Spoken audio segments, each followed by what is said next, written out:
Tuesday, the 21st of July, and we have a GNK tonight. It's going to start soon. It's going to start in a bit. We got some tournament hype. Hopefully you're joining, either playing in the tournament or just hanging out, maybe watching the VOD. How's it going? Welcome. I'd like to say firstly, I'm streaming to YouTube in a different way now, so we are now properly flagged as not for kids. So we can do all sorts of adult content now, which is really exciting. But hopefully it doesn't flag our video anymore. I think that might be a big reason. Jessica, how's it going? Welcome. Hey, how's your Tuesday? So we have a tournament today. It is a GNK. We have a couple people that have signed up on the Facebook, and people are in our Discord server now kind of lining up. Registration is technically in 10 minutes. So for the beginning of the video, it might seem like dead time, but I kind of want to show you how easy it is in some ways to set up your own tournament. Because it's all free stuff that we're using. This is actually my first time I've ever set up a tournament, so I would say just a bit not anxious. Like, I imagine it's going to be not that difficult, but I'm a bit I'm interested to see how it goes. So this is, for instance, if you don't know, one of the best ways to make a tournament, to run a tournament, is through something called Cobra AI, COBR.ai, if you can see that. And you can make your tournament once you sign in. I've already made this one. And then we're going to basically just fill this over. I'm going to go over to the other tab so I don't have it open twice. But it's that easy. Create tournament. You name your tournament. And once we hit 645, all we're going to do is start adding players. So you add their name, whatever they want to be as. And then you add their corporation identity and their runner identity. And then you create. Once we have a bunch of runners, we'll start pairings. We're going to be doing 3 rounds tonight. It is just a GNK.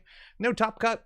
No real prize support. Besides, we have this like ranking thing going on that we'll add it to. But that's largely it. It seems super simple. We're doing everything on Discord in terms of like chat and timers and stuff like that. So it should be fun. Again, first tournament I ever run, so we'll see how it goes. You can also add the stream URL in settings. Oh yeah, you're totally right. Yo, Kyle, how's it going? Also, Steven, how you doing? Jason, spicy adult content, welcome. Okay, so yeah, you're right. We can add a stream URL. So I'm gonna add the YouTube one just because the Twitch one doesn't live forever. I guess if it's live, we'll see. Jessica, what's up? I need to go to bed soon. Working a ton this week, but this is exciting. Oh, super cool. Glad you're staying busy at least. So stream URL, let's see. What are we up on YouTube? Share that. We'll try that one. Our Twitch VODs don't last forever. That's a good point, Kyle.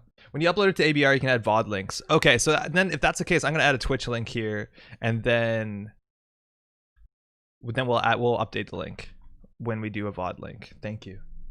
When it gets YouTube Metropole, no right? Yo, Truce, how's it going? You totally do. Live on air. It all gets to happen. So I'm actually like, I think 1 monitor too few on this setup. I have to have chat open on both channels. I have to have Discord open because I'm running the stuff. I have to have Cobra AI open, and then eventually we'll have GNK.net open. So this might be a bit clumsier than normal. This is one too many windows if you ask me. But we have some people showing up in our Discord, which is pretty exciting. Some people who haven't played in a long time, actually. Nick. So this is where people are playing cards. Yo, what up? Nick hasn't played Netrunner in, I don't know, maybe a year? It's really cool to come back. He asked me like what kind of decks are cool, what's playable, and I gave him a bit of a primer. So we'll see what he's up to. I'm really excited to see Nick again. You're running it. Best of luck. I hope it goes well. You're playing as well. I'm not actually playing in this one. We're just going to cast.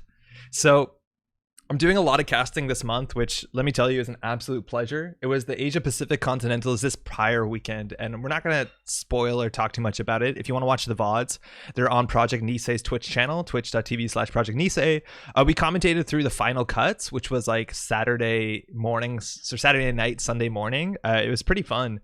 There were like 46 players, I think, in total registrations, and they went to a top 8 cut.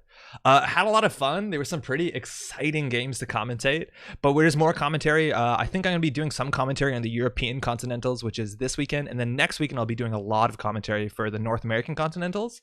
So I want to take this time just to focus more maybe on the commentary. I think this is definitely going to be looser than it would if it was like a Primo Continentals high stakes tournament, just because there'll be more chat interaction on this one, because it's kind of a GNK. It's totally for fun, but I just want to spend more time like talking and seeing what decks people are playing, getting more familiarized with the archetypes.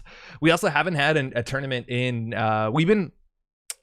classically Roberto has been running all our tournament support, organized play support for this year in online. We've been doing a lot of GNKs, and he's been a bit busy now, so I thought I would kind of step up and try and run a tournament to see how that goes. Shout out to Roberto for killing it so far this year. Because we haven't had a new tournament in the ban list. So Montreal hasn't actually played in this new 2006 meta. And I'm also really excited to see what that looks like. So we'll see. Matt, how's it going? How cool is it we're currently living in a dystopian future akin to Netrunner where Hosbard when you need them? Yo, what up, Matt? Yeah, it's a bit weird, but power to the people, all that stuff. It's still going okay, I hope. Nick doesn't know the new cards, face checking with a tier. Yeah, there's a lot that Nick probably doesn't know. It's so fun watching a new player, and that happens a lot on our channel where they see new cards, like maybe Nisei cards they haven't seen, and they're like, oh, wow, that's really good. Hopefully we do find a tier somewhere. Yo, Sanjay, what's up? Hope you're doing well. I've been having a bit of Netrunner break, but I think I'm going to get another organizing an Ocarina soon. Oh, yeah. Yo, let me know. That's a really fun tournament. We also haven't talked about the prize support yet for that. I'm excited to see what people came up with. Maui Canada came early this week. Howdy, y'all. Yo, how's it going, Maui? Is Pat playing? Yeah, Pat is in the lobby, so we might see some good old Sklar action. We haven't had Sklar on this channel in a while. I need to talk to Pat. Don't even think I've talked to Pat in a bit. Oh, that's mad. So yeah, I'm really excited for that. We'll see what Pat's playing. Are you playing Freedom tonight? Yo, Eric, how's it going? I'm not playing tonight, but I've no doubt we might see some Freedom, or at least some Leela. Who knows? Ken says, love Cobra. I feel like it was inevitable that there was a web app made by someone in the community. I'm pretty sure I've seen people use Cobra for stuff that was non-Netrunner as well, just because it does Swiss cut pretty well. I guess the Runner Corp thing doesn't make sense. Maybe that's not true. But yeah, shout outs to Jono. Jono is a Netrunner player from the UK who made this a couple years ago. You can donate if you want. There's a link at the bottom. I've had the pleasure, I'm pretty sure I've had the pleasure of commentating with Jono. That must have been the same Jono, right? At Worlds a couple years ago. A very clever dude, high tournament caliber player. And this thing we've been using for online support for really ever. I'm realizing I turned off the air conditioning and it's a bit too warm. So I'm going to turn back on RTX voice and turn the air conditioner back on because I feel like I'm slowly melting. We're going to start taking registrants in about 2 minutes. Just let me get this back on. So the audio quality might change a bit. I'm going to turn the AC on 1 second. Just let me check that everything's okay. 1 second. Cyril, what's up, Apex? I like the Faust build. I wonder if we're going to see any mini factions today. I think Apex did get good stuff from the change in the... What's it called? The ban list. Where's my audio? Audio, we should be good. Okay, I'm going to turn the AC on 1 second.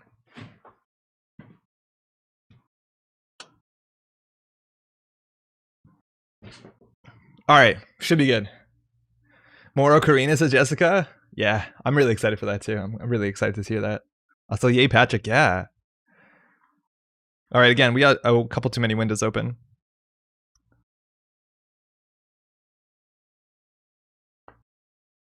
The air conditioner sounds really wrong. Actually, give me 1 second. I feel like something's not right. It shouldn't sound like that.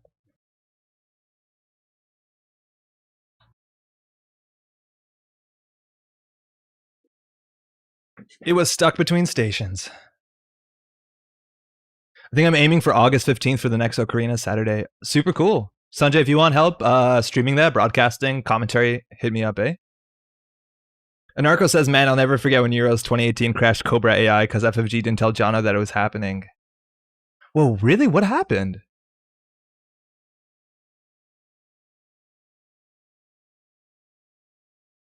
So, okay, so I'll show you a bit about how things work on the Discord if you're interested in tournament stuff. So this is our Discord. Well, this is the Montreal Netrunner Discord. We have a couple tables. I don't think we're going to need more than 10 tables, but the idea is that you basically, whoever pairs, you go to that table so you can do voice chat with one another if you'd like to. Otherwise, we're going to be in here. You can report your tournament scores up in here, which then I will be putting into Cobra the AI. If you have any judge calls, you contact them through Discord. I will be the judge for this tournament. There's also a tournament lobby, which I feel like I won't be utilizing too well, but otherwise everything's just going to be in general. So right now, I'm going to ask for registration. So if y'all want, you can throw me the name of your runner's corpse. Yo, what up, Mike? Also, I always say, if you don't want to be on stream, it's something I always say whenever I'm recording or streaming. If you are not comfortable being on stream or being on video, just let us know. Whoever is doing that sort of stuff, it's usually myself, and we will respect that. Obviously, we don't want to make anyone uncomfortable here, so maybe there's people that don't want that stress from being on camera. I totally get it. It's a stream, nice. I can make my comeback by faceplanting into cars and don't know what the world to see. Nick, meet tier. Registration is officially open. If you would like to throw me your name and your IDs. get them in. All right, and we're off. Yo, Antoine, how's it going? Are you playing today? So they DDoS the site checking pairings. Oof. Oh, wow. Okay. Here, I'm getting a private message. I'm just going to check what that is. Oh,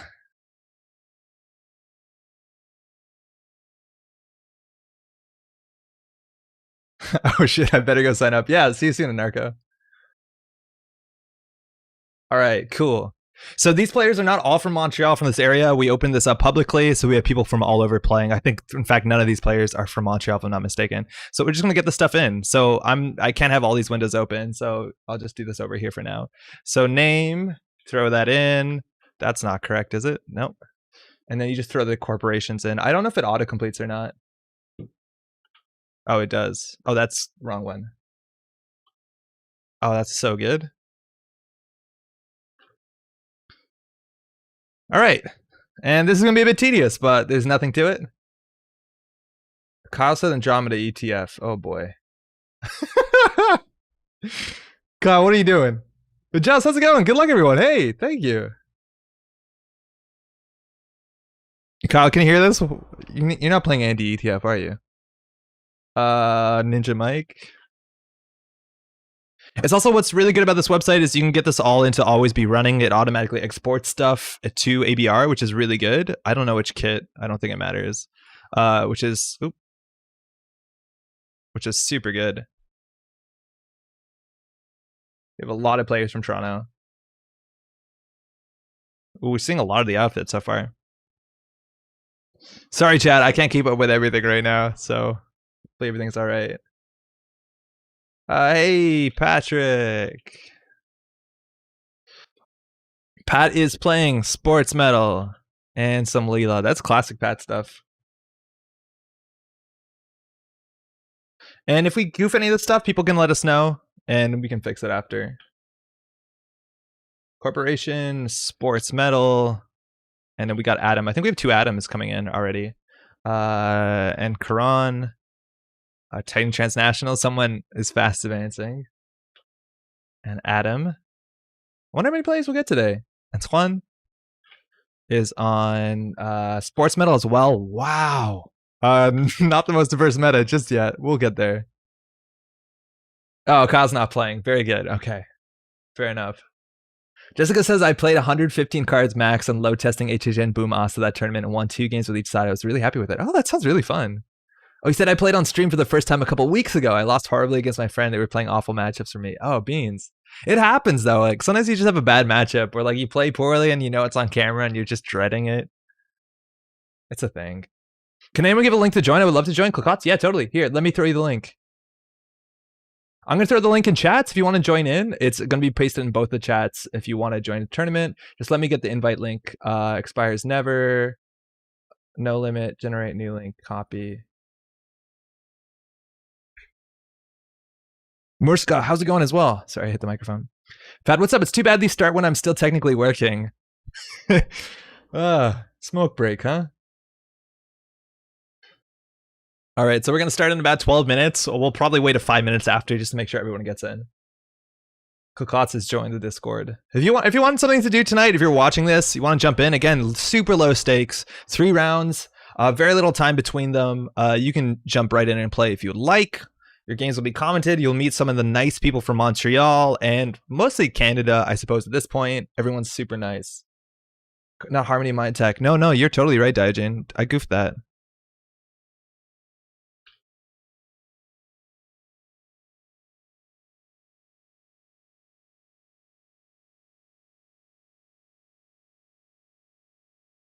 Already goofed one.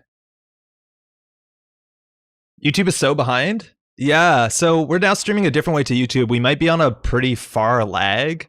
I think we were asked what kind of latency option we want, and we went for the basic one, which is slower. We might have been on our other setup on the lowest one, the like beta one. So there's a chance that YouTube's actually a bit far behind, unfortunately.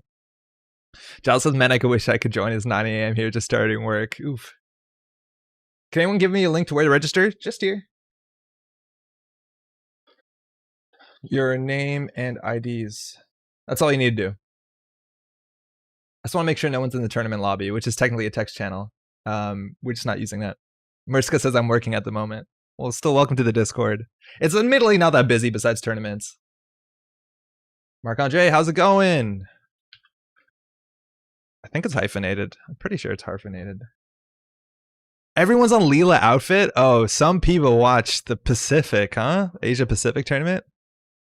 We are going to have quite a Leela outfit meta. I think so many people in Leela outfit. Leela outfit, Leela outfit, Leela Sportsmetal. All right. Clicot's ACME Gnat. Oh, that's exciting.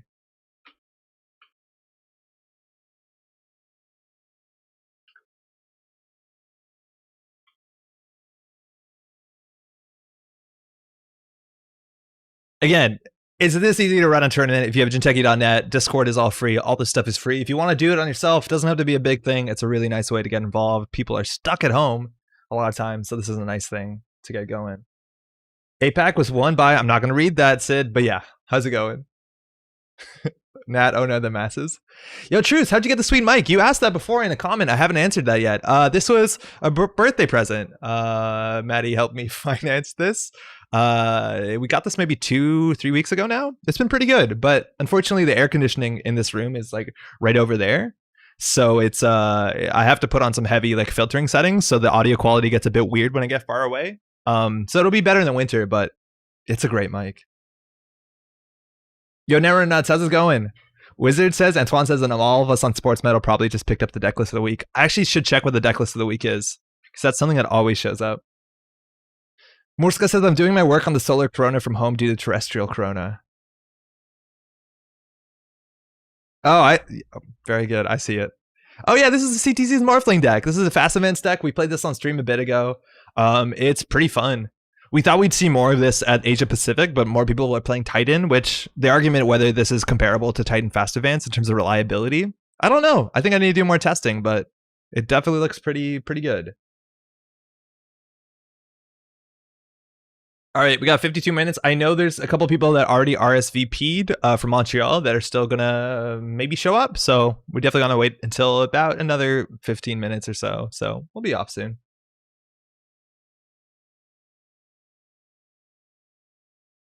So once we have everything up, the pairings will be made here, and we just go to the competitive section, and in there you'll make tables. The person who's paired on the left, you'll see the pairings. That person will be the corp, always to start. And then the person who is the person on the left will also create the lobby, so there's no confusion. And that's how it should work. I also have a timer Discord bot that we'll figure out how to use. Earth Station. Okay, cool. Ken's in.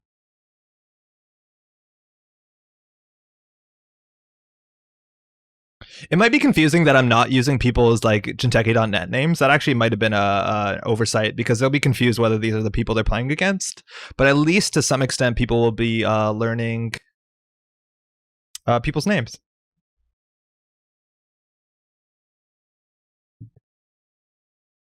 Whiteys, what's up? Is that ACME I see and 0 Anarch players? I think we have 1 Anarch so far. We have a Gnat. But yeah, there's 1 ACME and 1 Gnat on the same billing.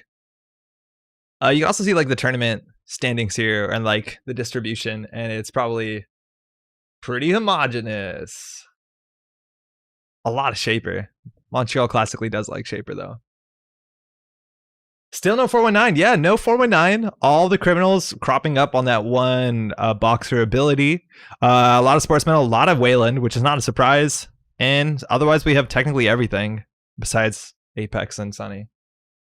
You can get people to alias themselves on the Discord server to include their GameNet name. It's different. Oh, that's totally true. Yeah, I think we've done that for some players. I don't know enough of how to do that, though.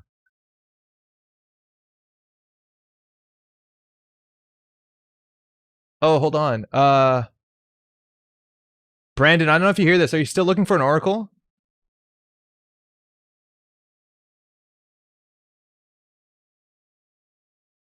Shane. All right, Shane is in.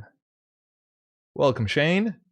We got the Sunny now. We're almost there.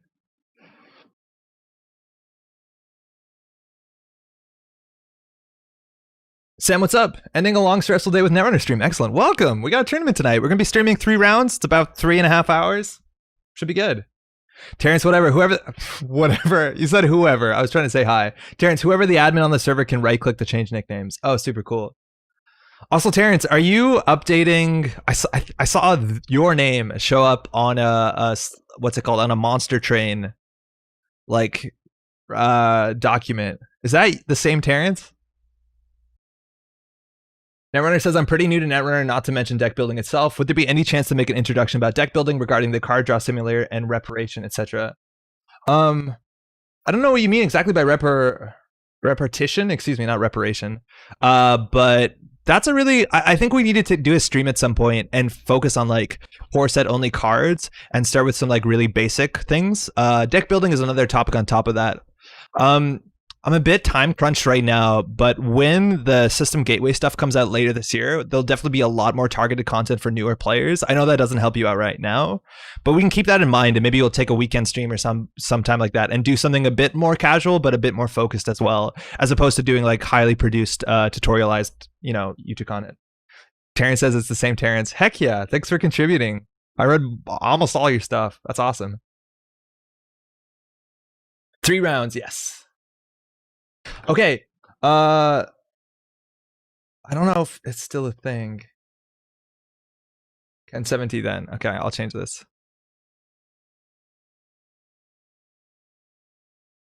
So I don't want to, because I don't know if this is exactly the case just yet, but we might be looking for an oracle. Awesome, looking forward to it. Yeah, hey. My pleasure. Truth, it's classic mic. This mic has been around since like what, the late 70s or 60s even? They've been making this mic for a really long time. It's a bit ubiquitous, almost to the point of parody, unfortunately. Basically everything you see uses this, and it's with good reason. I just don't know if I'm making the best use of it just yet. We'll figure it out.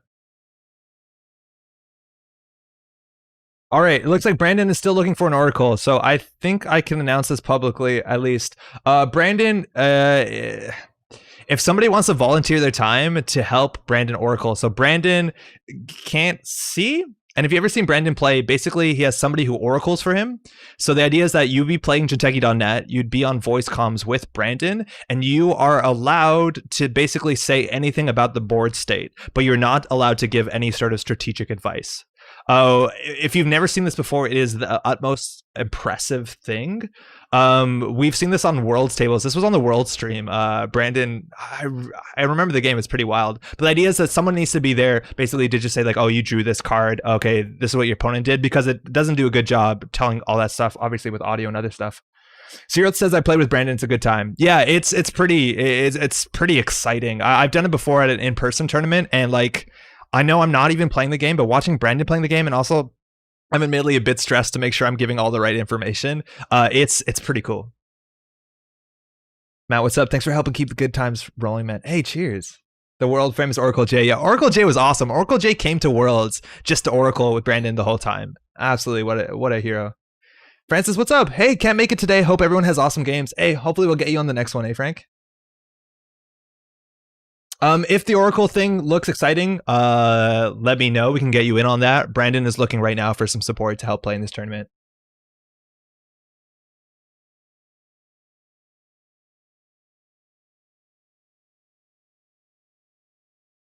We're about 2 minutes to 7. We'll keep rolling for another 5 minutes. Again, if you're just watching the stream, you can drop into this tournament. It's just 3 rounds. It's going to be about 3.5 hours, give or take. We're playing 65-minute rounds, and we should be good. Frank says being the Oracle is an honor and a treat. It's pretty cool. And it's obviously very important. Let's see how we're doing. Yeah, we should be good.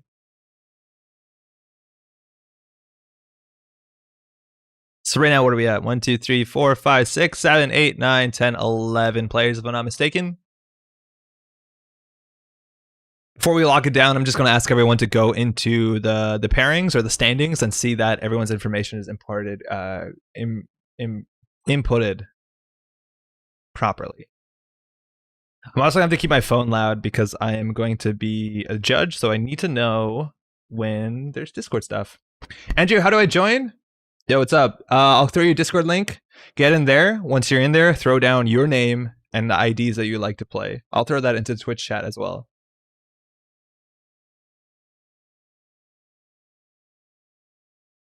I'd say it's more 1.5 Adam. I barely count as half a player. Yo, Nick, how's it going?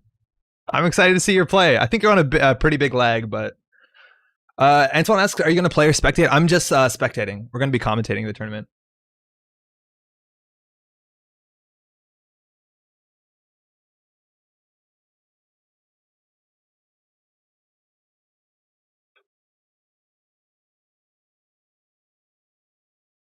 We're just going to wait another 5 minutes for stragglers. Normally at a tournament, that's me. I'm usually late to tournaments. I've tried to make a better effort to make that not the case because it's embarrassing and it's not respectful, and I'm aware of that. So we'll wait.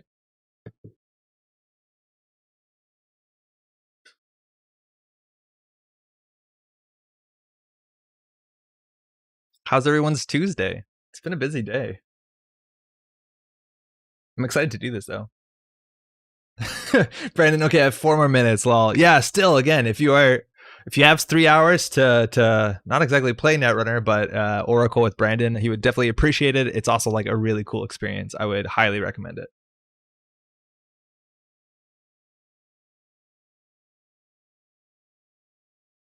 Nick says you're especially late to tournaments when I'm the one driving you and Roberto. Yeah, it's happened before. Oh boy.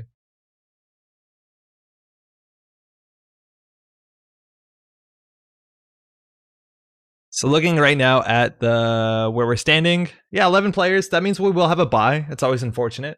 For those who don't know how the tournament structure works, we're at Swiss. So the idea is that players at first round will be paired randomly, and they will play one of each side, a corp and a runner game. They have 65 minutes to get all that stuff done. Then, based off of that, for the next round, you'll be paired with someone that has a close score to you. So basically, who has done as well as you have in the previous rounds, and that goes on for 3 rounds. After that, we'll have a winner. Probably strength of schedule will matter. Again, there's no big prize support attached to this. It's just kind of an ongoing thing we've done, just because organized play is important.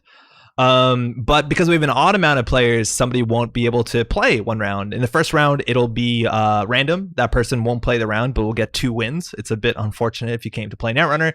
And then in the rounds after that, the player with the lowest score will get that round, which is counted as 2 free wins. So it kind of boosts your score, but admittedly, you're not playing Netrunner, which is a bummer. Where do we register? Yeah, Andrew, just throw me your name and IDs kindly. Bing 005. Okay.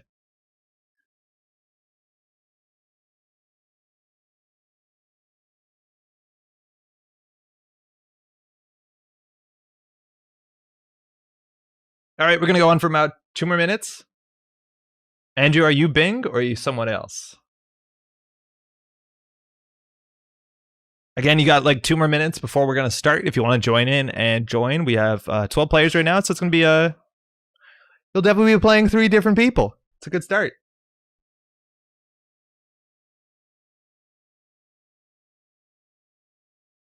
Okay. Oh, Bing is Andrew. Perfect. Awesome. Got it. Shit, I should know. I don't know if everyone knows the tournament rules. In theory, right now, it's really good to share like the tournament rules and floor rules of Nise's. I don't have those on hand. I'm hoping everybody knows that. Not that I don't have them on hand. I also need to learn the commands for the chat for the timer bot. Okay, perfect. All right, just 2 more minutes and we should be off.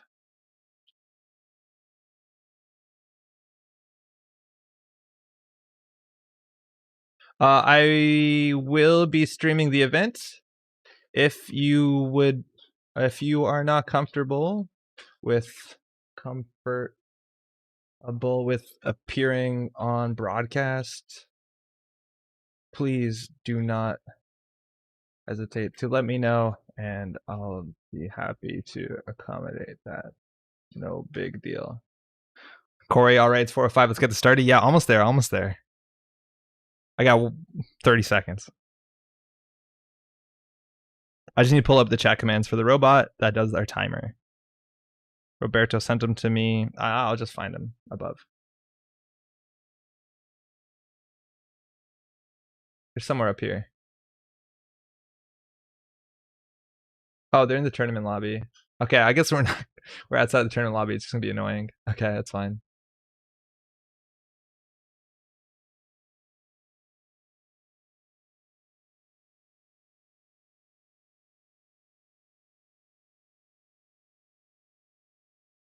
Did Brandon get an oracle? No, not yet. We're still looking for an oracle. Cephala, what's up? Tuesday stream. You just can't make it to Thursdays. Hey, welcome. We're playing a GNK. If you want to join in, it's the last minute.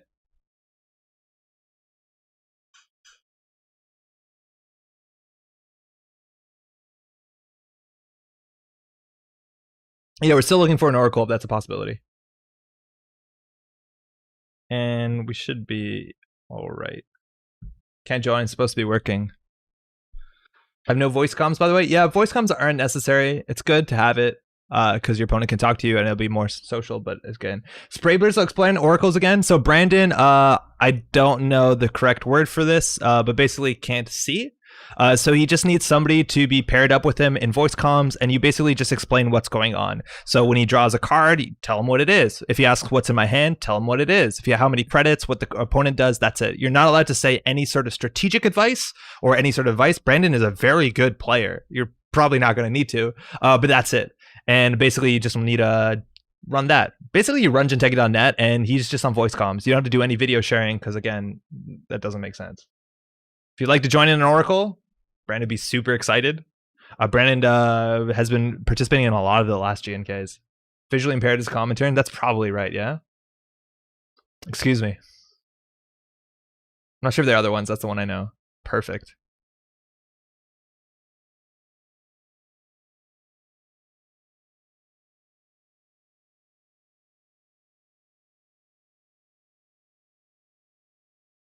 All right, it's 7:06. Totally forgot you were doing GNK tonight. How's it going outdoor? I think we're going to have to call it right now. I'm sorry, Brandon, if there was no oracle to show up. Can everyone quickly confirm their IDs? Kindly. I'll throw the link up.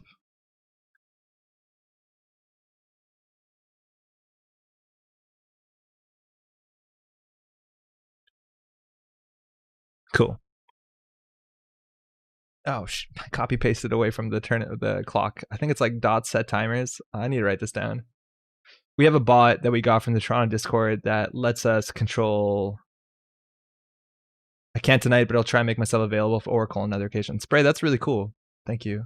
Call it to ACME Net. I'm sorry. Oh, if you could jump into the link and just make sure I didn't goof it. All right, 1 second. Almost there. We'll get going soon. Don't worry. We'll be fine. Brandon's still here? Yeah, Brandon should still be here, I think. All Oracle. Hey, Brandon, we got an Oracle. Yes! Brandon, we have an Oracle. Steven, are you in the Discord? Okay, hold on. We got an Oracle. We don't see IDs on the link? Okay. Well, fine. As long as your names are in there, that's fine. I don't think the IDs matter. We can fix that later. Oh, beans. All right, we're going to get an Oracle in here. Brandon, long as everyone's name is in there, we're good. Anyone's name not in there? Okay, Steven's going to join. We have an Oracle. Get us 1 second to start.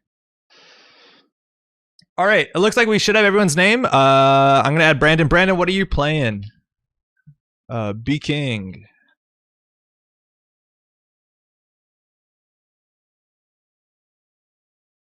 Okay, 1 second. We're starting very soon.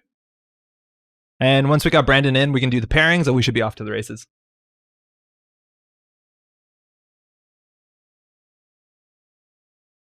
Brandon, you still there?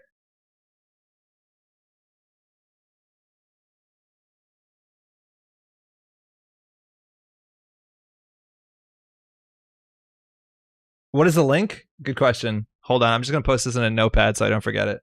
The link is this. Oracle thing is super cool. It really is.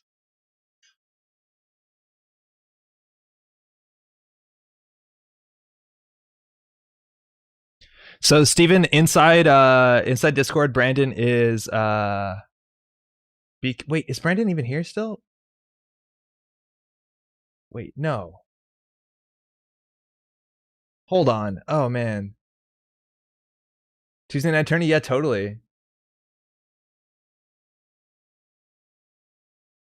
I'm not in the Montreal Discord. I sent the link just above, Steven. It's a Discord link. I have to sleep now. Cannot wait to watch the rest tomorrow. Hey, Jessica, have a good night, huh? Where do I get to know of these things beforehand in case they're a night before working on my future? I usually announce them on this channel, but that's largely it besides the Montreal Facebook group. Wait, sorry, we're just gonna figure out where Brandon is. What's happening? Is he online? Did we goof it that bad?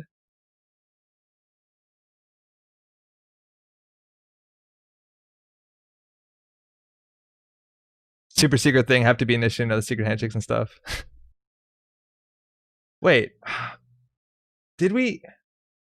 What's happening? I'm so sorry. Give me 1 second. Just 3 more minutes. I actually don't know where Brandon is. He might have not been here. Steven, welcome. I got the link perfect. I just don't know where it... Oh, Brandon's offline.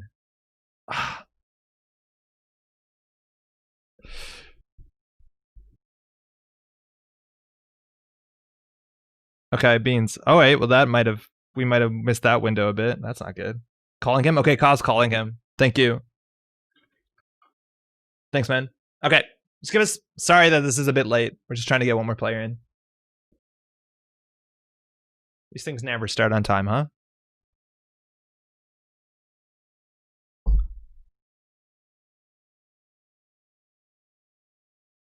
Thanks, Kyle. Yeah, we're just gonna call him up and see if he is still available.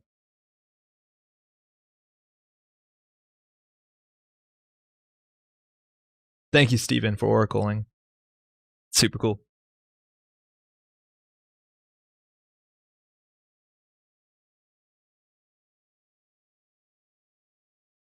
All right.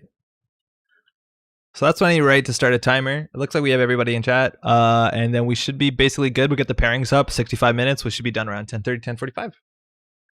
True tournament experience, yeah. Hurry and wait. I hope it's a bit easier when you're at home, at least. Hopefully everyone's at home. Want to watch the VOD for me? Good luck at all. Good job on the Continental commentary. Thanks so much, Tanuki. It's a lot of fun doing commentary. I'm really excited to be able to have these opportunities to do it. Cheers. Got him. He should be showing up. Heck yeah. Kyle, do you know what he's playing?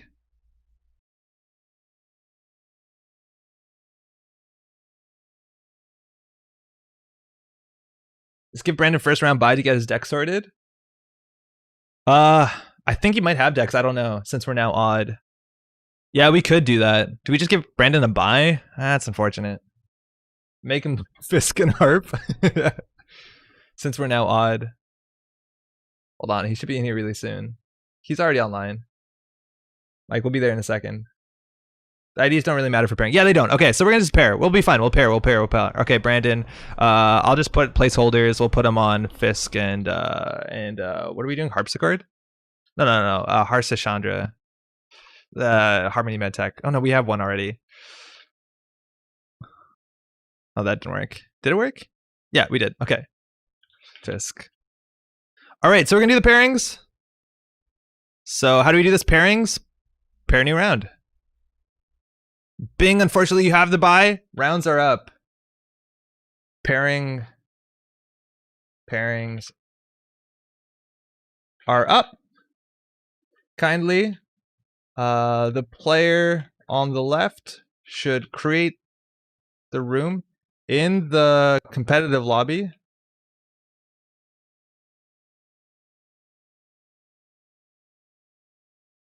And they start as Corp.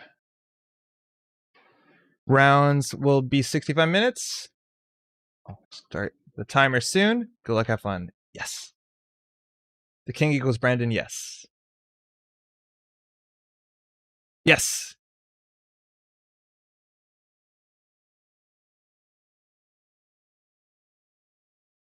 Cool. All right. I never understood why is it called bye. I don't actually know. I honestly don't know. I don't have a good idea why that is. I don't. Does anybody know why it's called a bye when you don't play? Oh, we have Patrick against Marc-Andre. We're definitely watching that game. All right, so we basically will start the timer soon, call the rounds. We should have the table showing up in here. That should be it. If you want, you can put your hands to visible. Also, if you're playing, I don't think I need to say this. If you're playing and we're watching you, don't stream snipe, because that would be real scummy. So don't do that. I don't think that's really a thing, but that's worth saying. My pleasure. All right. Heck yeah. Okay. It looks like we have everybody in. We have table 3, 4, 6, 1, 2, 5. So we should be good. We're missing one person on table 1, one person on table 2. We're looking for a Nairo and Brandon, who will technically be close. So we'll wait a second for that to get set up. 65 minutes in the round. We should be good. We should be good. How many plays do we have? 13? Quick Google's informed me that comes from cricket. Cinco, what's up? Hell yeah. Sam says, I know a buy in euchre is when you pass calling Trump, but other than that, I don't know.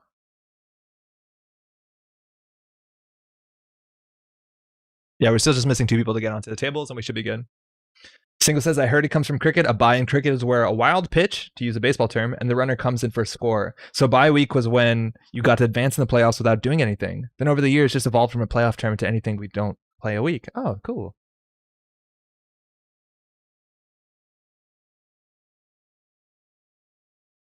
All right, close. So basically, yeah, you log in and you should be in voice comms, and then you're on table 2 because you are attached to right? Oh, table 1, excuse me.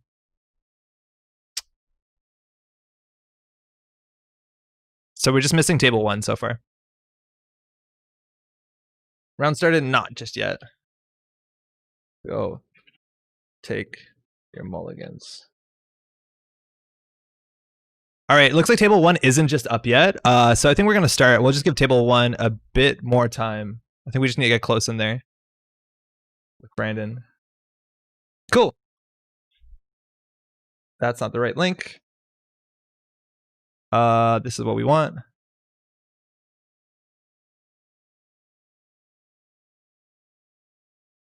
Set timer 65 mans, round 1.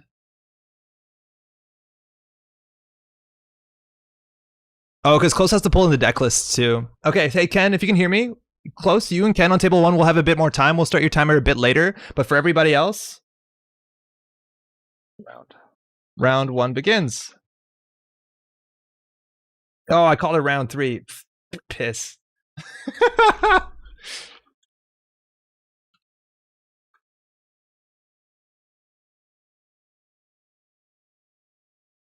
Steven, Ken. Yeah, I think regardless, Brandon generally we put 10 more minutes on it. I can play if you need me to. I think we might be too late to repair. Steven, I think you might have to call Brandon up. Beans. I'm not actually sure how that works, unfortunately. All right, but we should be off to the races. So I need to do commentary and watch and make sure that everything is organized at the same time. So I'm going to at least start by putting this up. And then I'll put our camera in a good spot and we'll talk about it. Marc-Andre, Leela, find the truth. I've seen Marc-Andre play a build like this before that involves run-based economy stuff in Gabe. It looks like we pivoted for also pretty aggressive, but maybe even a more controlling identity with agendas.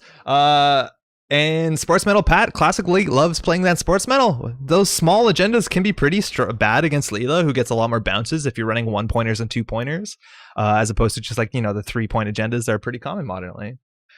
Sorry, just for the top of this, I'll try and leave this one up, and I'm just going to be jumping into Discord to see and make sure everything's okay.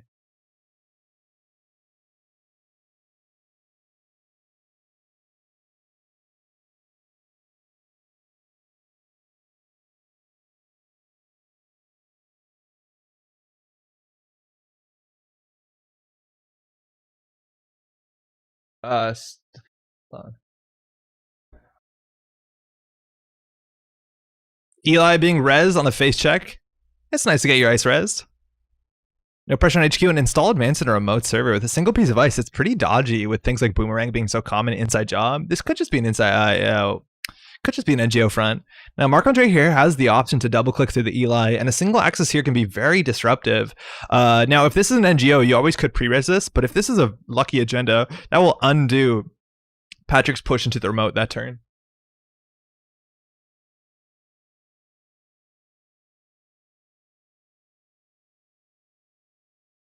Ooh, and there it is. It's a Vitruvius off the top.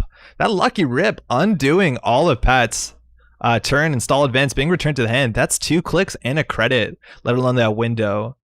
Now, even with less money to defend the remote and HQ, if a diversion of funds comes in from Marc-Andre, and Marc-Andre also is going to know, oh, that actually wasn't like a dodgy click. I think Marc-Andre just ran archives, so they knew it was perfectly on top of R&D. That's an interesting pressure from Leela. You're going to have to kind of get lucky. It's not multi-axis, but it's actually a very valuable run that you know it's good.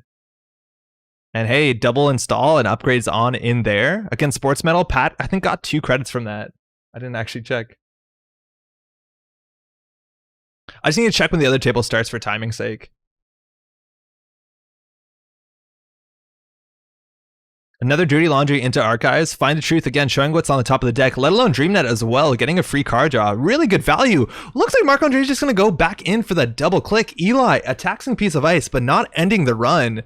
And could kind of guess that something here is an agenda. Not having another click to run in there and steal. Looks like it's just a Rashida.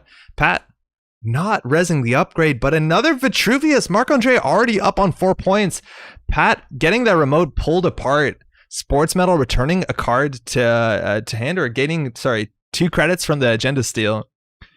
Rashida going to be scored. Server 1 definitely an upgrade, and going to start with 9 cards in hand. Only 3 clicks to get something down here, so 1 card is going to be discarded. And if you can't stop that value, find the truth. The blind double click through the Eli seems a lot worse. Gonna jam out some remotes here. 11 credits theory is all you need for fast advance, and Pat fixing up that problem, that security problem on R&D. There's a chance there is agendas in HQ, icing up that upgrade on server 1. Again, we know there was an install advance card that was played 2 turns ago, and you can't advance a Rashida Yahim, so there's either an NGO or an agenda proper in HQ. 10 credits is the upper, kind of the upper range of HBIs you have to be afraid of. I guess a tier would be, in some situations, pretty rough as a face check. In terms of Pat having no more money, it seems okay. We also have a naked server too, which if you wanted to ice up archives, having this out here, if it's not something that doesn't last very long, is kind of a liability when it comes to dirty laundry, GameNET, and find the truth. Marc-Andre checking, drawing into a turning wheel. I'm gonna have to bounce out just to make sure that the table started in a second, so we'll be right back. Just give me 1 second. There's a lot of things to do in organizing. Oh, I have to leave here, excuse me. We'll be right back.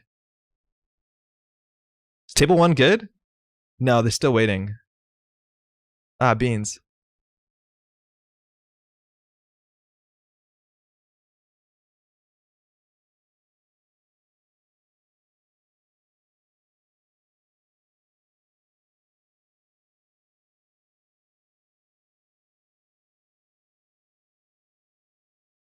So, seeing the top of the deck with the Find the Truth, Corroder coming down. That is a 4 credit tax to get through Eli. Is that even better than double clicks? Probably is at some point. Pat double icing server 1, good against Inside Job, good against Boomerang. And again, that could be the advanced card. We might see an advance here. At this point, one of the downsides of Find the Truth, of course, is that you see every card that's being drawn by the runner. So Pat knows largely if they need to play around cards like Diversion of Funds. Off the top of the deck, we're getting the 3rd Dirty Laundry in terms of just getting such click compression. Card draw, 3 credits, GameNET.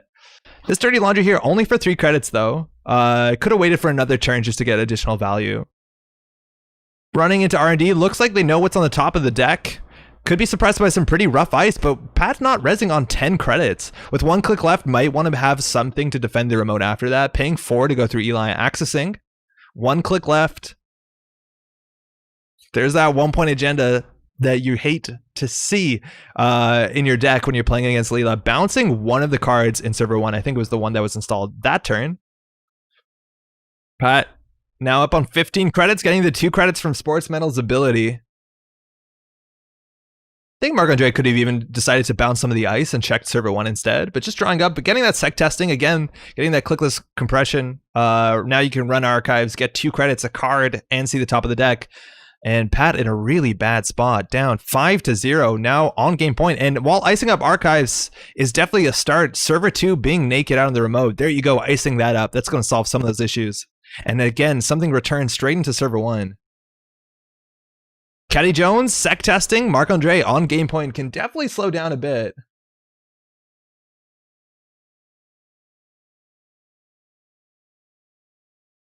Jeeves being rezzed. Allows Pat to either triple advance score to get a return from the Leela bounce, or even over advance if that was another Vitruvius, the last Vitruvius. Unfortunately not. Hyperloop extension. Pat has to do all their triggers first before Marc-Andre goes, so that's going to be 3 credits plus 2 credits extra from Sportsmetal and just reinstalling on archives. With 7 credits, 3 on Caddy Jones. You could just sec testing archives and force the res. I think the bad face checks here. Drafter is mediocre. Getting a Rashida back seems nice. Hitting a Fairchild 3 with not enough clicks left. Hitting a tier. Some of that stuff could be pretty bad. And Pat does love playing Archer in his decks.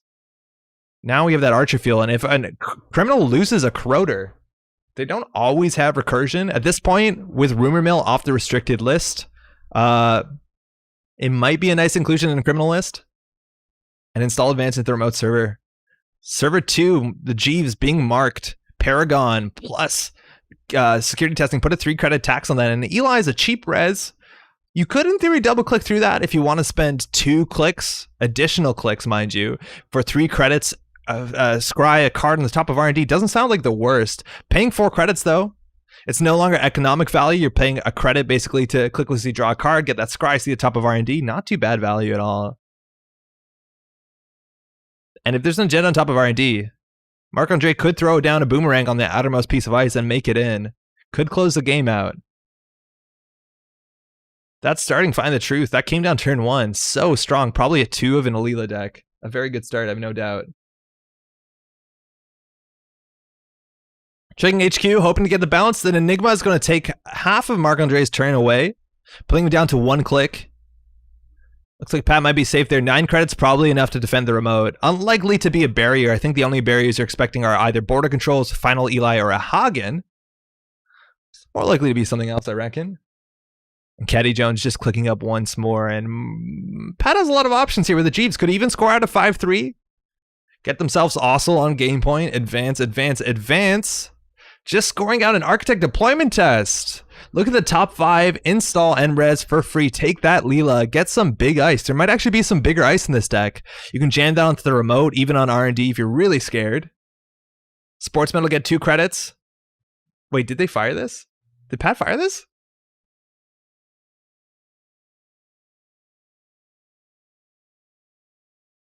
Looks like they did Sportsmetal trigger first. So Pat might be looking right now. And then after Pat does all his abilities, because he's the active turn, Leela's going to get the bounce. And it's a Fairchild 3 on HQ. Does that mean that Pat has something in there, an agenda in there he's protecting? Does that mean that he's just scared of a diversion of funds at this point? No economy on the table, only 8 credits. And still on a game point, Pat probably has to score 2 more agendas. Might be able to fast advance 1 of them. Inside job? For value? Paying 2 credits on a very strong card to gain 3, the scry, the GameNET draw. I think you could just run that. This is good for remotes, right? Dravado coming off the top of the net with GameNET. That inside job might have been seen before. I think we might have missed that.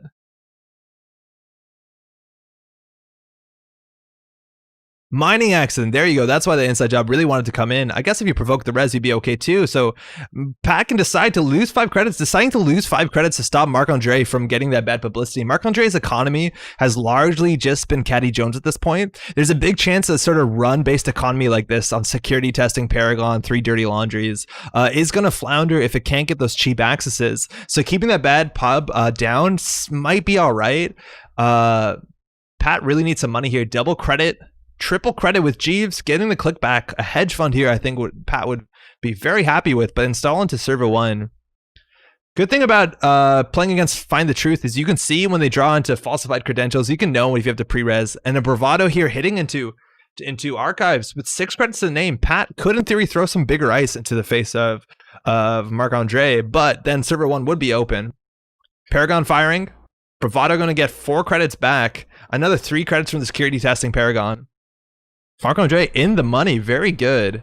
Drawing into a pad tap. Playing a second mining accident. Pat could go down to 1 credit to prevent it. This one probably sneaks through.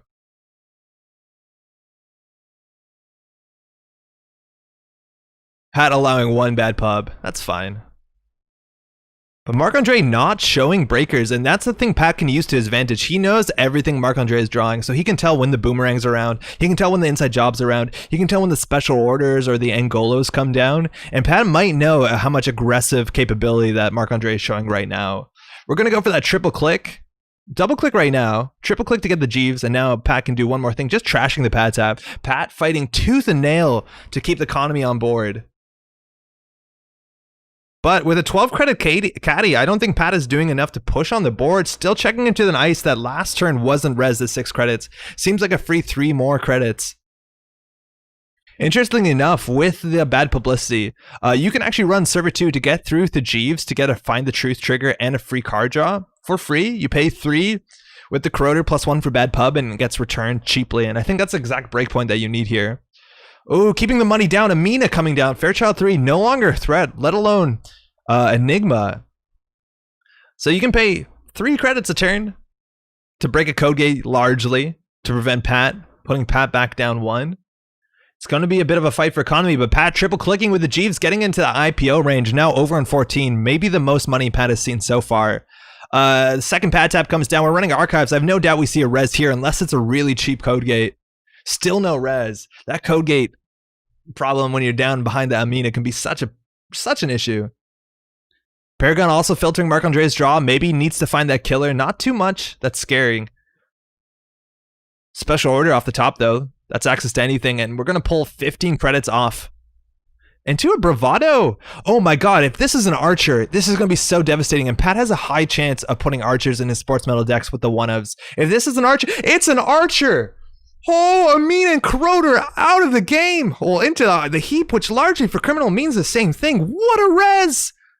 This is such a surprise in an HP deck, but I've never seen an archer hit as hard as that in years.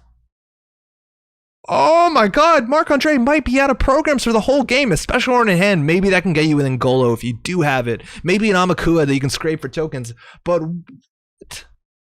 what a hit!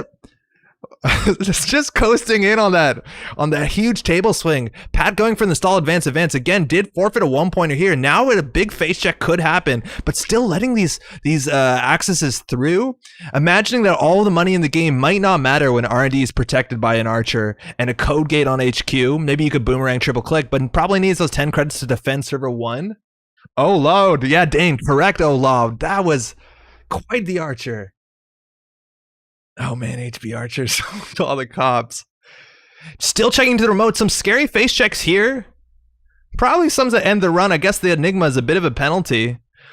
Things like Surveyor don't do it, but there's a Hagen just going to end the run. We have 6 strength, no icebreakers installed. This first subroutine not going to matter as much as the second. Now this remote could be weak to Boomerang. We still have 2 upgrades. No idea what those could be.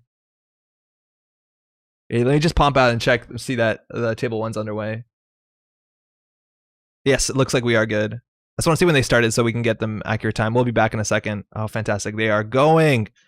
They are going. Turn 6. Okay, so it's about 7:30. So, yeah, we'll keep that in mind. Where were we? Oh, we were watching quite the game. That's exactly why I play 2 of each breaker. In Criminal, it can be hard. Interestingly enough, like 1 influence now with the ban list, like Marc-Andre could have played Paperclip over Corroded for a single influence. We'll see how well he uses the rest of his influence to see if that change matters. Obviously, losing the Amina could be absolutely devastating. Also, Pat did score at a Global Food Initiative, no longer a restricted card, not doing anything for the table in terms of tempo. Obviously, if that was an SSL, that'd be good. But again, 3-pointers are kind of rough in a decks with 2s and 1s as well.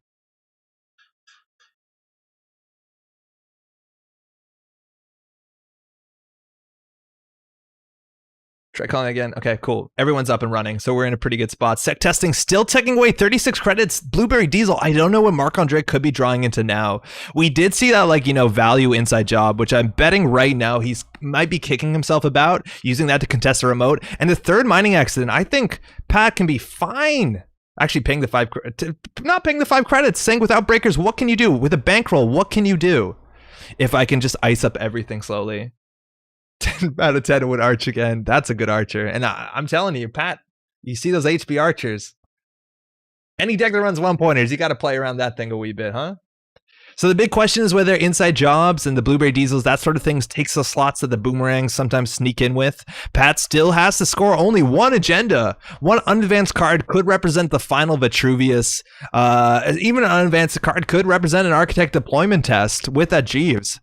We could have here a comeback, still running archives, 3 unknowns in it. No res still, Pat. What is in that remote? I guess he wants the ice here, but what's here? You're not resing. Paragon still firing, 3 credits, a scry, a card draw, so much incidental value. Security dressing, drawing into an inside job, that's huge. So Pat needs to know if that Hagen needs to stand, he might need a triple ice it to protect against inside job and boomerang. But again, Pat has perfect information of everything that's coming out. That no one home, not doing a lot of work. But that inside job matters. It can get through the archer. So here we can have inside job. To get through the archer, you can click through the Eli, so the top of R&D is no longer safe. Pat probably needs to stop getting those free runs happening. Special order being used to call in the Begalter. It's another way to deal with archer. It's probably a bit expensive. 5, 6, 7, 8, 9, plus reduction, plus 2 bad pub. About 5 credits to get through once a turn. And you can click through the Eli, so you can still get pretty lucky. And inside jobbing, the Eli? Trashing it? Seems good. You definitely want to trash that. Inside job seems so important in this matchup where you don't have breakers, though. I think you could have maybe clicked through that. But the inside job is right now your only pressure to get into the scoring remote, let alone HQ. No, technically not HQ. Biotic labor. Install. Advance. Advance. Advance. Scoring out the final Vitruvius. Pat swings it back. What an archer. And that Jeeves trash was smart. I think he might have seen on the top of the deck that Vitruvius was coming in, or maybe they saw a 4-2, so trashing the Jeeves seemed necessary to prevent a fast advance out, but a single biotic is all you need from Vitruvius. Pat crawling it back, digging up, and you see that Hunter just absolutely sniping that whole rig. The most beautiful archer I think I've ever seen. Good games, y'all. Marc-Andre swinging up to 5 points, all the money in the world. Oh, wow. I guess it stops the win if there's a 4-2. Yeah, this thing has been in there for a while. I actually, I don't know. I think these are both upgrades we've seen because of the food score. But yeah, it does prevent the never advance 4-2. Like, trashing the Jeeves is definitely good. But I don't think that turn specifically Pat was threatening. Unless, again, it was like biotic into 4-2 from hand. That was a great game. That's pretty wild. Got him. All right, let's see the other side of the round. We got a lot of games to jump into. Pat is on the Leela. Marc-Andre, I think, is on the outfit. That's what Marc-Andre has been playing for a while now. Now, if this is the list, I think it is. Marc-Andre is playing straight rush fast advance. We might actually see that wild one influence merger going on in there. We want to fast advance basically everything. Leela does some good pressure against fast advance. If you're going to fast advance, you're not going to have an extra click to repair the damage that Leela is going to punch through your defenses. 46 cards, that's a classic criminal number. I'm not shaming that. And we're also building for remote. That means that they want to jam. Now, diversion of funds, a pretty strong threat here. While you can res to duck a diversion, you're not going to have a lot of other money. Pat gamble into pad tap. It's an economic ability, so this is more likely to fire than consistently. Bad publicity, that's generally means the ice suite. We're going to see bulwarks. We're going to see trebuchets. We'll probably see too big to fails and hostile takeovers. I think that's most of the cards that see play in this deck. Corey says, I think 1x merger could be correct in a rush deck. I think it's 3x. Which I don't know if I agree with. If you're jamming into remote, I don't think it's good. Because I think Oaktown's just better for tempo. But if you're fast advancing, yeah, merger seems okay. This is making drone deployment seem like better in a better agenda. SDS drone deployment without film critics seems so strong, but only against criminal. Against Anarchs, it's a waste of time. Against Shapers, even a waste of time. So it's a bit hard. Marc-Andre only on 4 credits with a card in server 1. 4 credits doesn't mean too much of resibles. We're at Whoredom, Mouseless, Border Control.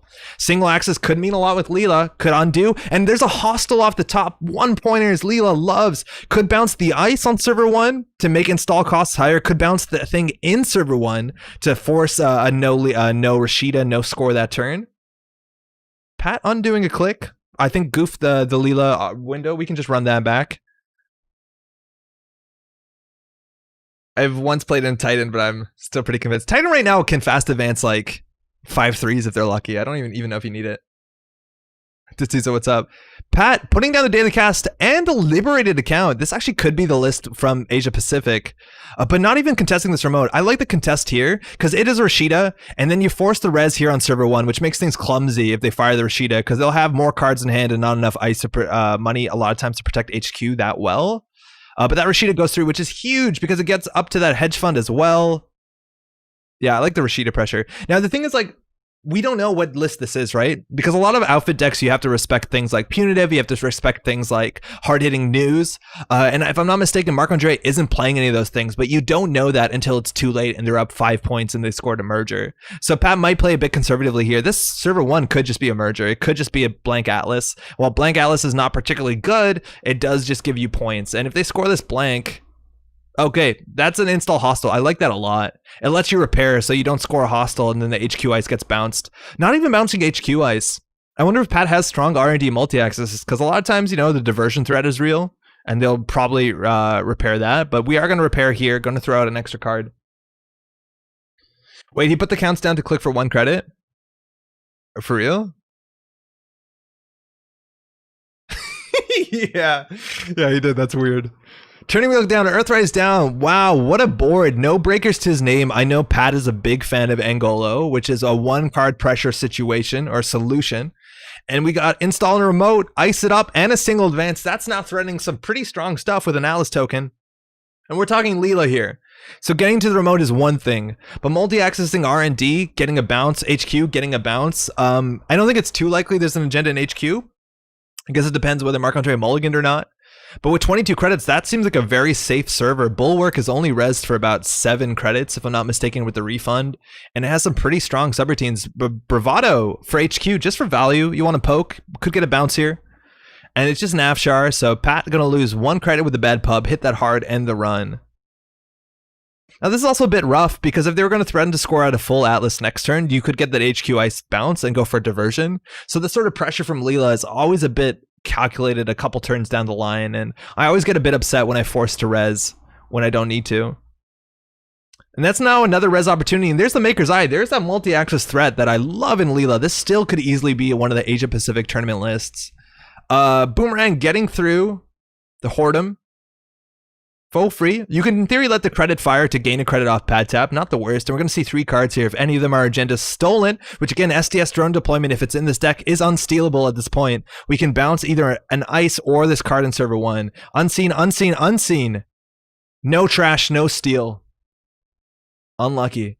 Boomerang definitely getting that shuffle in back. And now Marc-Andre can score server 1 to over advance that 4-2 without feeling any pressure from a bounce being able to be capitalized on by Leela next turn. We also do have turning bow tokens building up. In theory, I think Pat could have seen 1 more card if he was okay with bouncing off the HQ ice and losing a credit. And we know the top of R&D is clear for a while. Double advance into an Alice, not even over advancing it? I think you definitely over advance that, right? Because I don't think you need to repair this turn from Leela. Oh man, that Alice token would have been sick. Yeah, I think rebuilding server 1 doesn't matter too much. I think I saw the play there, right? Like the idea is that you want to over advance at the previous turn so that you have a click to repair. But now the fact that all centrals are rezzed, I think you can just score that out fully. Earthrise drawing 2. At the top of the turn, Pat drawing again. It's weird not to see every card the criminal is drawing, but I think that's normal Netrunner.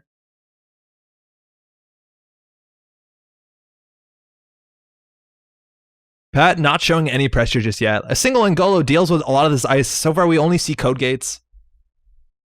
Clicking for credits. With a Liberated on the table, clicking for credits also interesting.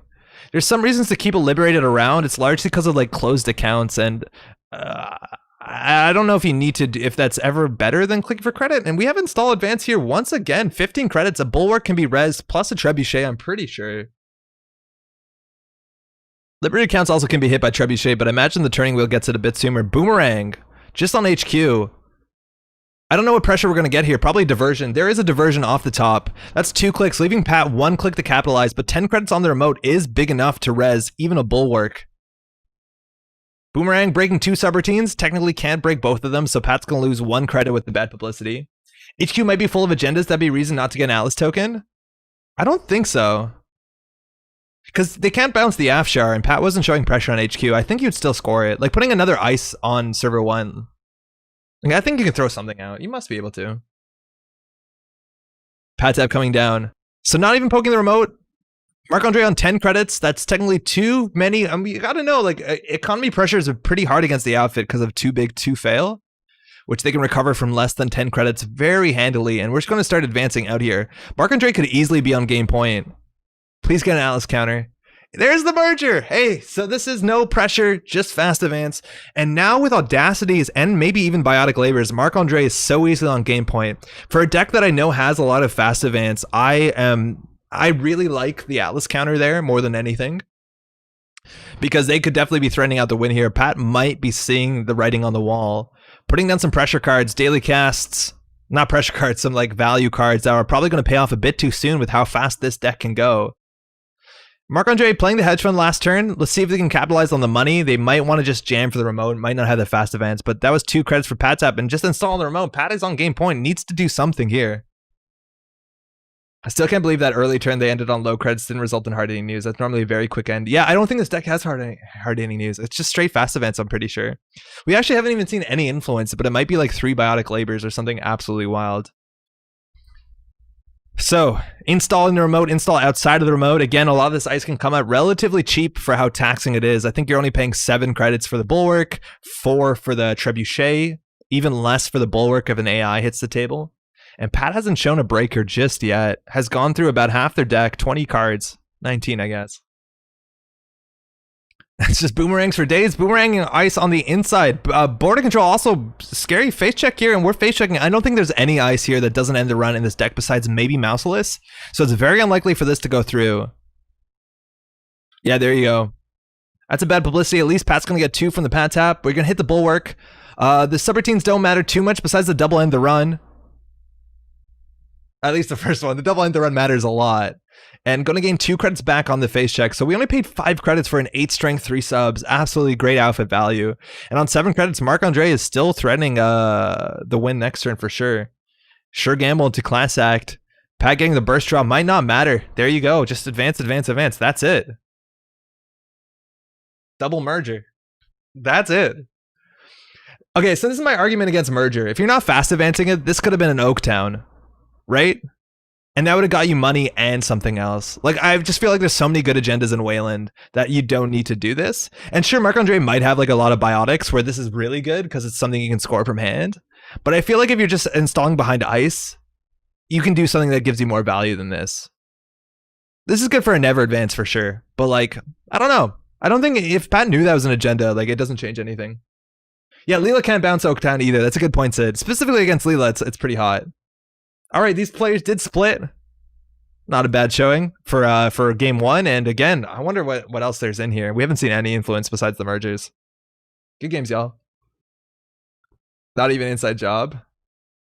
Yeah, not even. Inside job there would have been good, but you're seeing a lot of decks playing inside job or not both. Or what's it called? Boomerang, not both. I forget what Ninja's on. I think we have an ACME, we have a GameNet, we have a sync. This is the sync. So we are in, we are in a sandbox deck. 5 points to Nairo. Both players are from Toronto.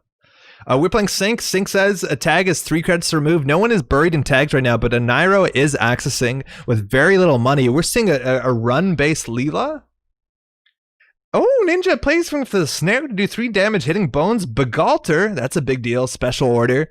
We do have an Angola on the table. And a Nairo has to clear that tag for 3 credits. That was a long time ago, excuse me. I thought I scrolled the whole chat. Yeah, but Sandbox Economy can be pretty good. Where both players are technically on game point. A single IP block. And there you go, hard-hitting news. We just talked about how a Nairo is accessing without a lot of credits. This is 4 tags, which is 12 credits to remove with Sync. That's a lot of money, a lot of time.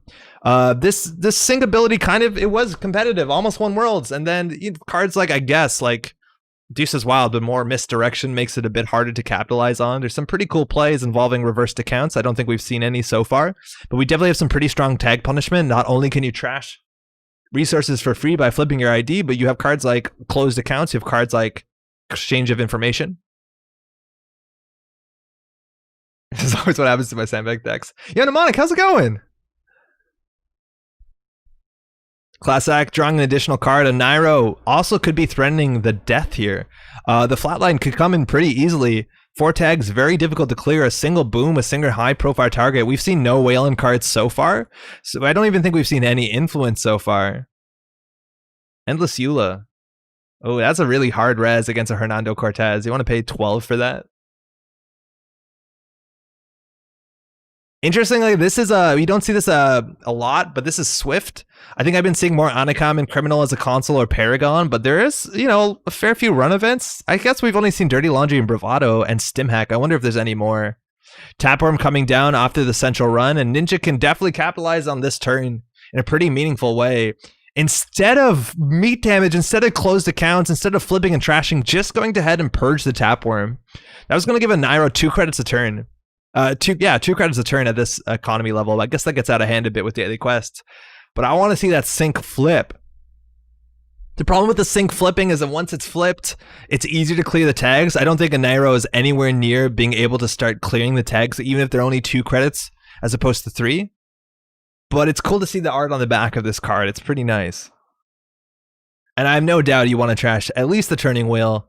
At this point, I imagine Hernando is a bit annoying, and Class Act definitely is always worth trashing if it costs nothing, I guess. Yeah, Sam, we did see a snare, and it looks like that was shuffled back in earlier with a preemptive action. Snare, one of the few cards that on Axis gives a tag somewhat unconditionally, as long as you have that minimal wallet necessary. But that's really strong when it's 3 credits to remove. You basically trade credits, and they take net damage. It's like a vamp, huh? So we don't know what server 2 is.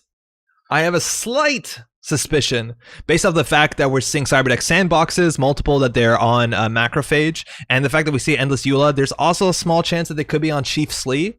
That would also make us understand a bit more why maybe we haven't seen any influence. I would be really excited if this was a Slee deck. Maybe that's asking for a lot, but Slot Machine also works with that, showing resource.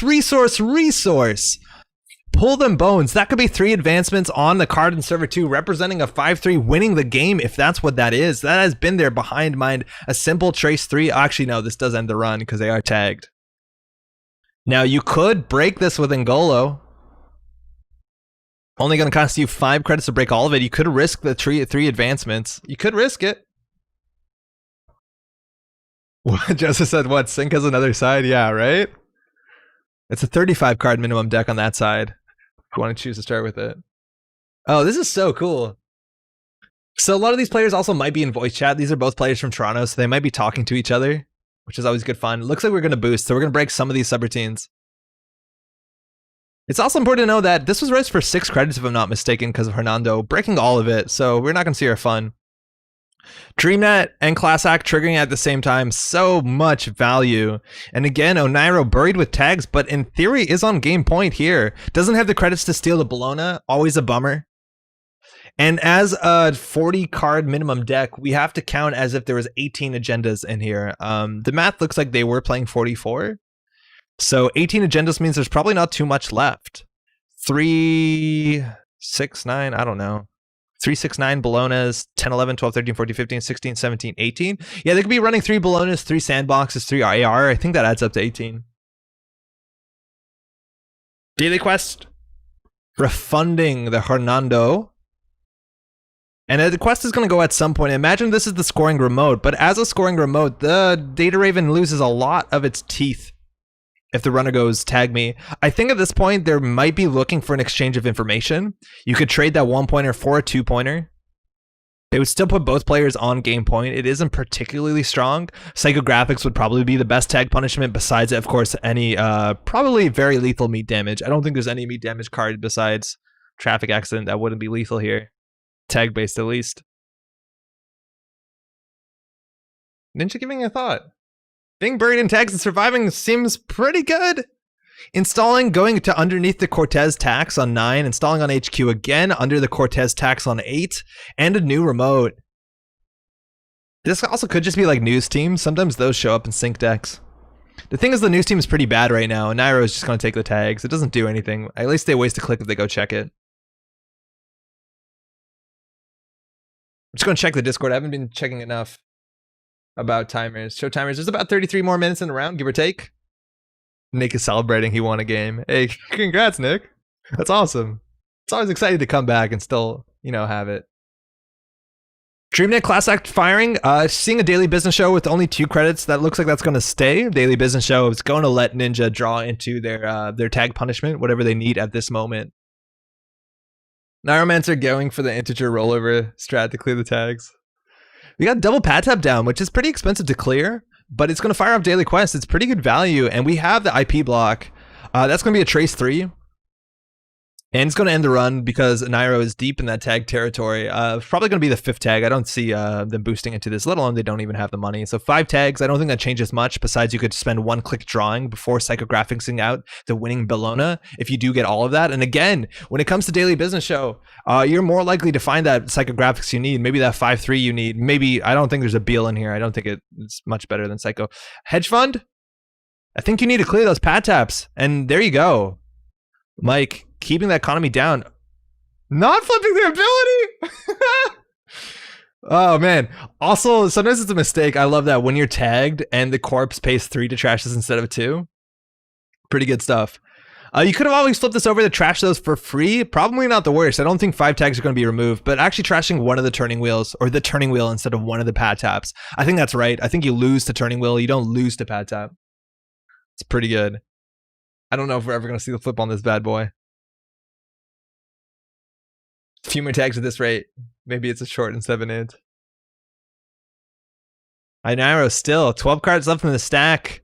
Multi-axis down the drain. That turning wheel was not long for this world, considering the tag situation. I don't know if they're going to have any other additional multi-axis. Probably no influence for Stargate is my guess. Probably on 3 mining axes and then Golo. Maybe on a Maker's Eye. We've been seeing those more and more in Leela decks. Burst multi-axis seems pretty good. Rumors of Sync having a flip side are strictly unfounded. Yeah, we've heard things. I don't know. We'll find out. Class Act still drawing in. I just want to see that flip. Just blur. We'll just wipe everything.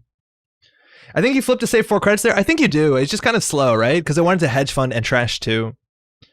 So maybe flipping was just as good as the hedge fund. I think it was, right? Yeah, I think instead of hedge funding, you flip. Hedge fund lets you res your ice though. But no, you spend your money anyways. Yeah, you just flip and trash too. The hedge fund was just as good, but it keeps more cards in HQ. Now we're running into the IP block. Not sure I get this. I don't know. Do they have enough money to Ngolo it? 2, 4. Yeah, they do. Yeah, they're just going to go through it and get in a single axis. I think they need to. 5 credits is all you need. You're going to let that trace fire, but you can break the end of the run. And Slot Machine does very little, to you at least, when you don't have any money. Does a lot for the runner. Or for the corp, excuse me. So we're up at 6 tags. I think you can flip now, right? Slot Machine. Only 10 cards left. We'll be able to see the next 3. It's event, event, event. Jackpot once again. Fire all subroutines again. Server 2, we don't know what this is. Could easily be an upgrade. Could just be an acid hanging out there for a bit. It's triple advanced. Is that a Bellona?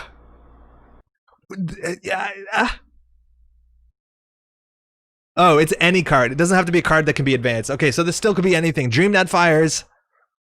No steal, no bounce. This in theory could be the winning agenda, but it also could be a snare. This card does not need to be advanced. Just on any installed card. Could be it. Advanced events could be it. Flatlined. They found the high profile target. They found the 5 influence card they were digging for. They could have even just probably drawn a bit. But hey, DBS is good, and that's it. That's a flatline. Good games, y'all. That's exciting. This is probably a snare, right? A couple games left. I don't know what side they started on. I don't know whether this is game 2 or not. We'll find out. Okay, we still have maybe 25 minutes left in the round. We're going to have a bit longer for table 1. They started a bit later. And we should be good. Who do we want to watch, y'all? Let's watch some Adam. So yeah, I don't think that ID has a flip side. It doesn't make sense because the back of all Netrunner cards have to look the same. Oh, I think this game is over. We're seeing a merger. Yeah, this is the deck list of the week. And Swan fast advancing out 7 against Adam 0. Ooh, jackpot. All right. HPD wasting 2 influence. Yeah, right? Untrashable, though. All right, this is a new game. Kit versus the Outfit. I think we have Outfit as maybe our most represented corp. Oh, actually, it's probably just behind Sportsmetal. Kid, a really strong ability that I want to try a bit more.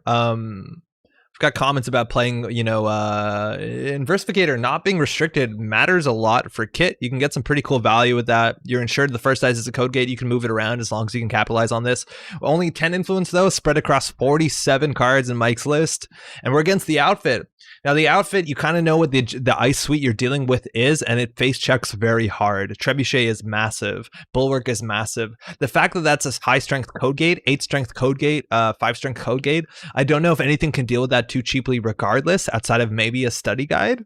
And if K can get a study guide up to 8 strength to deal with that Bulwark, I think they'll probably have it, but usually these games go pretty fast. Corey says just spend that influence on archive memories. Now you can recur your boom and your HHN slots, but yeah, I agree with you. I wonder if the influence on that sync deck was just 3 HPT. We saw snare too, so I couldn't have been full 3. We did see snare. Anero. Installing a card, taking a credit. What does an uniced card mean in outfit? It could mean that there's a threat going on behind the scenes. Naked Rashida either means that Aniro's hand is a bit garbage, or there's an economic warfare into hard-hitting news and they don't care so much if the Shaper goes and checks that out. That's interesting. It seems like a desperate play, right? 4 cards off the top of the draw. That gives you the ability to build the remote of your choice, and we're going to ice it up this time. New card in server 2. Agenda suite in this deck, a lot of times, well, we've seen some fast events, some of the jammier 3-2 stuff, 4-2 stuff, fast event stuff, but a lot of times in the outfit, you can just see good old 5-3s. SSL is a really strong card. Cityworks Project getting even better with that Film Critic, and then some hostile takeovers to round out that bad publicity and 20-point agenda package. So we might see more install advance when it matters. So maybe Ninja Mike has some time to get their wheels spinning. Single self-modifying code in theory threatens Clot if they want to push for a hostile takeover, but with 10 influence, I don't even know if you have that room for Clot in the Shaper. Diogen, what's up? Yellow deck famously ran damage punishment. Sync, specifically? Fingers crossed for broad daylight. Yeah, we've actually seen those lists too, the sort of like contract killer kind of grindy ones. Mike just still setting up. Caddy Jones at 9, representing a big credit swing. It looks like it's advance, and another click. Just a click for credit, so it looks like that is a real 5-3 here. SDS drone deployment. It can't be a Cityworks project or an SSL or a global food. I think that's where I would guess here. It could also just be a big ol' Atlas, which is definitely pretty good to see, but that largely rules out the 5-3 agenda suite. And with only 8 credits still, some big stuff could be res there. Border Control also doing work against Kid. Kid is only the first encounter, and it keeps it only for the run, not for the turn. Dirty Laundry checking 2 face down in archives. Consulting visit to Boom, so that means you're going to probably want to take some of your money off Caddy sometime soon to respect the hard-hitting news. This, in theory, could also be reversed accounts. Could be absolutely stunningly powerful if you reverse this into an economic warfare into hard-hitting news. I think economic warfare is too much. Mike actually just going to load into the Caddy, up on 10. Economic warfare into hard-hitting, probably, I don't know, probably misdirection. I don't know, can have misdirection? I thought Andre hated Caddy. Nothing wrong with Caddy, Poglos. What's wrong with Caddy? And not a reverse, but just an SSL endorsement. And Nairo not only on the board, but 9 credits going to be dripping in. So does this suggest the 5-3 type punitive type hard-hitting news list? This could be very similar to some of the lists we saw at Asia Pacific Continentals last weekend. That deck looked really strong and has access to a lot of win conditions. Even Brandon, we saw on stream, we played his list, was very similar to the start. We haven't seen too many cards yet, so a lot of the outfit decks are the same. Acme just flatlined me and Sync did the same, just saying. Whew. Dirty Laundry with a Data Sucker. Spicy include for 1 influence, throwing out a Border Control.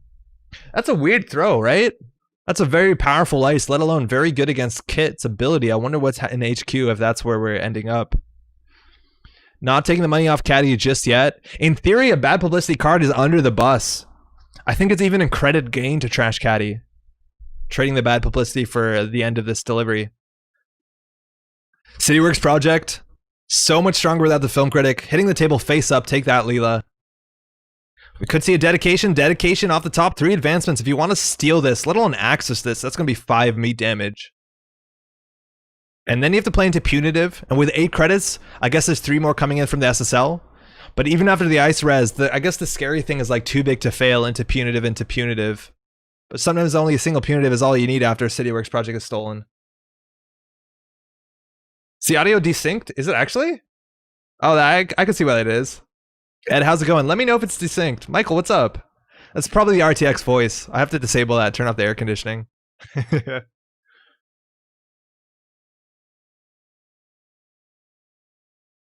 Oh, actually a lot? Okay, hold on. Trebuchet.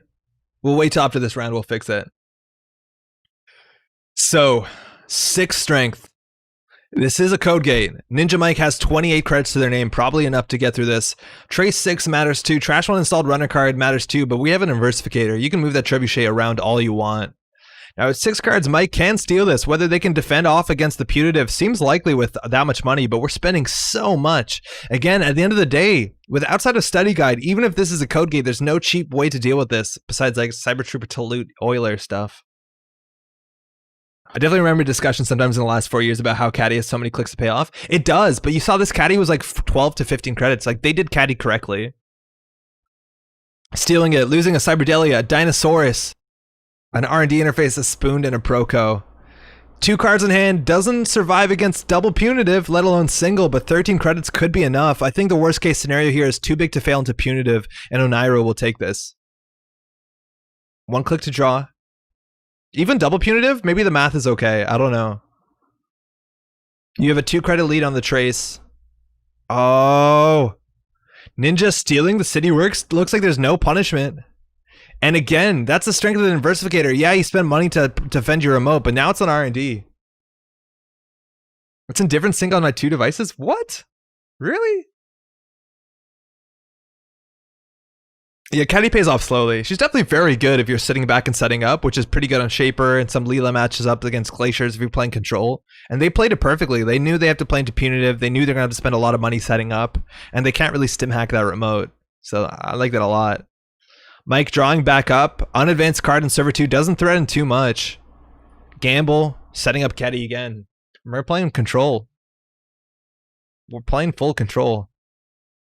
Also, hi, Andre. Hey. I once made a graph plot in Caddy click to credit efficiency. I'm a giant nerd. You start to get good efficiency around 12 to 15. Yeah, totally. Yeah, it's about, otherwise it's like similar to Armitage, or not even that much better than clicking for credits. Like it's actually like comparable to clicking for credits if you do 3. No, it's worse. Like I think 6, she's like comparable to clicking for credits. 9 starts to get like Armitage-y.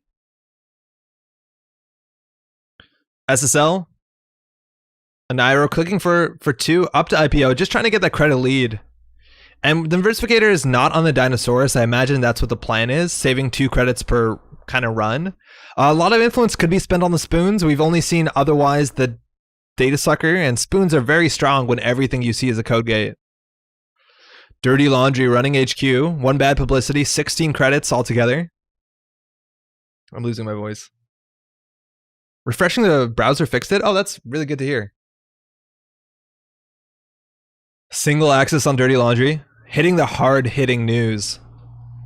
So this package, you'd assume with dedication they could be on reversed accounts. That's very scary. They could be on economic warfare, very scary. But with 20 credits, I think you're in a pretty good spot. Worst case, you lose 12 to dedication on a reversed. Double ice, and we're starting to advance out. And once Nairo gets up onto 6 points, if this is another real 5-3 and not an NGO, like game point is afoot. There's hostiles in there somewhere.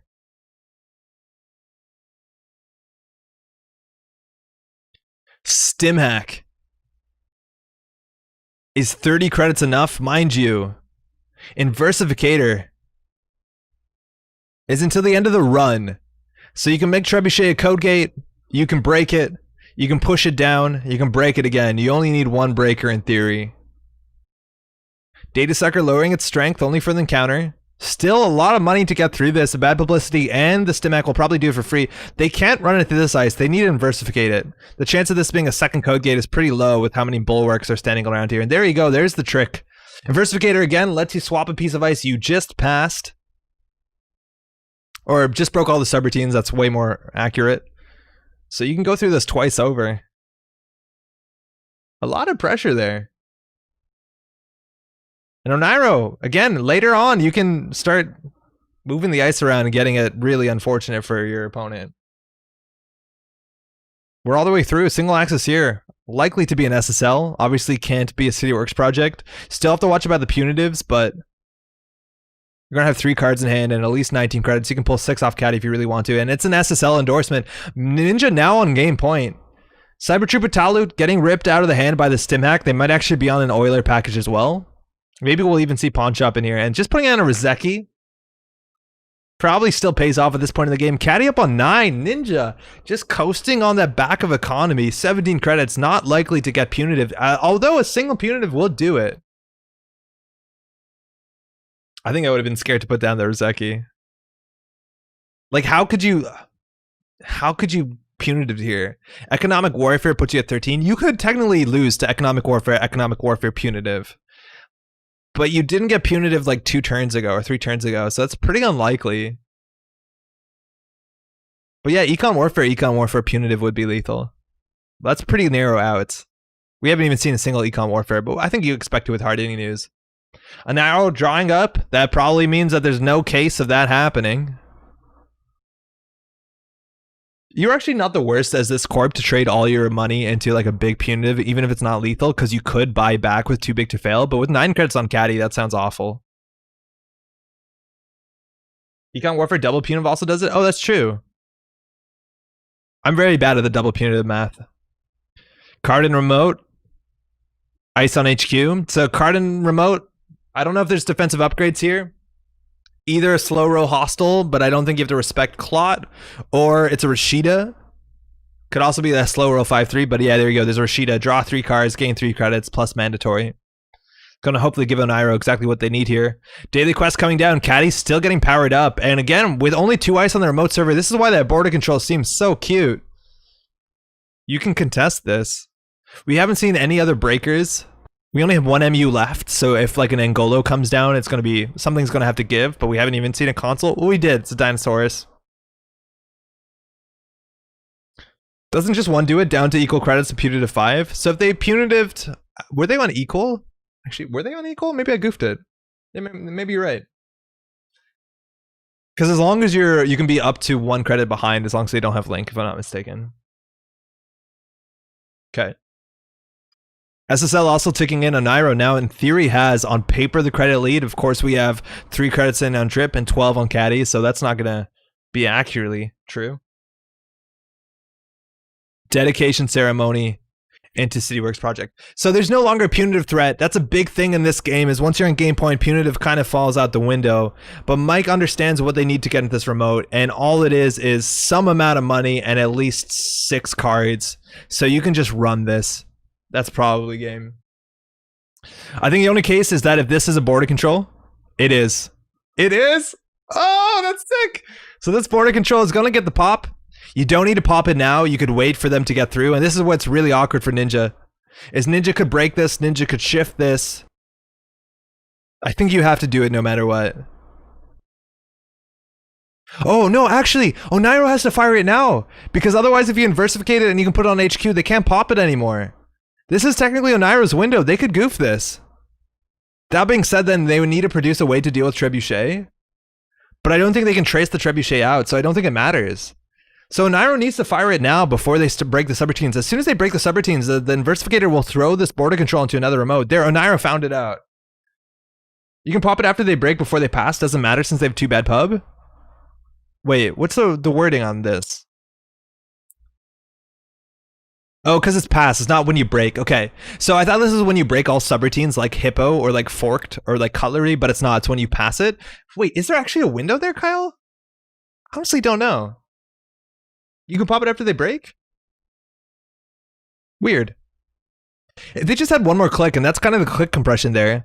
You saw Proco, and a lot of times Proco means like not that likely to have Diesel, but if there's a Diesel or like a Deuces or something, and Deuces is a bit less likely with the influence being tight, they could have got into that remote. They just need to be able to run that twice. Yeah, I don't think there's a window. Cephalopod says, I don't think there's a window. That pass trigger would come before the next paid ability window. Yeah, I think the next paid ability window is when they're deciding to continue or not. Whoa, okay, sorry, yeah, it was already 4 advance, so they only have to spend 1 click. So we're gonna hedge fund into advance, and this is huge. It looked like Ninja was in control, but now with hostile takeovers anywhere here in R&D or HQ, Ninja needs to get as many accesses. The problem is like Kid isn't that good at making multiple accesses. She can only get a couple good runs a turn, relying on her ability and a single decoder. So you really need to hit a hostile or a 5-3 immediately. Now there's only probably 4 more agendas in 26 cards. So the density is pretty low, and we haven't even seen any multi-axis besides the R&D interfaces. So like no legwork or anything like that. There's a pay to build window. There's no res window. Oh, okay. I gotta review that. And hey, we talked about this before. That's a bulwark, getting res for cheap. And at the end of the day, Inversificator is still gonna struggle to get through something this mighty.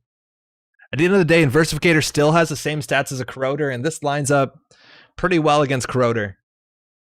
Let me just check Discord to make sure everything's good.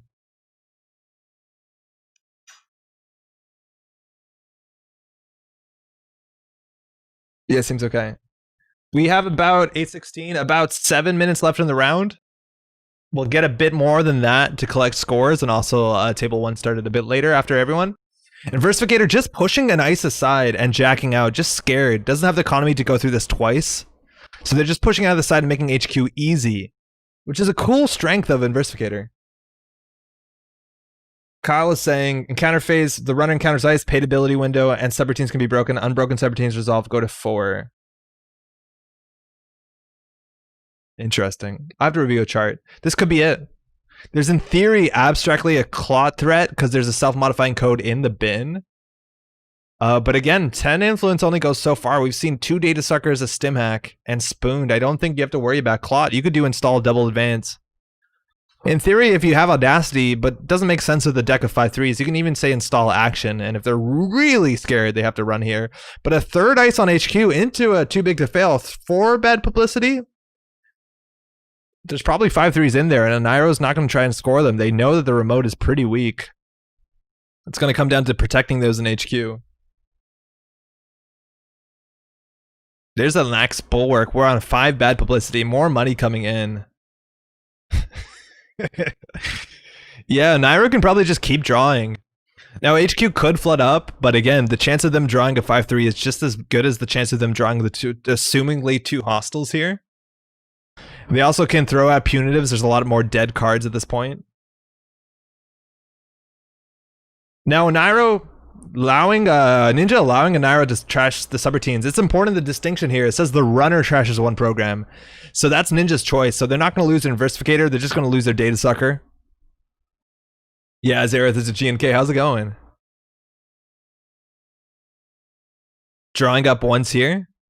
Again, I don't think there's an Audacity without having Atlases or 3-2s, so it's going to be another turn for Nairo to have a chance to score out. I don't see what remote they could try and build here. Server 2 looking like the 3rd and final Rashida. Double ice, probably Rashida. I gotta put the scores in too. We got a bit of work to do. I'm losing my voice.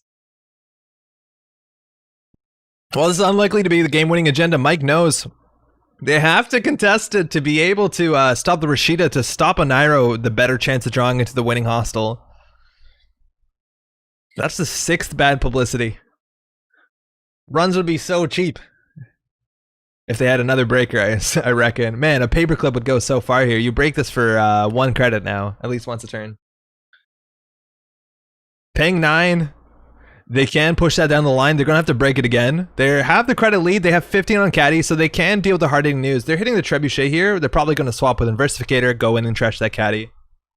Still relatively cheap, but 6 bad publicity. I guess it was only 5 at the beginning of that run. Goes pretty far. I built a trap deck with a new Wayland ID. Earth Station? 9 more credits to get through the bulwark. It's Rashida, right? There's the Rashida trashed. Oh, you're streaming and running it? Good luck. Yeah, thanks, Mike. It's the first time I'm running a tournament. It's overwhelming. Oh, I got somebody pinning me in general chat. I think.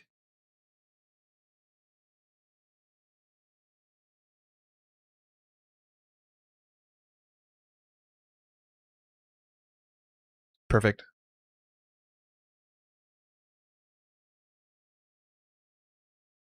Yeah, Earth Station's the one with 1 server. A Nairo drawing up hedge fund again. We're looking for 2 cards that's now left in the bottom 20. So every draw is about a 1 in 10 at this point in the game. They could have it there, considering they didn't draw the 3rd click and they played Hedge Fund instead. That might just be the money they want to be able to contest a Rezzing HQ Ice. They only need to end their turn with 2 credits, which means if they res anything that gives them bad publicity, they'll get there. I think Ninja needs to get a good access here on HQ. A Cyberdelia, a bit slow, 18 on Caddy. That's value, huh? But this is probably the last turn. I think that Hedge Fund kind of shows it. And Nairo. Let's see that install. No, not yet. We got more turns here. More turns. Into the IPO. I think Ninja is on this like knife edge of waiting until run HQ to HQ being ripe.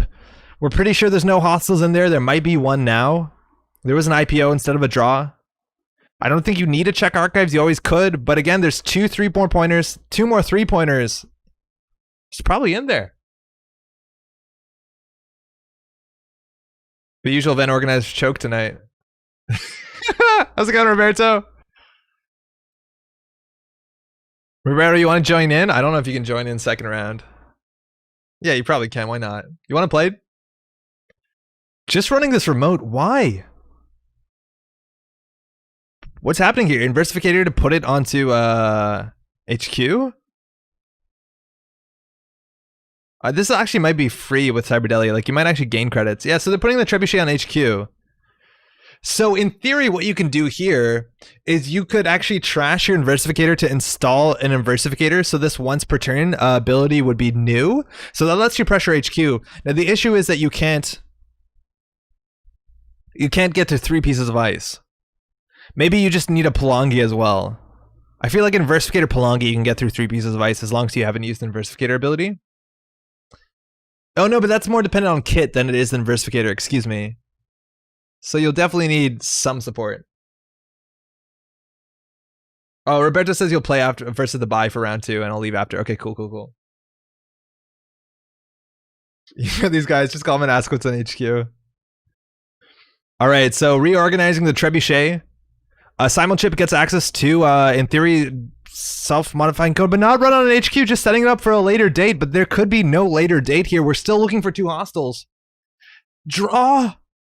Nairo doesn't have it? An Inversificator is the first time? Yeah, I was thinking they could trash it, though, with and reinstall with Simulchip. How much time left? So in chat, you can ask set timers. Alright, it's about 2 minutes. 25 seconds. I should have called time in round soon. I'm going to call time in round right now. So whoever his turn it is has one more turn. I think that's time.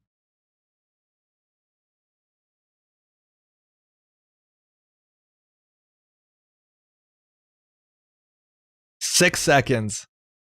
So Mike will be able to finish their turn, and then Onaira will have 1 turn.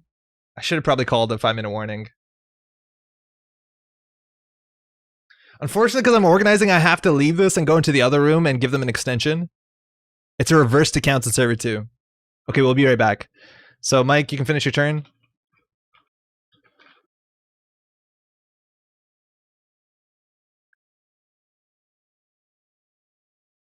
So, it's all about whether the hostel's there or not. We'll figure out soon. You gotta check archives with time? Yeah, I think you do. They also use an Inversificator. I think you just Inversificate Bulwark and then run R&D. I think they could have got another single access there. Nairo could get the full win. Otherwise, it's just a straight draw, which is awkward. It's, what, 1 point to each? Please check archives. Yeah, they didn't. They didn't check archives? I think they could have ran R&D. They could have gone for a single. I think you trash your Inversificator. Oh, no, because they use Kit's ability. We haven't seen any other actually proper breakers, let alone even Palangis. That's wild. Nairo has the turn here. I'm just going to check the other table and see how much time. Sorry, it's bad that you can't see the end of that. Alright, it looks like there's a fair bit. We might need to put 10 or 15 on. Okay, well, at least they're on game point, so this could be over soon.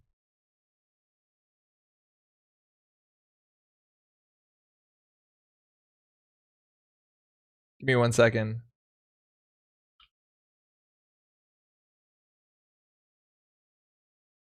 All right.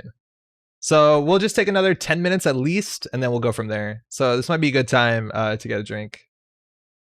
If you want to throw tournament scores and we'll be able to put those in, that's a good place to start. So this will be going on in the background. Sorry, you can't see the end of the game, but we'll get that in. I'm just going to check the scores and I have to input them. So Clicot swept. So Clicot's swept. That's that. Save. I don't know if you have to save there. What else we got? Table 6 split. We saw that game and it was the corpse that won, right? Yeah. So the corpse won. Table 5 wizard swept. Good stuff, Antoine. Nick Corp wins. Thank you, Nick. So they split. We're waiting on Mike, Nairo, and Ken. So table 2, I won with Corp, tie in game 2. Okay, so we have to do that different. So they tied. He couldn't find the hostiles. So Ninja Mike, table 2, I won with Corp, tie in game 2. So I think that's 4-1. And then we're just waiting for this game. So we'd say, hey, stay out here.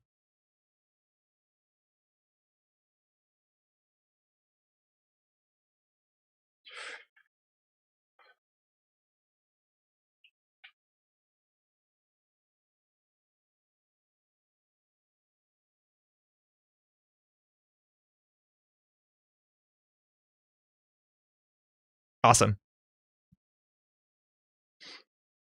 All right, so I've actually played Brandon's deck. He's been able to share it with me before. It has reversed accounts. It also has hard-hitting news, and it has punitive. It has so many win conditions, and we're at the exact same spot where, in theory, the hostile takeover can win the game out of nowhere. Guru Devinder, a very hot include when it comes to dealing with punitive Counter-Strike, let alone any meat damage from hard-hitting news. But that comes after. At least you'll be tagged at that point, and you can trash this. Ken's money drying up a wee bit. Going to have 2 drip coming in from the Rizeki. And maybe even more from Beth. Right now, there is no clot threat. There is no clot threat. We are seeing Hushuks. I imagine maybe that's where this SSL came from. It's 8:26 right now. So for those who don't know, Brandon is technically playing on this side. This is something we talked about earlier in the round. Close very kindly joined in to be Brandon's Oracle. Brandon is visually impaired. Can't see, I suppose. Oh, punitive! You can't punitive as a guru! Oh, I guess they have to pay 4. But the idea is that Steven basically has to say every card that's being drawn, says everything that the corp is, or the runner, your opponent is doing, and can't give any sort of like other advice, obviously. And then Brandon just plays the games by telling Steven what to enact on Jinteki.net, which is so wild.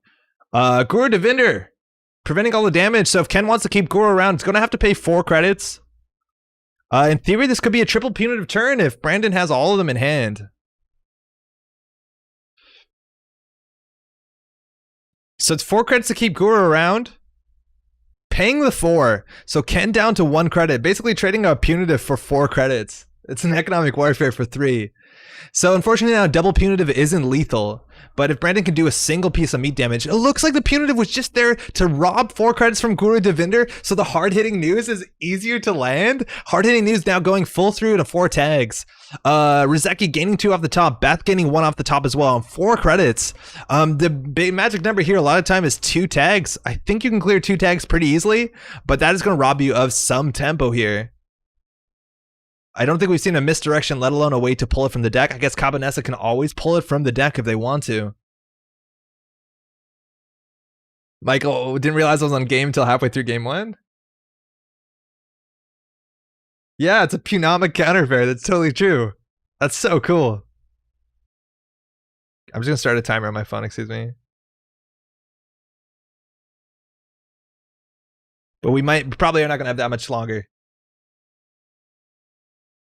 A Puna Counter-Strike and tag deck? Yeah, this deck does everything. It's really cool. And I think that's pretty good right now, the outfit. Ooh, and Ken just going to try and float the tags? Just going to go for the Hushuk? Unlikely to win here. Probably the worst they can hit is a 3-pointer. Can steal easily SSLs or City Works. Close only has 6 credits, so they spend a lot of their money. They're not going to threaten Boom, let alone consulting into Boom. 6 is kind of the beautiful number where you can consulting visit into Boom here. So gonna have to take a hard think of whether they want to spend any money resing this. 6 credits also puts them underneath Bulwark. It also puts them underneath Trebuchet. I don't think Trebuchet... Oh yeah, Trebuchet stops an Axis, so that technically does goof with Hushuk. So they're gonna have to think here. So what can they res? Like Horda, Mouseless, Border Control, maybe even like a awkwardly placed Afshar. So we're thinking here, but again, I don't know how Ken can capitalize on a win unless there's nothing in archives. But if they Hushik here, they have to Hushik again to have a chance to close the game out. Now it does shuffle, so it's kind of random, I guess, both times, but that's interesting.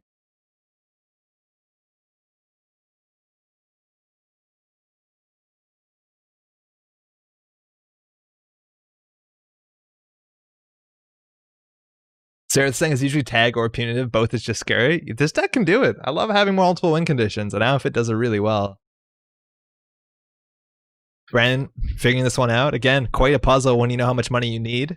Now, in theory, if there's a boom in hand, the threat is always like too big to fail into boom. Even like what's it called would do it pretty well. A high profile target obviously would do it well. You do need it. Actually, the boom wouldn't work. Consulting to boom doesn't work because of the guru. But this is really strong. This is going to do a damage. So now if Ken wants to keep the guru around, this incidental damage, in theory, actually they could, I guess, Palangi and then break this with what? Bagalter? No, they can't. So it looks like this net damage is probably going to go through. And when this net damage goes through, they either choose to keep Guru around or not. I think when you're tagged, keeping Guru around is a bit dodgy. This is also going to give you a credit back. Wow. So in theory, the plays could be like Trash Guru if it sticks, too big to fail into high profile. I guess Boom is off the table now.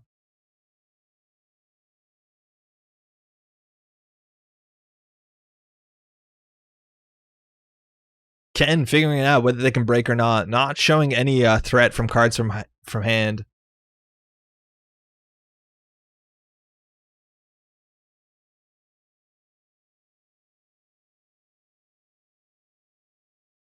So they can spend 5 credits with Croter and Paperclip.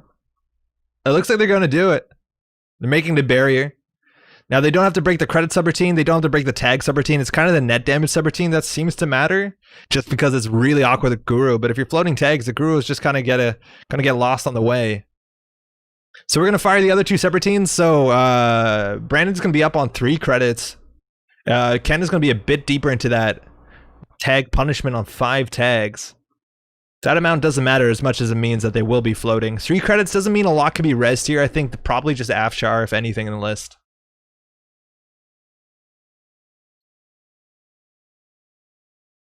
Hushik, replacing effect.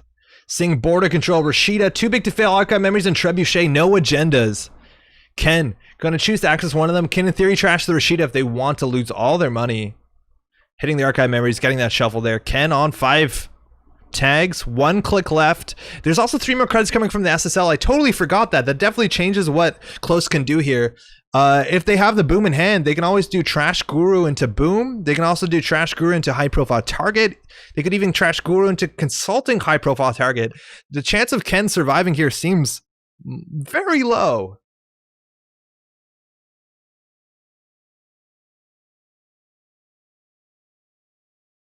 SSL endorsement coming in for 3. 5 more minutes in the round. I hope that's fair. I don't know. I just did some amount of time. Close starting with 6 credits, 4 cards in hand though, not the most options. And again, that Hushik does shuffle, trashing the Guru. That's a good start. And there they have it, the boom. They had it perfect credits. Credit perfect. Sick. Nice. Buffer jab, putting that Hushik to the bottom. That'll take it. Good stuff, y'all. Man, exactly 6 credits. Good calculations. Again, so many win cons coming out of this. The value punitive, the turn before into hard hitting news. What a cool play. Well done, y'all. All right, I think that's going to be it for round 1. I'm just going to get the scores in if we can report them.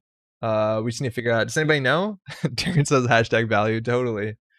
That's pretty good.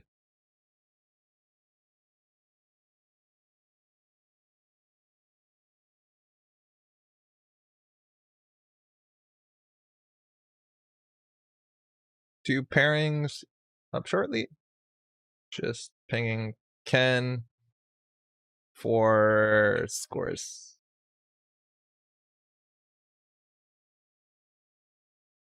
Cool.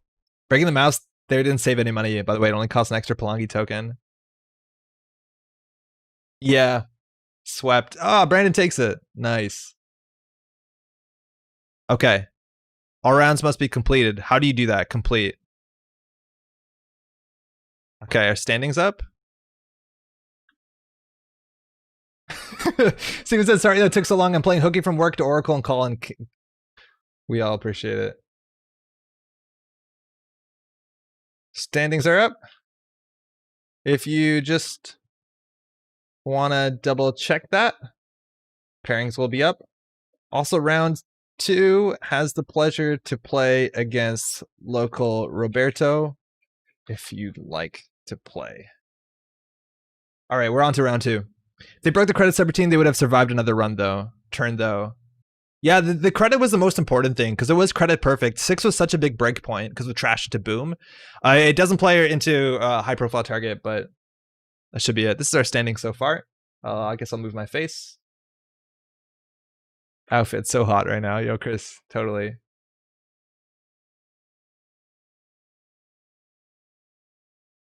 Huge clarification. All right. People aren't very communicative. I'm just going to do pairings.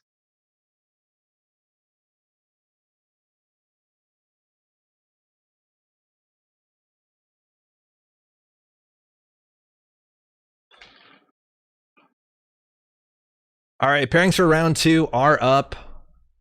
I need to learn what the command for setting the timer is again. Seems important.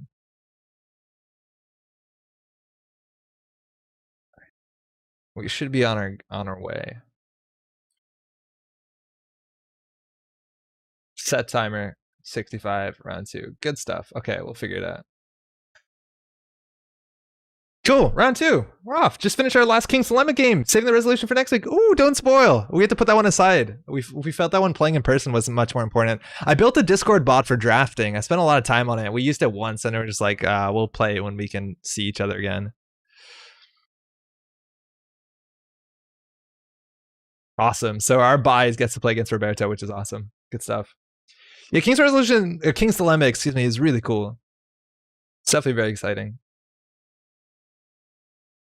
It does depend on your play group because it's a lot about like making up your own. It's about bartering and decisions. So yeah, you need to be social. And we're off. Once everyone's in, I'm going to set the timer. I just want to wait for all the tables. We have what, 5 tables tonight? 6 tables. 1, 6, 3, 5. So we're missing 2 and 4. No, there's 2. So we're just missing 4. 4 is Marc-Andre Shane. Wait, I saw Marc-Andre though. Why are you table 1? Oh, those pairings are wrong. Something's wrong. Brandon should be against Antoine. This is not right. Hold on. Marc-Andre, you're not. I don't think you're table 1, man.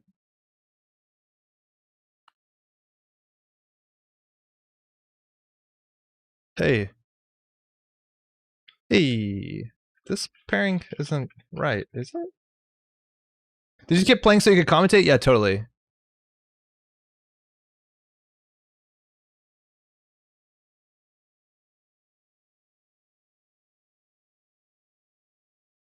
Yeah, I don't think that pairing is right. Marc-Andre, you should be on table 4.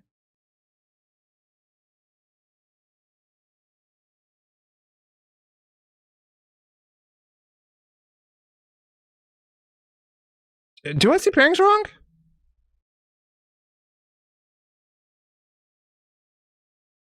Brandon should be playing Antoine. Brandon is playing Wizard. Says my screen.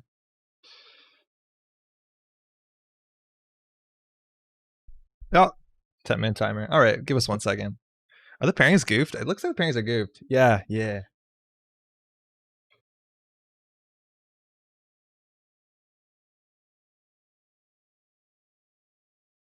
Yeah, so people just went into the wrong rooms. Pairings are fine, just sat at wrong tables. Cool. Yeah, okay, they sorted out. They moved into the right rooms.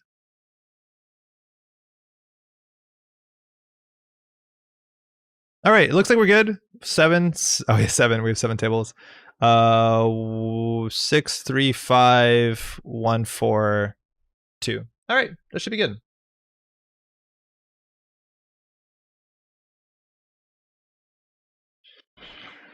Round 2 begins. Good luck. Have fun. All right, and we're off. I keep saying it's round 3. I keep copy pasting with a round 3. Ah.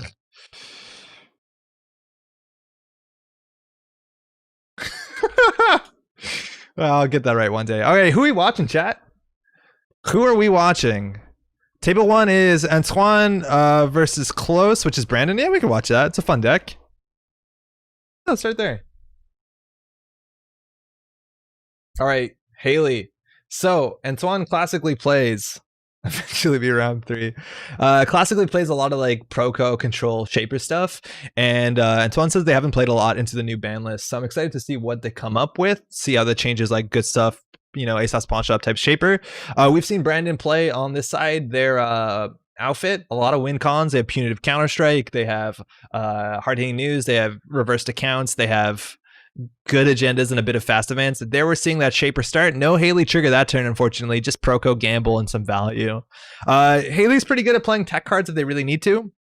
I've seen Hayley's that are playing No One Home sometimes for tags. Citadel Sanctuary even sometimes sneaks into there. So we could see some hot, spicy tech.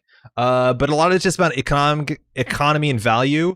A lot of the bigger barriers that are going to be played on this side when it comes to the trebuchet can be difficult to deal with. I imagine Hayley has the influence to get that paperclip in there. Paperclip seems so good with Simulchip. You can even pawn it sometimes if you want like quick value, if you know you're going to need it that turn and you're not going to need it. Who knows? Good luck with the rest of it. I'm off to bed. See you at Euros. Yo, Michael, thanks for dropping by. See you at Euros. It's this weekend, Continentals. Ooh, Armitage coming down with daily cast. That's an interesting include in a Hayley list. It's a bit click intensive to get the money off of it, but if you're clicking for credits, which I don't know if you do with Proco, that gets you some value. Now, when I see this in Shaper, I think Apocalypse, but I think Professional Contacts kind of betrays that idea. It's a bit of a very expensive investment for that to get destroyed that soon, but that's definitely some money. They did click it already once. Outfit still building a board state. I didn't check the mulls. Let's check the mulls real quick. Sanjay, they both kept. It's okay, so they probably both have better hands than you'd want. Brandon drawing up. Oh yeah, I did start the timer. I just almost panicked for a second.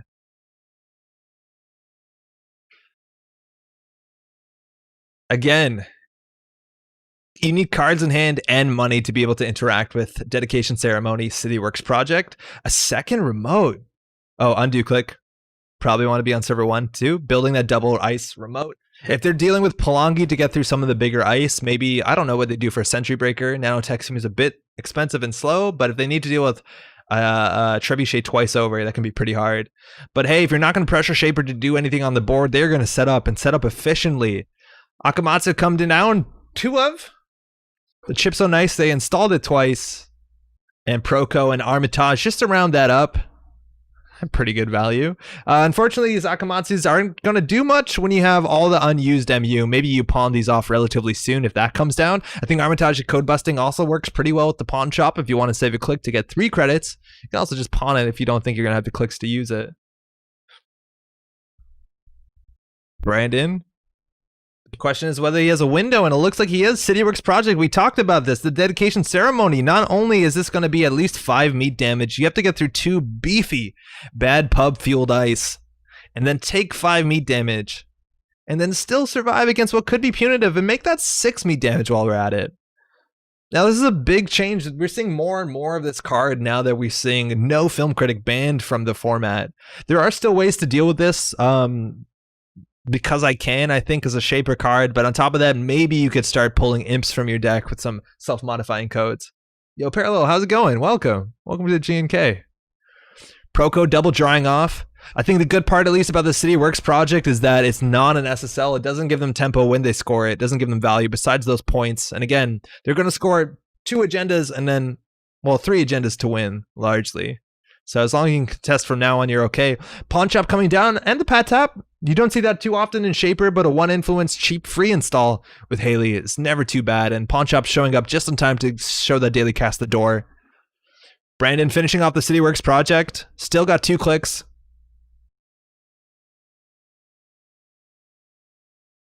14 credits just drawing up. Would love to jam a Rashida, I have no doubt here. But just keeping that credit lead up. Again, economic warfare, dedication, reversed accounts. There's a lot of ways to surprise a runner that's interacted with you and believes they have the credit lead. I have no doubt, though, this Hayley list is playing misdirection. And it's not so much that you can tax the clicks out a bit, but you have to tax them out on a self-modifying code or a simul chip to show up. Pat tap fire that last turn. Pawn shop, selling the casts. Again, 23 credits, no breakers just yet, but a single Ngolo a lot of times can be enough. A Palangi Ngolo to deal with a 2-ice remote. Triple Proco, double install. Give us that classic Hayley play. Self-modifying code into Harbinger. Absolute feel for the fire. And you know what? In terms of Wayland, we're on what, turn 6? 3-point scored is not bad, but against a Shaper that has this good of a setup, it might be pretty difficult. And you're going to see where that Armitage might be a bit too slow to use. I don't know whether they can spend 2 for a click when they can pawn for free, draw, and get a credit for a click. It might be a bit too slow. But a lot of times there's this inevitability. We haven't even seen a Rozeki just yet. But the Shaper will catch up to you. I'm interested to see whether Tapworm shows up in this build. Seems pretty strong. And Shaper. People are shaming me for saying round 3 of the timer. Brandon jamming. Advancing. Now again, this is a 3-way fork if I know this deck list. It's either the SSL, pretty good, puts Brandon on game point and threatens out the hostile takeover to win. We haven't seen a clot just yet, but I imagine it's in there. Could also be a reversed accounts, pretty scary. Can pull away a lot of credits. You could do double advance, rip away, what, 16? Or it could just be a hostile slow roll if you are playing around that clot. A-Shop's trashing the Harbinger, putting that face down. You can trash that once more later. No longer a program, though. 29 credits, 4 clicks. Haven't seen the Beth yet. Haven't seen a Hyperdriver. Still a lot of cool Shaper stuff. Not that Antoine needs more setup. Just needs some breakers and some pressure. We haven't seen no multi-axis. At this point of these credits, like, you could just throw down some, like, you could ignore this. You could just throw down some R&D interfaces and just say, you know what? You're never going to draw an agenda, but with no breakers, a single SMC, we're just going to charge this remote. 29 credits. That's probably enough to get through this. A border control would probably be annoying with a bulwark. But at least that's only a single breaker to get through all of that. Let's see what the paperclip comes in here. I don't know. You spend influence anymore. There's a border control. Not a good start. At least if Antoine wants to hit that with a paperclip, if the second ice on the way is a trebuchet, it's not too bad of a hit. I could trash a Proco, right? It trashes any card. I guess Proco is probably the worst one. But then you can at least trace through and get the SSL, so it doesn't end the run. Self-modifying code for 2. Paperclip Palangi! Oh, good luck with your remote, my friend. 2 credits to go through here. This is not a safe remote. This is what Shaper control play looks like. I'm okay. I can install Palangi from hand with a paperclip. The best combination in the game for breaking, you ask me, besides stealth, whatever that cat is. After image. And there you go. That's a bulwark on its own. Only 7 credits with a paperclip. Not too bad. It's going to get a lot cheaper now the bad publicity is coming in. Close only on 5 credits. Too big to fail is the big threat here. Let's see that reversed. Let's see that reversed. And can a deck that's hoping to go fast put the pressure on ever find time to purge the Palangi? Border control. Trading that border control here, they can run back. It's going to cost them only 6 credits. That's still okay. But that server did get a lot worse for the future to come. So it's 7, 1 bad publicity doled out so far only with the outfit. Still the black kid, obviously. There's that SSL. Close is going to start the turn with 8 credits with 4 cards in hand. You need a double punitive. Antoine drawing up and getting credits with Proco and Armitage. Oh, seems pretty difficult here. There's a small chance economic into double punitive can go through. My math is not that quick. But Padtap going to recover a bit of that SSL. So Antoine's still a bit further ahead as well. I don't know if Close has punishment. 12 to 8. Economic warfare can make that 8 to 8. But you need to land 2. I would say that's a no. I've run the numbers. And this is a problem where you find yourself slightly behind that Shaper you're trying to rush out and you realize they have the tools. Oh, thanks, Parallel. Cheers. It's a lot of fun. Wizazi with a dedicated processor. That's pretty strong. All right, it looks like Antoine can let out their breath. Close drawing once means it's probably not lethal here. There could be like an aggressive trade of credits on punitive just for like value. Consulting visit into too big to fail. 2 clicks to gain, what, 8? Not the worst. That consulting visit does have value, but at this point, if you don't think you're going to be able to throw any of your punishment cards from hand, you might as well get that out there. And you need those credits to stay ahead. This is the sort of play that I love to see from someone who's probably more experienced with the deck, to understand that, okay, while we can't throw the book at them, the best thing we can do is still try and stay ahead in terms of threat. But stay ahead, hey, we're talking about 17 credits after the Proco and the pawn shop. Antoine, again, not pressured to do anything on the board, so Shaper can just set up. Triple Proco, double install. That's so much value. Deus Ex. Yo, is this thing AP? It's not AP. What's AP? Is Trebuchet AP? No, Trebuchet isn't AP. AP has to hurt you. Mouseless? This prevents net damage. Not meat damage. But, you know, at the end of the day, you pawn shop everything, huh? Brandon. Pad tap, only going to be a 2 credit gain overall compared to Antoine's credit pool, and that overall matters a lot more. I have no doubt Antoine would love to find that Beth that's probably sitting where something in there. Parangas can turn to AP. Oh yeah, that's huge. You're right. Palangi can make AP. Yeah, totally.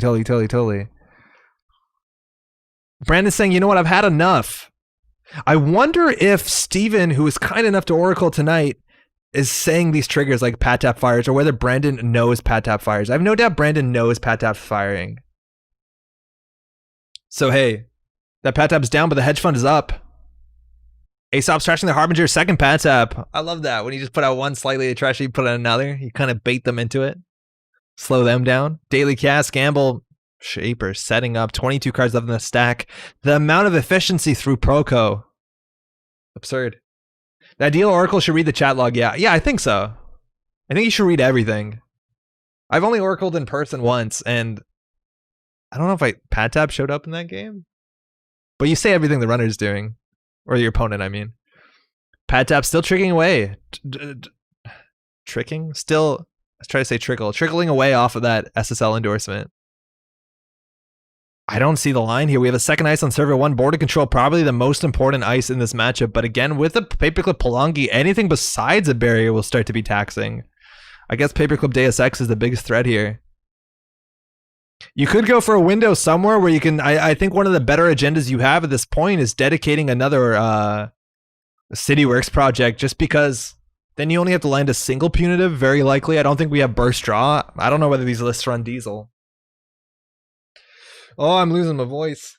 I need to keep checking the Discord every once in a while to see if there's a judge calls. Seems like we're good so far. I just need another monitor, unfortunately. Uh-oh. The rush deck is clicking for credit.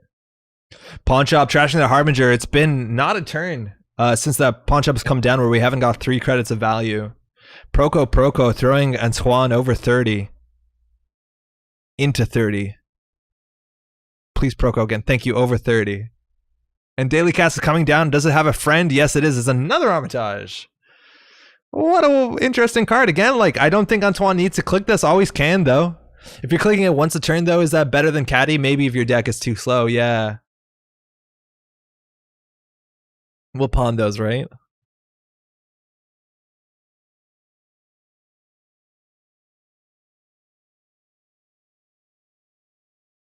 Brandon, 6 cards in hand, has been very fortunate not to meet that reporter just yet on the Shaper side. Server 1. Again, if you're not jamming, I think you would love to be able to install advanced reversed accounts. Basically do anything that forces them to run, because when they run the remote, they are spending still at least 5 credits for a single bulwark. I don't think this list is on Surveyor. I'd love to be pleasantly surprised. But jamming anything in there, you need to make that Shaper do something with the credits. Otherwise, they are way more efficient at making that dough than you are. Terrence is saying, I think since the rush deck is clicking for credits, the Shaper lock deck can waste clicks on Armitage. Yeah, at this point they definitely can, but they did pawn 1, which is probably good enough. Proco. At some point, Antoine is going to have to be a bit judicious with the cards they pull out of their deck. If you are going to have to deal with value punitive, if you're going to have to deal with, you know, at the end of the day, like, you still need cards to steal CityWorks project if it's on the table. It's also wild. Like at this point, Antoine could definitely throw down some multi-axis. Maybe they haven't found their R&D interfaces and gone for R&D with some multi-axis and start the lock. Because they're definitely locking server 1, I'd imagine. On top of that, we haven't seen yeah, we haven't seen any multi-axis. No turning wheel. Oh, there we have it. Dedication. There we go. That's the window. Been so patient to get to this point. Now you're going to need to throw away 6 cards to get this, and then at that point a single punitive needs to get through. With only 18 credits to close his name, it seems pretty difficult, and as soon as this one sneaks through, we're on game point, and we have to continually keep up that clot lock. 4 credits coming off the top, plus 3 more, just 7 credits. Antoine 43 up against Brandon's 18. Pad tap, probably getting some value. Deus Ex also breaking for free. There's no ice in here that's over 10 strength. That's going to goof up the math. I think we need a single border control on this remote as a start to be taxing. I think the best remote here we have is Trebuchet border control Bulwark. That's the only one I could see being okay here. Antoine Procoing up once. Again, 6 cards is at least the start here. Now, interestingly enough, if there is a clot in hand, it's going to be thrown out here. And then the simul chips, if those aren't on the table, that's going to be thrown out as well. But we're not threatening any install from hand here. So no SMC, no simul chip, no way to install from hand. This deck also isn't running the fan side package so far. So that Whoredom is going to be annoying. You have to Palangi that, which means if there's a border control, I think this one actually sneaks through. Antoine setting up, but not setting up enough breakers to deal with 3 kinds of ice. Like if that's Whoredom into Trebuchet, it's an issue. Well, actually, no, it's not because the paperclip can just come back. Wow. And they would only have fired once so far this game, but a lot of these decks run that fan side combo. Palangi making the Whoredom a barrier. I think you're going to just go paperclip that. You don't need a Deus Ex that. So this next ice is really important. Give it a border control. I don't think Trebuchet is enough, but border control could be good here. Oh, it is! Brandon, understanding his outs. What a good server, that border control. You're still going to have to pay through everything, and then it's going to end the run. And Antoine has 1 click to make it back and shows no way to deal with a Whoredom. Going to probably put Brandon on game point. Border control break for 2. That bad publicity is gone now. It probably already was on the Whoredom, and we still have to pay 7 to get through here. Not that the money matters too much. It's just about those clicks. Just get an Angolo on the table, anything. Border control. We're going to see the pop. They're through. They could take that 6 damage. Antoine, I don't know how he can get a card down and run at the same time. It seems there's no way to do that, right? I guess there are. It's like compile, stuff like that. Give me that game-winning compile. Yeah, Rongi, what's up? Compile, you have to pass the ice, though? How does compile work? Antoine understanding it. Oh, running R&D, undoing the click. Going HQ here. Again, there could easily be agendas here. There's many turns before Brandon's been jamming. We'll get a single axis here. Snare, in theory, could be an issue. I don't think that's in the list. SSL over the top! Antoine, on game point as well. That punitive threat isn't real here. And now punitive is off the table.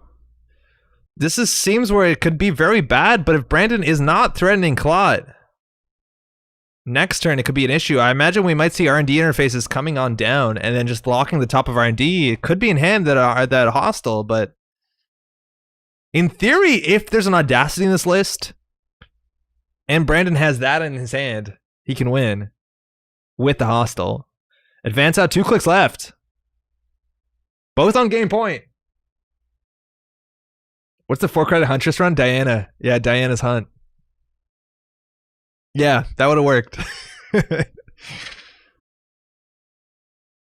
Brandon, 2 more clicks, jamming to the remote. Probably the advance? That's a reverse to counts, right? So this advance is wild. If you're assuming the deck is on 5-3s, you're saying that if this is a 5-3, you're going to lose to Audacity. Now this remote is approachable. You can definitely get through here. It's going to waste some of Antoine's turn. But basically, if Antoine does not put down a self-modifying code, does not put down a simul chip, there's no cloth threat. Now, admittedly, if there's a hostile takeover in hand, Brandon went down to only 3 cards. So the chance of Antoine just saying F it and running HQ is a lot higher. I don't know if this list runs Audacity. It doesn't make too much sense with 5-3s. It does help you sometimes get that hostile off the table. If you're dealing with clot lock specifically, but we're going through it. Palangi painting that code gate. Now we're hitting back into that bulwark. Ping 7, 33 credits still to Antoine's name. Not a lot of money. There's a reversed accounts. Trashing that for 3, down to 30. 3 clicks left to find that hostile, or at least threaten a clot lock if they have clot. Do we have to do an influence count? Stim hack. Harbingers does 3. Pat taps 4, 5, probably 6. 2 stim hacks 7, 8. Paperclip 9, 10, 11. Definitely still have that clot influence left. Second Palangi coming down. Might not be trashing the first. Ika. Maker's Eye. Hushik. What could happen? Are we on good Hushik numbers? Oh yeah, actually the armor touch probably is there for Hushik, I'll be honest. Palangi, Akamatsu probably checking here for border control so they don't waste a Hushik. Antoine could take it here. They have Hushik. I think that's why the armor touches are down. I think we've solved the riddle. Because they have more than 6 1-costers. Now if the Hushik does miss, then we have a hostile in hand. There's a chance that Brandon has a border control on HQ! That's huge!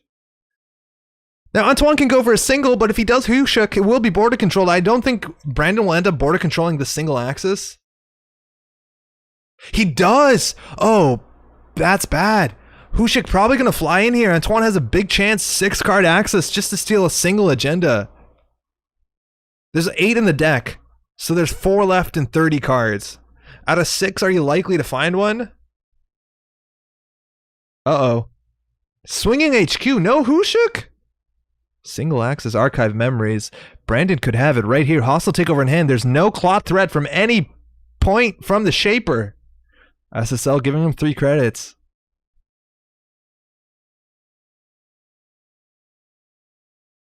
Brandon, do you have it? Digital rights manager. Archive memories. What? For the border control. Archive memories returning the border control to hand. You need that on R&D. You need to stop that Hushik. Antoine didn't have it there. I imagine he would have played it. I think you'd rather run that. Might just go for the remote, but we have an ice on R&D. You can only assume it is the border control. So that does protect from the Hushik down the road. I'm just going to check timer. I don't know what the command is. Show timers. Showtime, got it. 42 minutes in the round. Oh, we're cruising. Card in server 1. Looks like a Rashida. Sounds like a Rashida. Does it smell like a Rashida? Antoine, where's the Beth, right?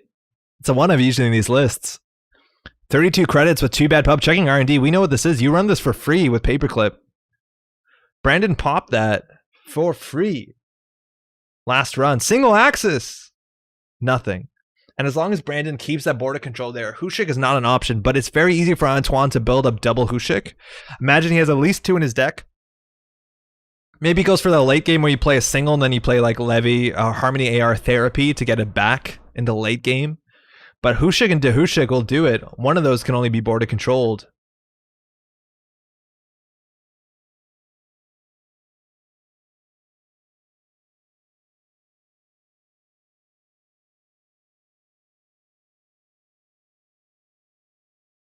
Antoine, charging the remote, wants to get that Rashida down. It's largely only going to cost a Palangi counter and some handful of credits. We're not seeing those absurd credit heights, but we are forcing runs now. The border control not costing too much. You're going to get through the Hordem for free besides that Palangi token. And Antoine really needs to establish some sort of clot threat. There you go. There's Rashida getting trashed. Antoine has 1 click left. If that Rashida went through, the chance of finding a hostile, it's very low right now considering they didn't score it last turn and they saw the top card of R&D. SSL finishing off, putting Brandon up at 13 credits. Drawing up, that's an unknown card. Seen again, no multi-axis yet. I'm imagining in the wings we are having a Hushik somewhere. Considering like the empty Palangi wasn't pawned, I think that makes a lot of sense. That is 4 draws altogether into an uniced HQ. If Antoine doesn't want to run there, I don't know what else he's doing. Maybe see the top of R&D. But I think you just slam HQ 4 times. No ice, nothing. Pawn shop. Do you pawn the pad tap? At this point in the game, you might consider, but just pawning a Palangi. Still at 6 for the Hushik. Make that 8 now. Doesn't matter. Simulchip back for the Pelongi. Oh, for an SMC. We have Clot Threat. Never mind. SMC being popped for a Stargate. Okay, Influence might say there's no Clot on this list, but Stargate's going to be a huge issue here. You could always border control the Stargate. Maybe the Stargate means no Hushik. Maybe you can run both. I think you might need to border control this. The chance of this hitting is high. This deck also is running multiple archive memories, so you could recover it at some point, but here we go. That's a border control, not attacks in terms of credits with too bad publicity. But definitely going to end the run there. Trashing the border control. Antoine has 2 clicks left. Just running for a single could be game. Nothing. Running HQ now. Only a single run after the triple draw. Hard-hitting news. Now we're no longer on those 40 credits. We're down to 19. Still a lot more than Brandon's 9. No threat for the hostile, but no hostile yet. We've seen this before tonight. Just drawing for that outfit's last hostile. Once the remote falls apart, single ice on R&D, I think we're looking for a border control again. There's still, what, 1 in the deck? Oh no, there's no more border controls.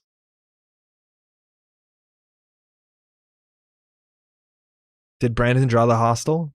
Did Brandon draw another agenda? Again, there's still 4 agendas and 25 cards. 2 in archives as well. Don't know what they are. Antoine? That pawn shop? Nobody's visiting. Could sell oh, you can't. Yeah, you could sell Akamatsu, I reckon. And we're going straight Stargate. Nothing else matters. You know what matters most? Stargate. First dice. Again, we're looking at Bulwarks. It's just the Trebuchet. Now, you can get through this for free if you want a Pelongi plus Deus Ex. That puts you still at 6 if you are on the Hushik play, but the Stargate might just be enough if this goes through. Ika, how do you work? How good are you? It looks bad. 7 credits. Ika's coming over there. Going through for 7 credits. Again, too bad publicity. We're hitting the second ice. 4 credits doesn't leave a lot to res with.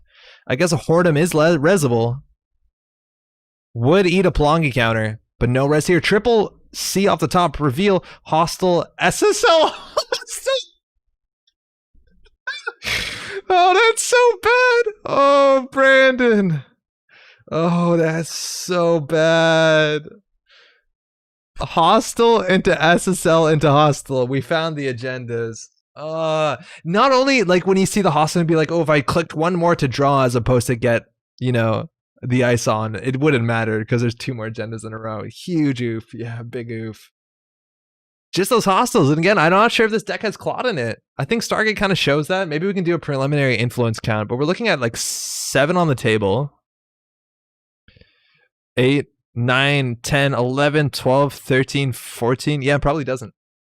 That's a big oof. My God, yeah. All right, and they're off. That was an exciting game. I really like watching that. Like the consulting visit to like Too Big to Fail kind of works out sometimes. That's pretty good. Let's jump into something else. Seeing the top of the game would be good. Let's watch Pat again. Yeah.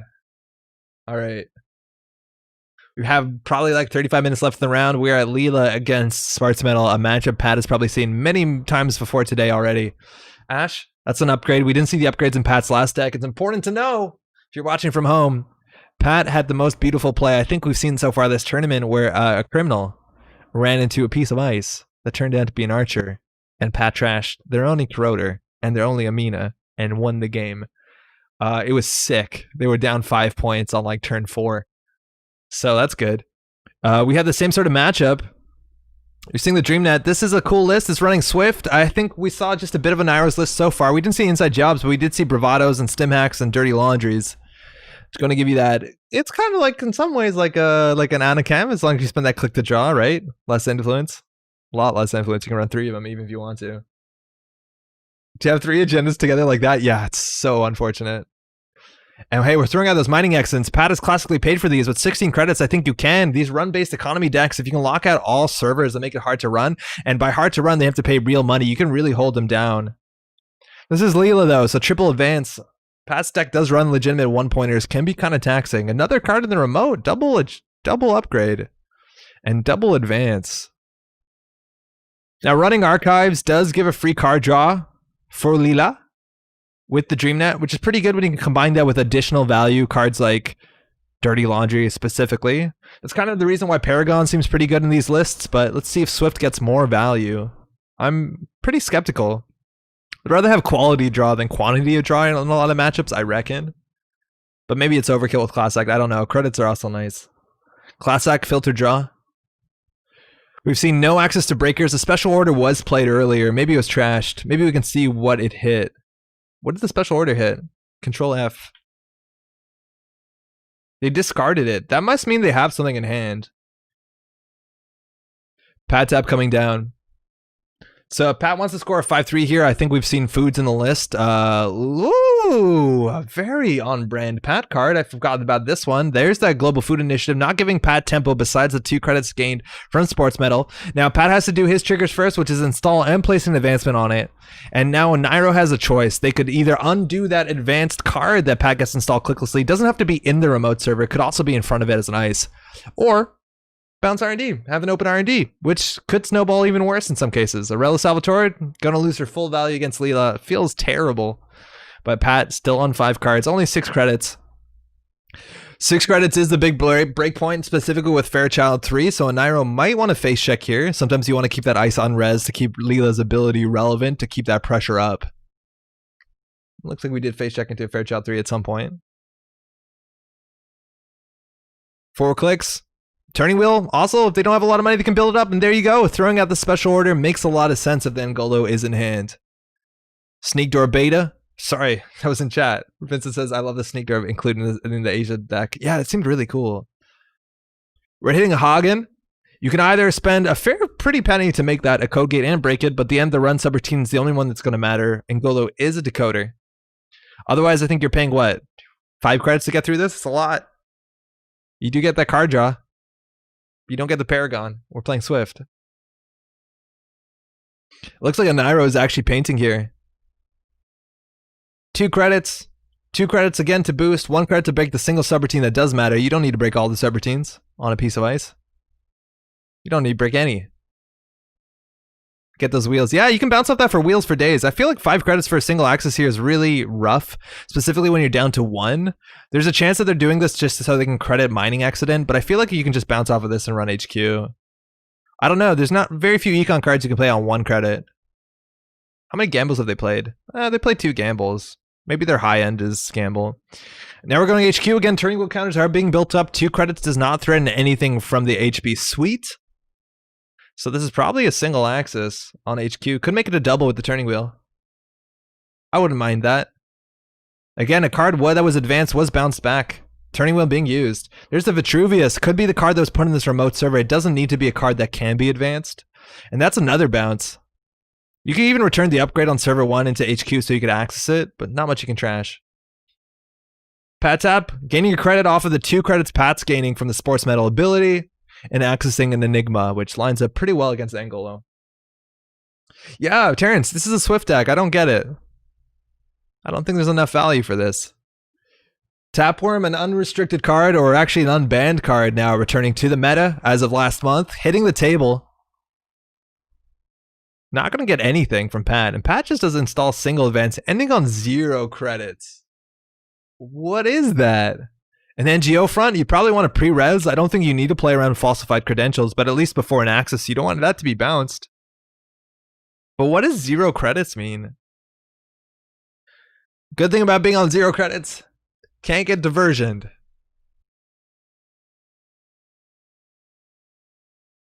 A Nairo might be looking for the bounce. Probably nothing in hand. Maybe that's why Pat just want to get that out of there. 0 taproom value? Yeah, eventually. Eventually. Haven't seen Swift in a minute. Yeah, I've seen him more out of like Ken, I guess, but like Anarchs even, just because Wanton and run events are good. Criminal doesn't have a lot of good run events besides Bravado. Like that's the only in-faction run event they play, right? I guess Inside Job is pretty sweet. Nairo, there you go. Dipping down to 1 credits means they're gonna have to just like very clumsily click up to 5. Getting that value class act draw once per turn though seems pretty tight. And again, if you do have Paragon, you can just run archives to get that trigger as well as clicking for credit. Resing the NGO front, popping the NGO front, not even clicking for credit to advance it again, which is admittedly a bit slow. It's like clicking for 3 and 2 clicks.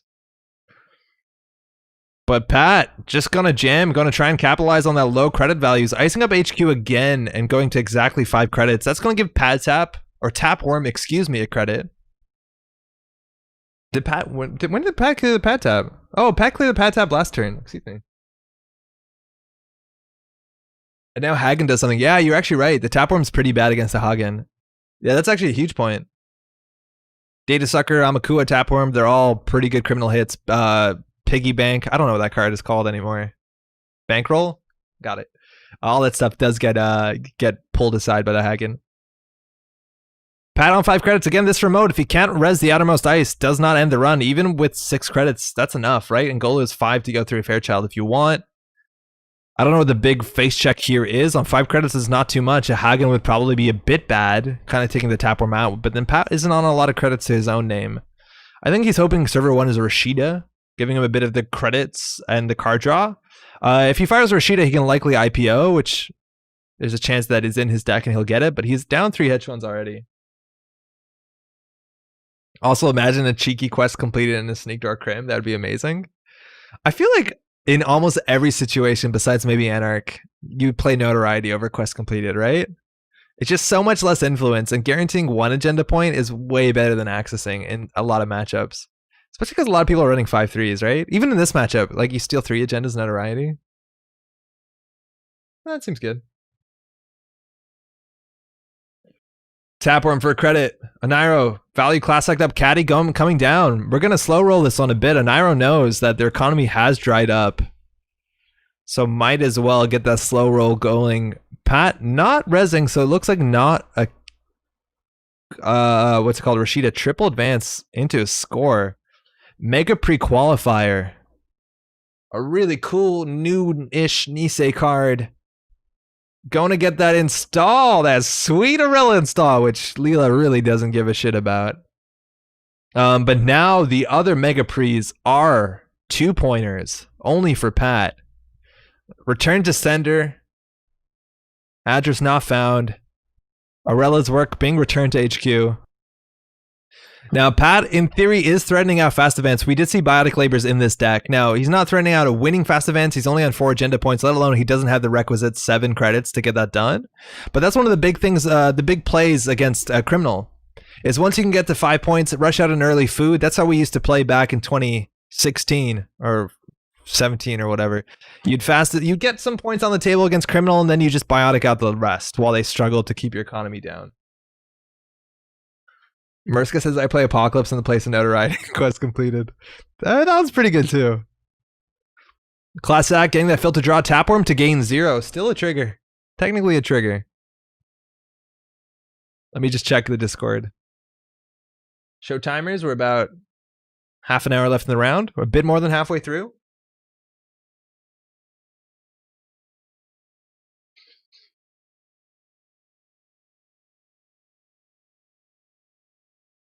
In theory, Pat is in a bad position to contest a mining accident, and I don't think a Nairo can get that much value from the mining accident right at this point. It's kind of weird with Swift, right? Like, they're just not getting value every turn, where with an uniced archives, they can get so much value. This is round 2, stoppable.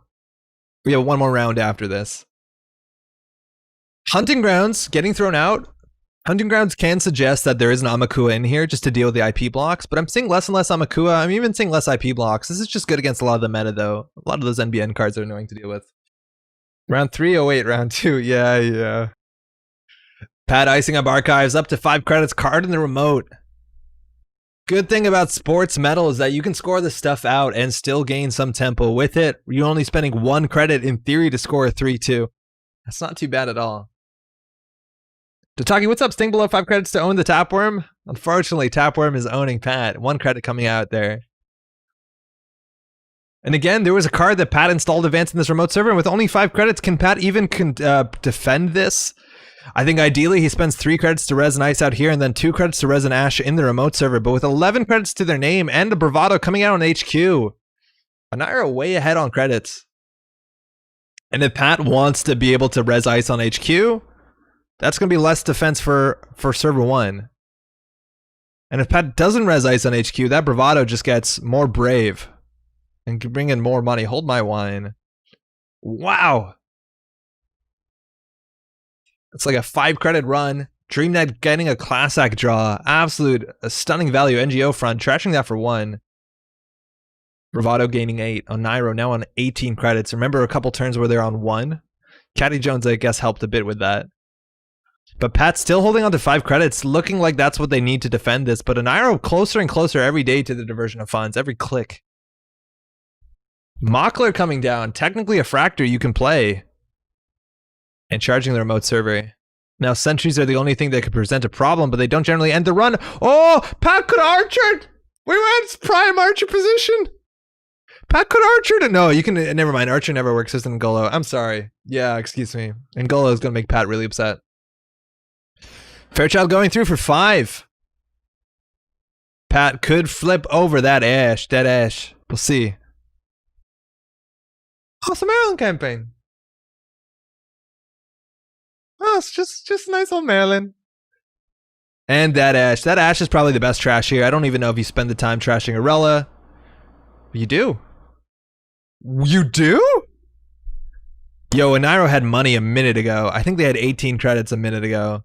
They just spent 13. What happened? What happened? Empty caddy, no money, clicking for credit. What a roller coaster. Technically a fractor, you can play such Caden criticism. You don't need to criticize Mackler. It's worth knowing that like it's good that criminals don't have a good fractor. Like that's fine. The fact that like Onairo played this over like spending 2 on Corroder or 3 on Paperclip means something about the deck. But like it's fine. Pipeline, whatever. But yeah, not every all breakers can't be good, let alone shouldn't. Tapworm giving a credit. Pat returning to that server. A once clean server is now just a Maryland on top of an upgrade. Why did Pat not res the Maryland? Or did he res the Maryland? No, he didn't. Why didn't he res the Maryland? Probably salty about being able to Leela. Not being able to Leela? Yeah, maybe. Yeah, that's true actually. This does stop them from Leelaing ice, but like I don't think they get that much on Leelaing ice. Boomerang is the best fractor. Spins it. /S. Yeah. Yeah, it kinda is, isn't it? Paperclip's pretty good too though. Hot takes. Pat, still not resing that Maryland. Maybe that's the diversion of funds duck, but with 2 ice on HQ, I think you have the ducks somewhere else. Quetzal's best fractor? Install a card in server 1. My eyes were not quick enough to figure out which card they overinstalled, whether they overinstalled the asset or the upgrade. Usually it's not the upgrade. That would make very little sense. But technically is a point. Mackler's still better than Gauss? Yeah, without support. Actually, no, I don't think so. I'm not sure. And Shaber can use Gauss better. There you go. Hey, there's a diversion of funds. We got 2 ice. Again, this remote could still easily be a diversion into an Ash, but Onairo will be there pretty up on 13 credits. So I have to spend 5 for the Fairchild. You could spend fewer if you want to trash some of your cards. Probably not worth the money. And Enigma. Interesting res. Pat doesn't look like he's going to come out on top of this with any credits, especially if he dumps into the Ash. Enigma is only going to be 2 credits. Could be 1 if Onairo doesn't care for that click too much. But you can always click for credit. Seems like a pretty okay use. And hey, my friends, it's a drafter. Does drafter, what does it recur? Well, the drafter, worst case scenario, could even put the Ash onto server 1. You can't really duck those credits, but you know, those cards coming back or something. And also another install here could easily have been an Arella, considering she's a unique. The second copy sometimes gets clogged in hand.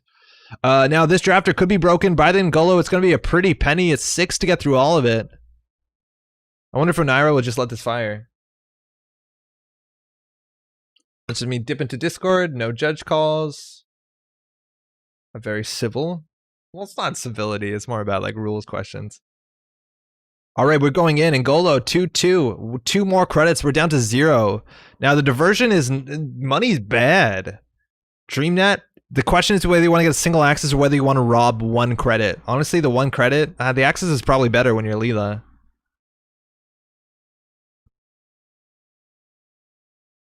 Woof. Maybe the conclusion of Swift means that this is a notoriety deck. Could be. I just haven't seen a compelling reason for this. Maybe they're on Wanton, but that's like 4 influence, right? Accessing, not going for the credit, getting their Relic Salvatore access, not trashing, can't, probably wouldn't, turning wheel, building a counter 2. Pat, on 1 credit. Rashid on server 1? Question mark? We're at the point where an archer can be very scary. Pat clicks to 3. Archer time, my friends. If an archer fires, Pat wins the whole tournament. It's if you archer, Pat already has one of those wins, but if you archer an Ngolo and criminal, you win the tournament. The tournament's over. Now I want to make a Swift notoriety deck, not gonna lie. I think you're doing a shaper, right? You just play Hyperdriver. Pat clicking for 3 has to discard a card. Pat's deck does have Jeeves in it. We haven't seen it to date. But has to throw something out. The fact that when you think what to throw out kind of shows something about a hand, but it's just not too much you can get from it. Probably throw out an Arella, right? I think you actually win Worlds if that happens, like preemptively. Congratulations on your Nationals win! Tap Orb gaining 0. Pat perfectly ducked at 4. I'm assuming this is game 2. Yeah, turn 15. It has to be, right? A Nairo down to 1 credit again. We're talking about so many Paragon credits this game. Caddy probably needs to be clicked up again. 1 credit, not too much. Actually checking here archives. This could be it. This could be Archer. This could be Archer. Pat, just Archer him. Pat, Archer him. Piss. GameNET, Class Act. It's a clickless draw in which you risk an Archer. You see a Maryland. You see that Arella, so we know which card was thrown out last turn.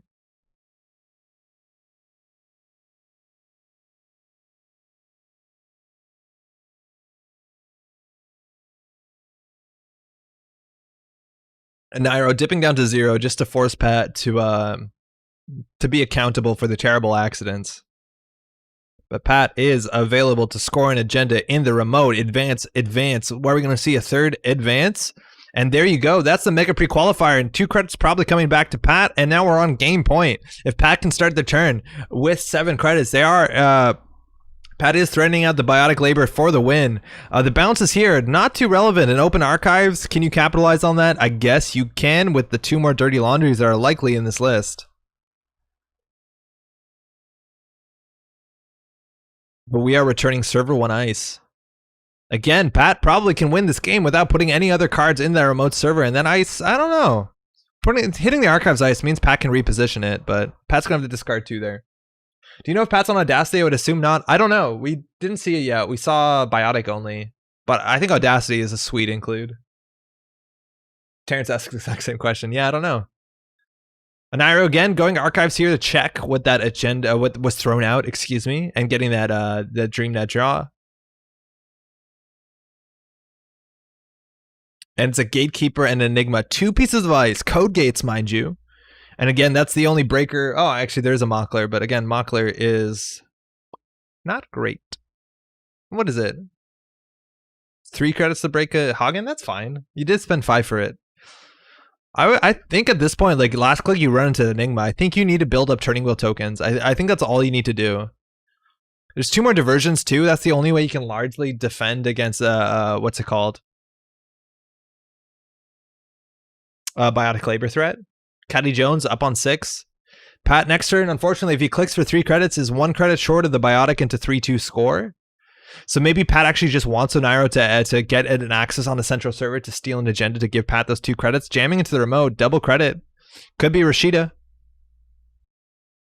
I feel like if Pat actually rezzed that Maryland a couple turns ago, he would have got 2 credits gain off of it and would have been on 7. And at this point could threaten out a Biotic. I was really hoping Pat threw out 2 agendas to end up to Biotic 7 to win like a true preemptive world champion. Yeah, it's technically a play. Leela capitalizes on only a bit. And that drafter on HQ is doing enough work. Like normally you could get in there, but that drafter is 6 credits to break without seeing the, what's it called so far? I'm imagining there's a Begalter somewhere. And Nairo taking 6 off the caddy. Tapron getting 1 gamble, up to 12 again, with 1 bad publicity. Oh, I got to ban a bot. Love banning bots. Destroy. Stim hack on the remote. I don't think there's an agenda in here, but Pat might have just thrown away something just to buy, to get some money.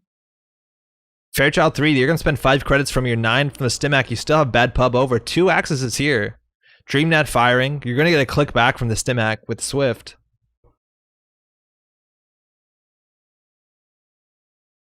It's a Hyperloop extension. That's money for Pat.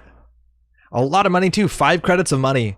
Leela can get a bounce here. Bouncing the ice on archives. Wants to access the other card. Excellent job ending the run on the bot. Thank you. And hey, the third Arella. Pat's influence is just like Arellas and Archers, and that's it. We're looking at 9 influence for Arella. 10, 11, 12, 13 probably on a pair of Archers. Wow. Career fair.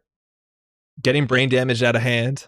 Pat now up on a juicy 10 credits, not only into IPO range, but definitely into biotic to close range. Bagalter coming down. That came down before, right? Modpox. And Anira might only have 1 click left here before that biotic comes out. Let me just check the Discord. Everyone's great.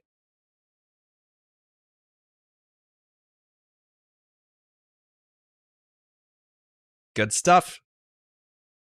Use border control on the bot. Checking HQ here. Knows that there could be definitely the winning agenda in hand if there's a biotic hanging out with it. I think Pat probably is on 2 biotics again against Criminal. Such an easy way to close the game. Enigma, we're going through for 1 credit. Drafter. It's going to be like what? 2 credits to get through? Not bad at all.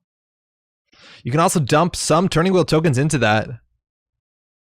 Yeah, 4 credits, 2 with refund. Wait, Trash Dorella? Why not? I think they still have stim hack credits left over. So it was free. Eli. Not using turning wheel. Pat has 6 on hand. That could be the Eli that was returned maybe from archives. So a card was bounced before that HQ access.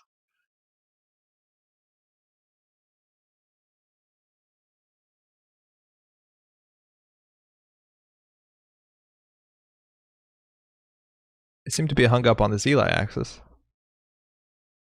Can't trash Eli. Did we disconnect? Stream seems okay. We'll wait. The tension.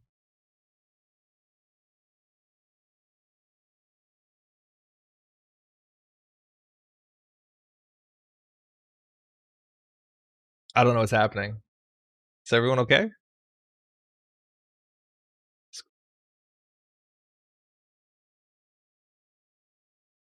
I need a heart.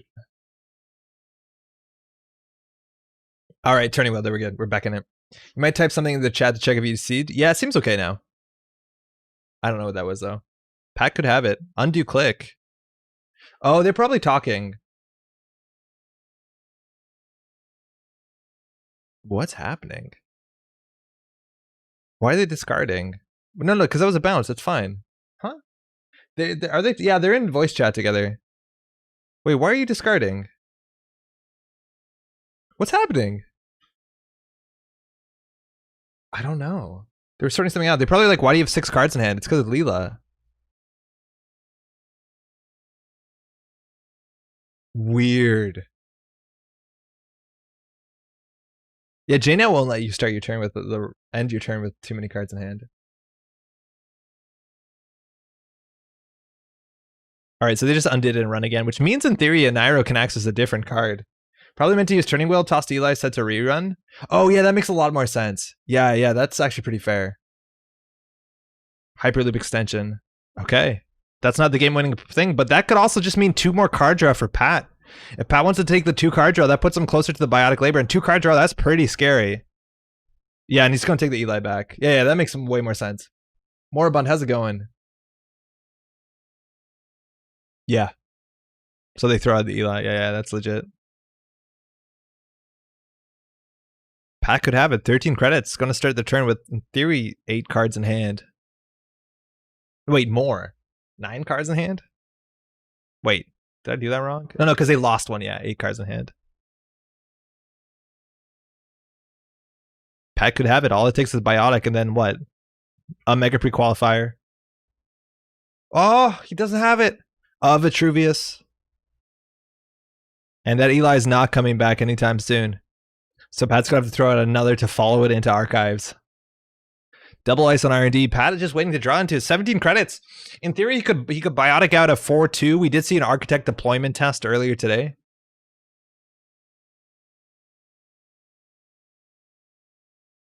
Oh yeah, there's a question. They're asking how to change in Discord how to change the power counters on turning wheel. Tapworm, 3 credits. We kind of hassled this Tapworm, but that's the sort of thing. If you can sacrifice a click down early to get this down, this Tapworm has made like 5-6 credits. And for how it's been a bit volatile, like Nairo's gaining 18 credits and spending like, you know, a lot in a single run. That's a lot of money considering the economy of this deck hasn't been Paragon strong. Yeah, that Tapworm's good. Diversion. Now, I don't love this diversion. I never like these diversions too much. Pat's on 17 credits or on 12 credits. It doesn't change too much. It's 12 credits specifically to double biotic out of 4-2 if that's actually what's going to happen. And I don't think Nairo makes money on this run, right? It's like 4 credits. You make 1 credit. I guess it's a click less, but I don't know. Diversion for diversion's sake never feels amazing unless Pat is like trying to build a remote and score in behind it, which I think at this point Pat is like probably pretty single-mindedly on bioticking out because it seems like way more approachable. We also haven't seen a single Boomerang yet, but maybe there's a chance that a Swift deck is more likely to inside job than Boomerang, let alone the other one. What's the other one called? And I forget it. Earlier today, I sneezed with a mouthful of rice, and I'm finding it in my keyboard now. That's horrid. Let's see how much time we got. 9 minutes left in the round. Spearfishing, thank you. Might just be looking for a net positive way to wheel. Oh, that's true. Actually, yeah, you're totally true. That is, it's not that bad when it comes to a wheel token for 1 credit. I think that's totally true. That being said, you could always like bounce last click into Enigma. You can also go for the Axis, but now the drafter is actually 4 credits instead of 2, so it's a 5 credit run. And you could see 2 cards. Yeah, maybe it's not the worst. Maybe I'm a bit too harsh on that. Swinging over here, you do have the credits for an Archer. Pat resing an Archer, putting himself off of... No, he's still on game point. He's still on game point. We're good. Wait, was Pat on 6 points before? Oh, there's a chance that the Hyperloop extension actually put Pat off game point. That's steal from HQ. There's a big chance Pat... Wait, I didn't realize Pat was on 6 points. 3, 4, 5, 6. Yeah, Pat probably had a Biotic and Hyperloop in hand, and that turning wheel was so important. Making this a code gate, sometimes in Gola, is just cheaper than Bagalter. This is like 8 credits. You can pay 7 and let Pat gain 2 credits off the Archer. With Bagalter, it's 5, 6, 7, 8, 9. It's 7 if you haven't used Bagalter for a full break. Marcus, how's it going? Pat inspired me to put Archer in my sports deck. It's been doing work today. I don't think Anairo is ready to spend, what, 7 credits on a single piece of ice. That being said, Pat is still on game point. There might only be 1 more Hyperloop extension in the whole deck. I'm waiting for the Embezzle to kill 2 Biotics. Oh yeah, there's also Bad Pub. You're right. It's free. Okay. Mockler getting through. Could be a double axis. Anairo using the turning wheel. We're going to see 2 here. Could be game. You need 2 agendas. Oh, food. 1 more agenda? There's nothing to bounce with Leela. Pat drawing 2. Unseen card from R&D. Pat still on 8 credits. Still could biotic it out. Anairo down to 1. Spending the last click on Caddy. Does Pat have it? Needs to score out of Vitruvius. Can't double biotic out. Biotic. Pat has it. Pat drew Vitruvius. Criminals get to 5. Score it out. Resin Archer somewhere on the way for style. Pat will pull that one off. Well played. I didn't realize how close he was. The Hyperloop was ripped from hand. That was probably game point earlier. That's huge.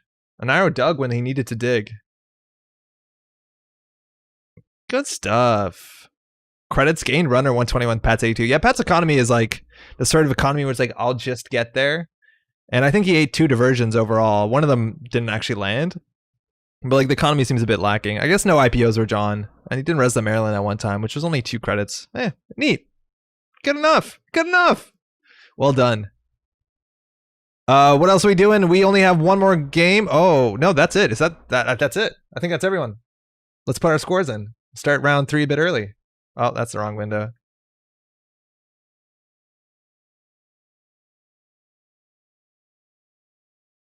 Okay, got some tournament scores. Enter it. If you're just tuning, we have one more round of the tournament after this one. Round 2, table 3. Nick got swept. Where's Nick?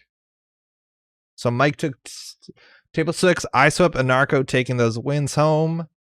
Table 4, split corp. Thank you. Love the corp. That helps. Table 2, I swept. Clicot's taking it.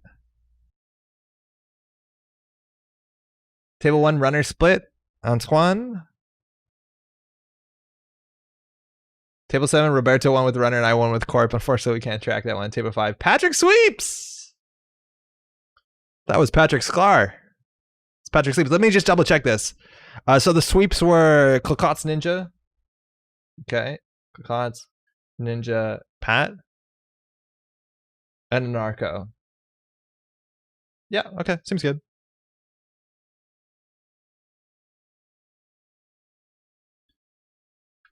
All right. I don't know how to end round 3. I'll figure that out. I thought that was round 3. Oh boy. Standings are up before the last round for everyone. And we'll start round 3. I need to figure out how to end the timer. Does anybody know the chord shortcuts? I feel like the Toronto crew might be. What is it, like stop timer? I'm now going to do round 3 properly though, so I nailed it. Is it end timer? Set timer? Stop timer? What is it?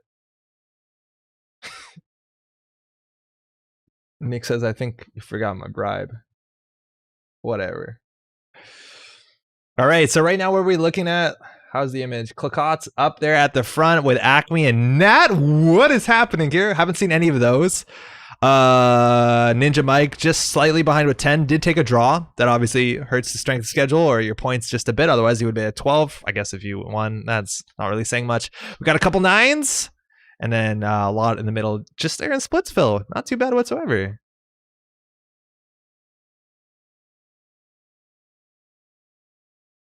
Try help and see if it fills you in. Looks like I'm just asking for help. All right, I'm going to do stop timer. No. Forward bot help.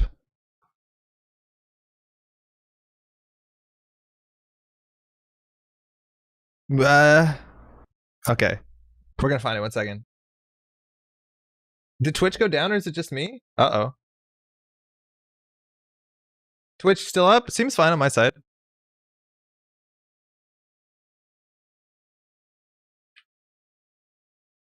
No, it's just me. Awesome. Excuse me, not safe for work. Excuse me, what is this about? Prefix, how do... Timer? Where's timer? Set timer, okay. Show timers, remove timer. Thank you. Got it.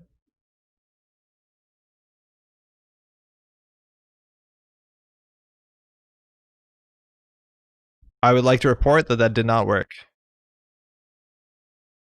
That, in fact, did not work at all. Okay. Round 3 pairings. Whatever, we'll have 2 timers, it'll be fine. So this is our final round. Fortunately, Ken, you get the bye. I think Roberto is no longer around to play. Bummer. Sorry about that.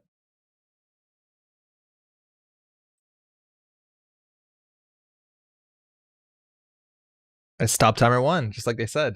Nailed it. Thank you. All right. We got Clicot's versus Ninja Mike. We're definitely going to watch that one. I'm really excited to see Clicot's decks. They seem pretty wild, and we should be in a good spot.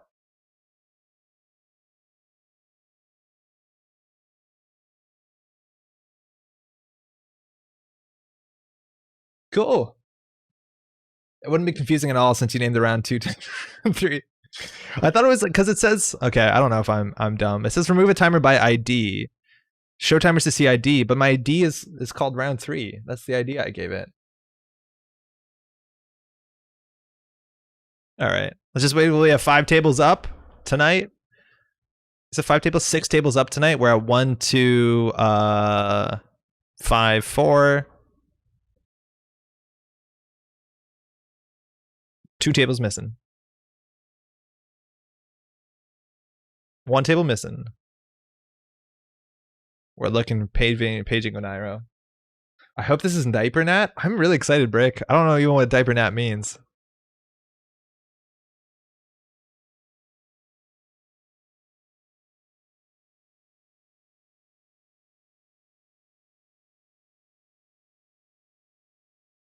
Table 7, Diogenes? Huh? What's happening? I think we're still, yeah, we're missing a table. We're missing table 6.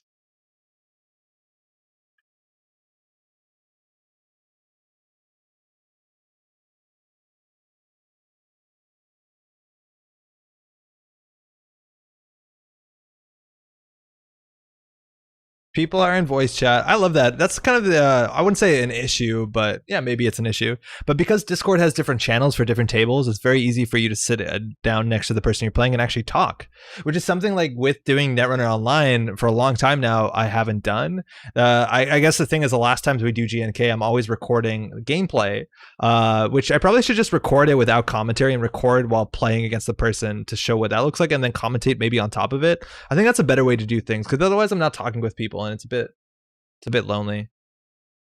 I don't know. Oh, we got an iron. All good. All right. Last round, 65 more minutes. We're just gonna wait for that table 6 to show up and we should be good. I mean, sure, it's also fine to just record their voice, I think. Yeah, no, like I want to record it so we hear their voice, we see our voice, we get the game, and then on top of it, later, if I want to in post, I can do like, you know, hindsight 2020 commentary. Rick is saying basically run amok playing device plus en passant destroying HQ defenses. Ooh. All right, table's up.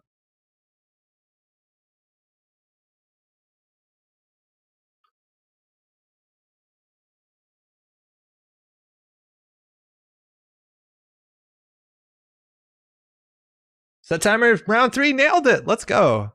What did we say? We sing watch. Yeah, let's watch Gnat. I don't think it's last time. Oh, I have it down as ACME. Oh no, it was Sync. We knew it was Sync. All right, Sync, we've seen a bit before tonight. Tags cost 3 credits to remove instead of 2, and you can maybe flip this over. We don't know. We've never seen the other side. And Gnat says when your turn begins, gain a credit, you have 2 or fewer cards in your grip. We do know that Klakot's Sync deck has some murder in it. There is some meat damage. I don't think having fewer cards than 2 will matter too much, considering we're on high-profile target, unless Klakot's floats a small amount of tags. And this is a 40-card deck. Can be some aggressive setup. Gachapon being popped off the top after the gamble. So we'll see what 40 cards means. A lot of people play Gnat not for his ability, but more for the fact that you can play a 40 card Anarch deck, which is this is the only Anarch that has a 40 card minimum. Snares though. Yeah, this deck actually has snares. We saw Mike's has snares. Spoilers coming down. That's a spicy virtual off the top. We get to see the other 5 cards that you were looked at with Gachapon. Those are public information. So we'll see what Klakot's values to shuffle back in their deck and what they value to remove from the game. Removing, so back goes Buffer Drive. Oh, we're in a wild, gonna have a wild drive here. Buffer Drive goes back, Love Good goes back, Labor Rights goes back, but we're removing a Gravedigger and a Sure Gamble. So this could be like Hyperdriver into a Contaminate sort of stuff. We could see some wild stuff. A Daily Business Show on the table. Mike knows they're gonna have to go fast with the spoilers, and I think they have 1-pointers, 2-pointers, and Bolognas. A Daily Quest on the table again. Economic warfare or like reversed accounts, that's the threat. When Hard Eating News costs you 12 credits to clear, Klakot's probably can't contest a daily quest anytime soon. Earthrise Hotel coming down. I've had worse being spent just drawing through the deck. Again, we're almost halfway through the deck at this point. A single Gachapon and I've had worse later, some Earthrise. We're nearly halfway through. Sid says models predict Sync has an alternate side, but is unable to be observed by experiment. We got really close. We got really, really close the last game we watched. Again, Gnat's ability doesn't seem like a prime candidate. Just so much that deck size. We could play Page Piper. Haven't seen that one just yet. Can be a spicy way to thin down your Anarch deck. It's been inferred. Yeah, the text infers it. Infer is like the closest we'll get. Klakot's thinking 6 cards in hand, only 4. Klakot's left the game. Oh no. Reconnect. Okay, it's a DC thing. We'll be fine. There we go, Gravedigger! Spoilers! So Gravedigger is also pretty neat. This is a card that came out in Order and Chaos, hasn't seen that much play, but actually got a lot better as the meta shifted with newer cards, but not for obvious interactions. This fires whenever time a corp card is trashed, and now more than ever, a lot of decks are running 3 copies of Rashida, 3 copies of NGO front. On top of that, those cards trash themselves, so they get counters. But on top of that, obviously, you'll have some destruction going on in your side. But the idea is that there's definitely some support here, whether we're going to see Contaminates to mill 3, on top of the Hyperdrivers, or sorry, on top of the Spoilers to mill more. Or you can put some pressure on. And Ninja Mike is saying a single ice is enough. All I need for my remote server for install single advance. Now, we do know on Ninja Mike's side is we are looking at copies. We saw 2 copies at least of Cyberdeck Sandbox, the only agenda in this game that interacts with viruses. Now, Gravedigger is a virus. I don't think Klakotz is going to leave this with a lot of counters on it and end his turn. I imagine he's going to try and burst all of them on and put them all off, but we know that Ninja Mike does probably have some purging tech, some antivirus tech. Let's see if that becomes relevant. Tattoo Police is raiding. Yo, welcome. How's it going? Thanks for the raid. Sounds like we're making a Gravedigger deck on Thursday. I love me a Gravedigger deck. And I was looking at some of the older Gravedigger decks, and they kind of largely needed, what was it called? The Dark Net or Deep Web or whatever that card that got banned a long time ago was, just to recur your Contaminates. I think Labor Rights now solves some of those issues, but it's possible. Yeah, Detsusa says mill against a 44 card corp. Yeah, you're actually totally right. It's also worth noting this is a duel of the 40s. This is another 44 card deck. 40 card minimum. Runner will take the 40. Generally, the corp will go up to 44. But it's a smaller deck, means it's closer to a mill. Klakot's struggling a bit with their connection. It looks like they're back. Earthrise giving them 2 off the top. Again, Nat doesn't care about that ability, but still, damn, I'm good. Shadownet. Yeah, thank you. That's the one. That one lasted for a while, didn't it? Earthrise Hotel, draw 2. Klakot's not a lot of money to spread across all those cards in hand. We've seen a gamble removed from the deck, and that kind of shows you it's not so much economy as they want speed. It's also interesting, in theory, there's a weakness here Klakotz has to tags, like a fly on the wall could be absolutely disastrous, a CU could be disastrous, and while only one of those is being threatened on the table, when we're relying on this many like resources, this deck does have All-Seeing Eye in it, and so if a tag sticks, and Ninja Mike can, well, okay, it's wild out here. It is crazy wild. Axera Serene. Price of Freedom. Cool stuff has happened. All right, let's unpack this. So Axera Serene came down as a connection. I don't think this gives you the click the turn it's installed, but it's an ability that gives clicks to both sides. Generally, that's better for the corp. Immediately destroyed with the Price of Freedom, the only other stop advance card in the game outside of Clot that stops fast advance. I guess there's traffic jam, and now they can't advance. So their card in the remote is going to be a bit pressured. They give them the turn to contaminate Gravedigger and get some advancements, some trashes. Ninja Mike is going to riposte with the Purge, which is riposta from Klakotz's Fisk Investment Seminar. These are going to be labor rights back over and over again. We have a brew. We have a brew. The third spoiler's coming down, and now Ninja Mike actually didn't get overdrawn, if I'm not mistaken, by that Fisk. Fisk also firing on the Daily Business Show. If you want to score out here, you can. It's going to mill 3 cards, and you're going to throw out 1 from hand. I've no doubt there's more Fisks in here. You're going to labor rights those back over and over again. Now, Price of Freedom does remove itself from the game. Can't be too crazy with that. Too degenerate, excuse me. Is this a brew over here? We have a brew.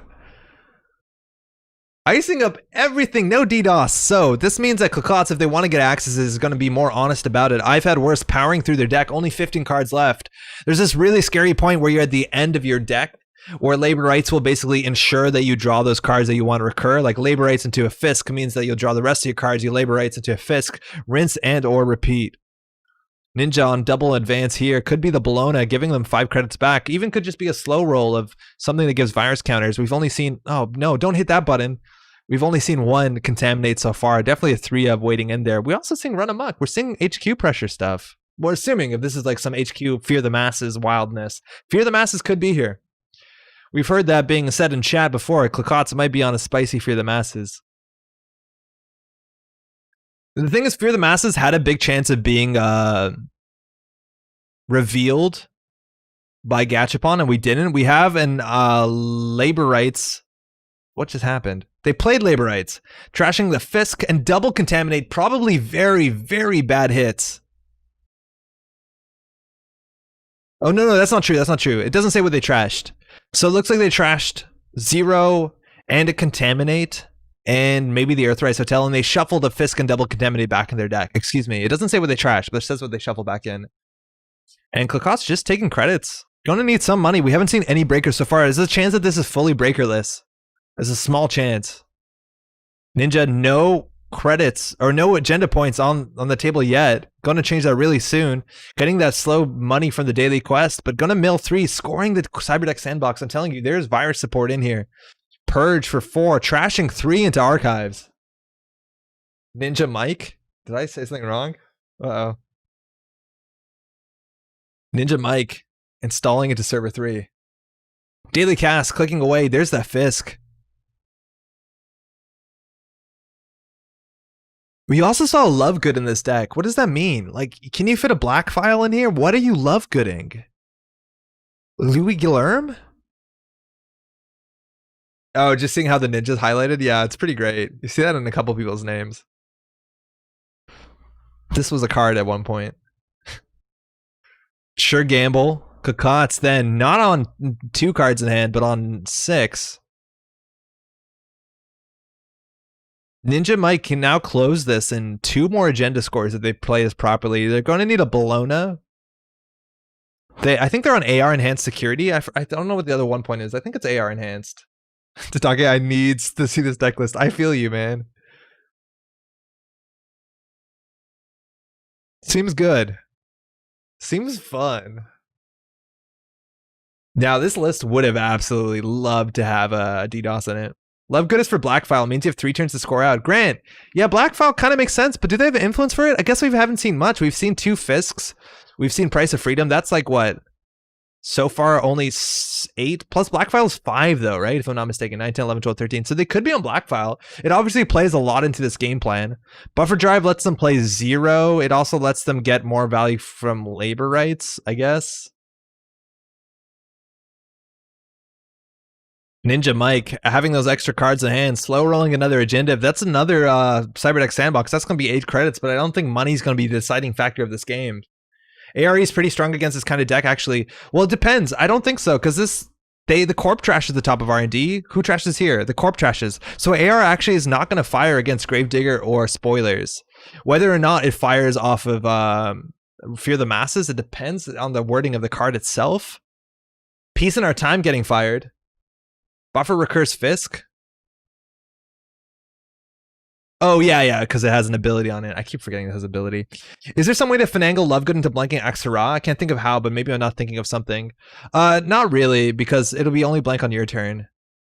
You don't want that. Yeah, I think you just recur Contaminate, stuff like that. Only influences Fisk, Price of Freedom, 1 Lovegood, and black file. Wow. 2, 4, 6, 7, 8, 9, 10, 11... 12, 13, 14, 15. I'm coming up to a weird number. Oh no, don't install double ice against a breakerless mill deck. Yeah, you don't need a double ice. I don't think they've seen its breakerless just yet, but you probably could have pieced it together. Klakot's on an impressive 19 credits. We're going to figure out how they're going to utilize it. Because I think a Fear the Masses might be coming. I don't know. Discarding labor rights, discarding contaminate. Buffer drive, adding a Fisk to the top of the stack. They won't clicklessly draw it, so they can't Fisk this turn unless they clicked once to draw. They did, so it's a Fisk next turn. There's the AR enhanced security. Not a good score. It doesn't help you that much to get to the 7 points, but more importantly, Spoilers fires 3x times. And again, this says whenever the runner trashes a Corp card, that wording is so important because cards like Spoiler says when they score an agenda, he or she the Corp scores an agenda, he or she trashes the top card. So that's the Corp trashing. This says the Corp trashes, right? The Corp trashes the top card. So AR is not going to score on those. Whether Mike has prioritized the AR enhanced security as a defense to that, they might be realizing that that actually doesn't line up too well. Black is 4. Oh, I thought black was 5. Okay. I don't think there's only a way to give yourself clicks, given that Lovegood isn't active on the Corpse turn. Yeah, unfortunately not. 14 cards left in R&D. Now, in theory, Mike can score out 2 more agendas and close the game out, but this card probably needs to be advanced for that to happen. I don't think they're on any 3-2s. I think it's only 4-2s, 3-1s, and 5-3s. Fisk firing. Again, Daily Business Show does filter off Fisk for whatever that's worth. It does increase the quality of the job, not the quantity, or decrease the quantity. And Clicot's still holding on to 7 cards. Could be Fear the Masses. Maybe we'll see, like, Run Amok. The Run Amok is so weird. Maybe that's for pressure. I don't know. But with 21 credits, I don't think you're scared of interacting with hard-hitting news. Yeah, Sync has a small deck. Yeah, Jim, how's it going? Yeah, 40 card minimum, huh? Not your favor in this weird matchup. 15 cards left. We also haven't seen a preemptive, but there's a chance the preemptive gets hit Gachapon. That's going to thin your deck. If this Gachapon doesn't show a Fear the Masses, I don't think they're on it. Again, this is something that's easy to miss if you're playing in person somehow, but Gachapon shows the other cards. You show all the cards you look at. This is not private information, it's public. But GameNET shows it after everything is done. Run Amok is probably for archives? Oh yeah, that's a good point. That is a good point. Okay. Reshuffled back into Fisk, Seminar, Lovegood, and Axara, and removing an Earthrise from the game. Oh, it's so good. We're going to see more Axara into Price of Freedom action. Why not Hades? Hades rotated. It rotated, yeah. We lost the lunar cycle early this year. Paladin Pueblo coming down. That's technically value. Doesn't seem like the strongest card in the deck, but we're having Gravedigger Contaminate into pull. Yeah, Paladin's weird. I don't think they had any other triggers on that, though. Like, it showed Fisk, Lovegood, or Urksrise, Axara. That was the only install. It has to be virtual or program. So, Gravedigger, if you want to purge here, you can spend 4 credits to stop yourself milling 2 cards. It doesn't keep you from winning the game. They are purging! It saves them 2 cards, but it loses a turn, let alone 4 cards in hand, and it stops you from scoring out. I don't know if that purge is good. It's worth noting that you can only contaminate something that doesn't have virus counters on it. Does Clicot's possibly have another Fisk investment seminar here? There's probably 2 more and 3. Yeah, this is bananas. There's the contaminate. Dig, dig. Oh, I love the art on Gravedigger. Dig, dig it is. 1 virus counter ninja with 32 credits, only 11 cards. Can they dig up? Daily Business Show again. At this point, we're looping pretty quickly through what's at the bottom. DBS might kill Mike here. It doesn't change anything, does it? Oh yeah. So if in Netrunner, if you can draw a card and you can't, you lose the game as a corp. And this says you have to draw 2 cards. So this DBS actually, oh no, preemptive. It snuck through. And with the Daily Business Show, it's more likely than ever to sneak through. But that's 3 more cards. That can easily be another whole turn, or if not 2 turns for Ninja Mike.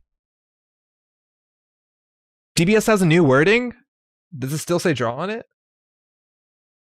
Merska says, I think it's over. Blackfile, make sure of it. I think you're right. We are still looking at Blackfile and 2 copies of Price of Freedom. So it's very likely that Clicot's has their grips in. This is, by the way, Clicot's is in the top place in this tournament so far. With a brew that's so spicy, we can only hope it shows up at the European Championships, or Continentals, excuse me, this weekend. Gravedigger taking 1 off the top. We're down to 9 cards. Mike. Only on 3 points. You know, it's a bummer when you build your whole deck about punishing interaction and then the runner says, you know what, I got this. Dr. Lovegood also, by the way, just is a connection, so something that could be paying the price of freedom. Daily Business Show, filtering a card, installing a card in server 3 on top of what was in there already.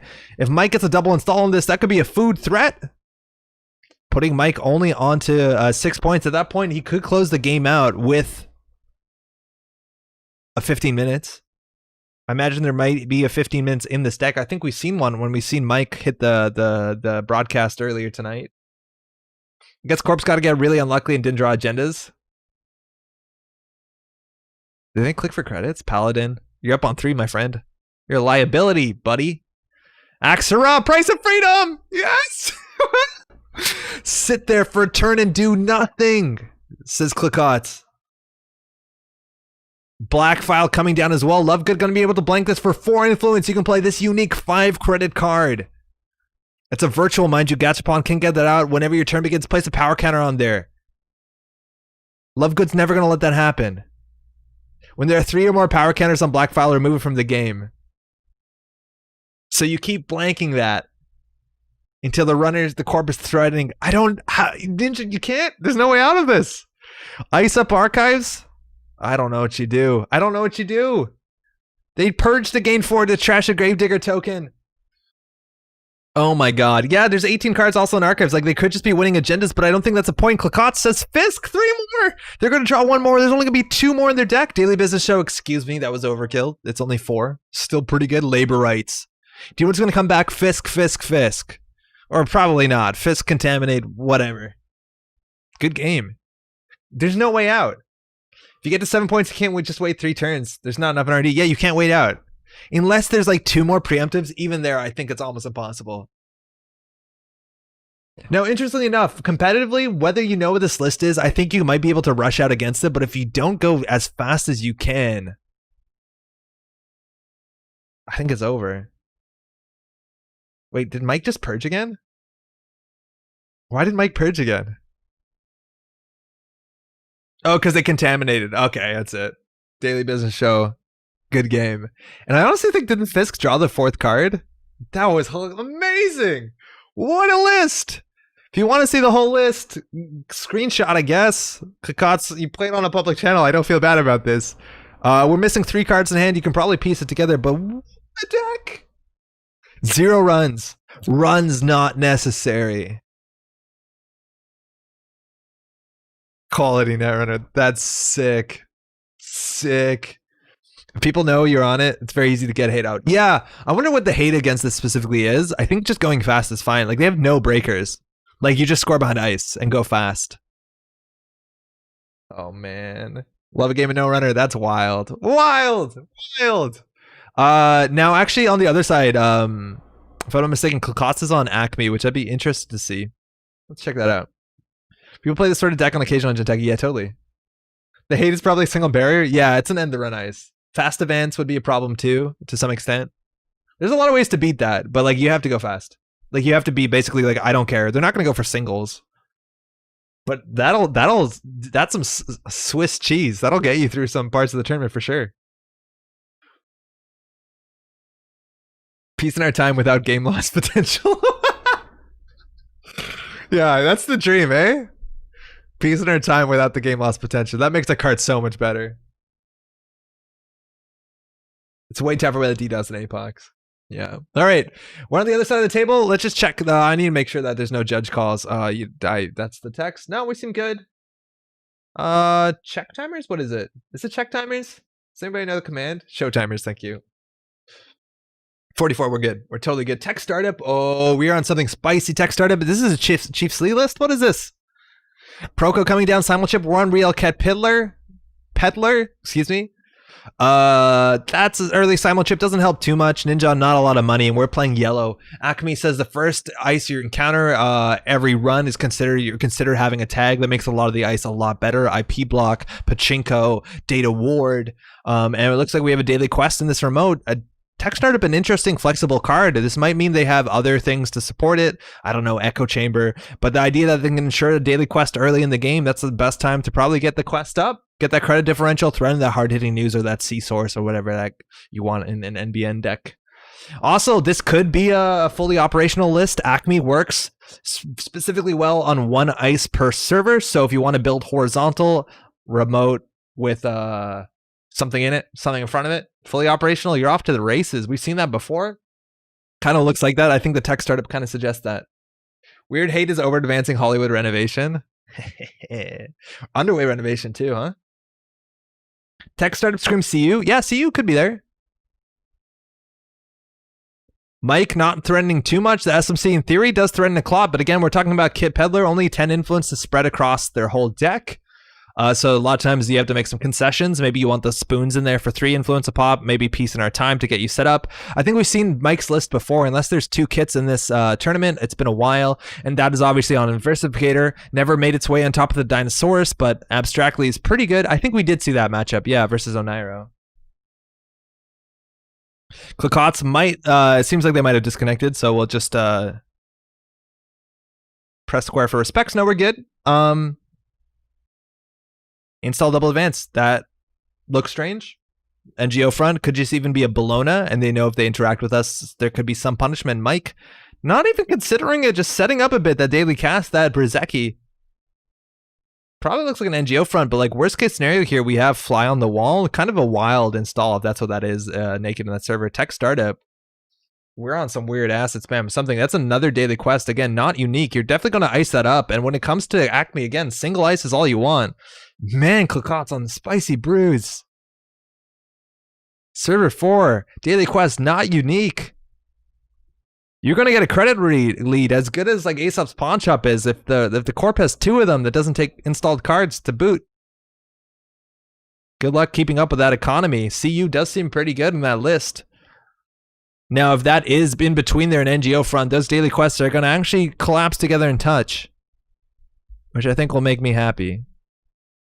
Proco, drawing up after 3 credits coming out the top of the daily cast and the Rizeki. Sure gambled, putting that Ninja Mike up to 10. Now, again, there's a big turn when Ninja needs to install the things that he wants to interact. I'm talking about 6 credits for an Inversificator. Now, Inversificator is interesting with ACME. We're not going to have that double ice pressure on a single remote that Kit can do with Inversificator. It's more about repositioning as opposed to pushing through. You bet it's a Bologna? I think they could have stole Bologna. They would need really good punishment in hand, but hey, we're talking about 6 credits at the beginning of the turn. This is a very nice symmetrical board. Looks like that, what's it called? Cernulated wall. That's one of those words that I've only read and never said, and I'm feeling less confident about it immediately. Double ice there. Talk about Inversificator pressure. 3 more credits off the top of Mike's turn. Triple advance. Oh, kind of looks like a Bologna, don't it? I don't know if you're going to have to over-advance that. Flying the wall, or that NGO hard-hitting news from HQ. Clicot's is probably going to have the credit lead. We're going back again for a single. Again, it's been turn what? Bologna. It's turn 5. No agenda scored there. Bologna. Clicot's only showing so far hard-hitting news. No punitive counter-strikes. And modeling out Cyberdelia. That's late-game economy, some MU. But Clicot's on 19, punitive. GG. It was a Bologna because they had double punitive or archived into punitive. That Bologna in HQ is real suspicious, my friend. And unfortunately, you're not going to get the turns that you need for your Cyberdelia to get any value. Clicot's showing us undefeated in this tournament. Just absolutely goofing on people with some really cool decks. Huge shout outs. We still have like half an hour in the run though in the round, so we got more to see tonight. False flag. Oh man, that'd be sweet. Good stuff, y'all. Where are we going? Sosa Roche, Daijin, Marc-Andre, Narco Mushroom, Wizard Scorpy. Ooh, we've got Pat a lot of love. Let's try something else. I don't think a Narco has made it. Oh, a Narco made it only for a second. Yeah, we'll try this out. It's Marc-Andre versus a Narco.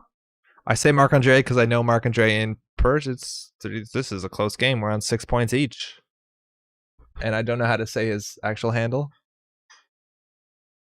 Turning wheel. Okay, let's evaluate this. Hand size 8. Marc-Andre. SSL endorsement is a fast advanced deck with 19 credits. Can easily Biotic out or Audacity out the winning agenda point. Only 2 cards in HQ. And Narco can go in and find them. It looks like Marc-Andre is saying, I don't have it. We have Find the Truth too. So if Vinarco just wants to see, I don't know, what's on R&D, they can see a lot of cards with Turning Wheel. The question is whether they can get through this. I think with an Ngolo, I think with a Bagalter, I think with a Paperclip again, they definitely can. Now, the border control is going to make that a bit difficult. You can always respond with the border control after the runner uses Turning Wheel counters. So maybe you don't use all of them. But this is the scary thing, is I know I played against Marc-Andre a couple times before. Yeah, 2 mergers.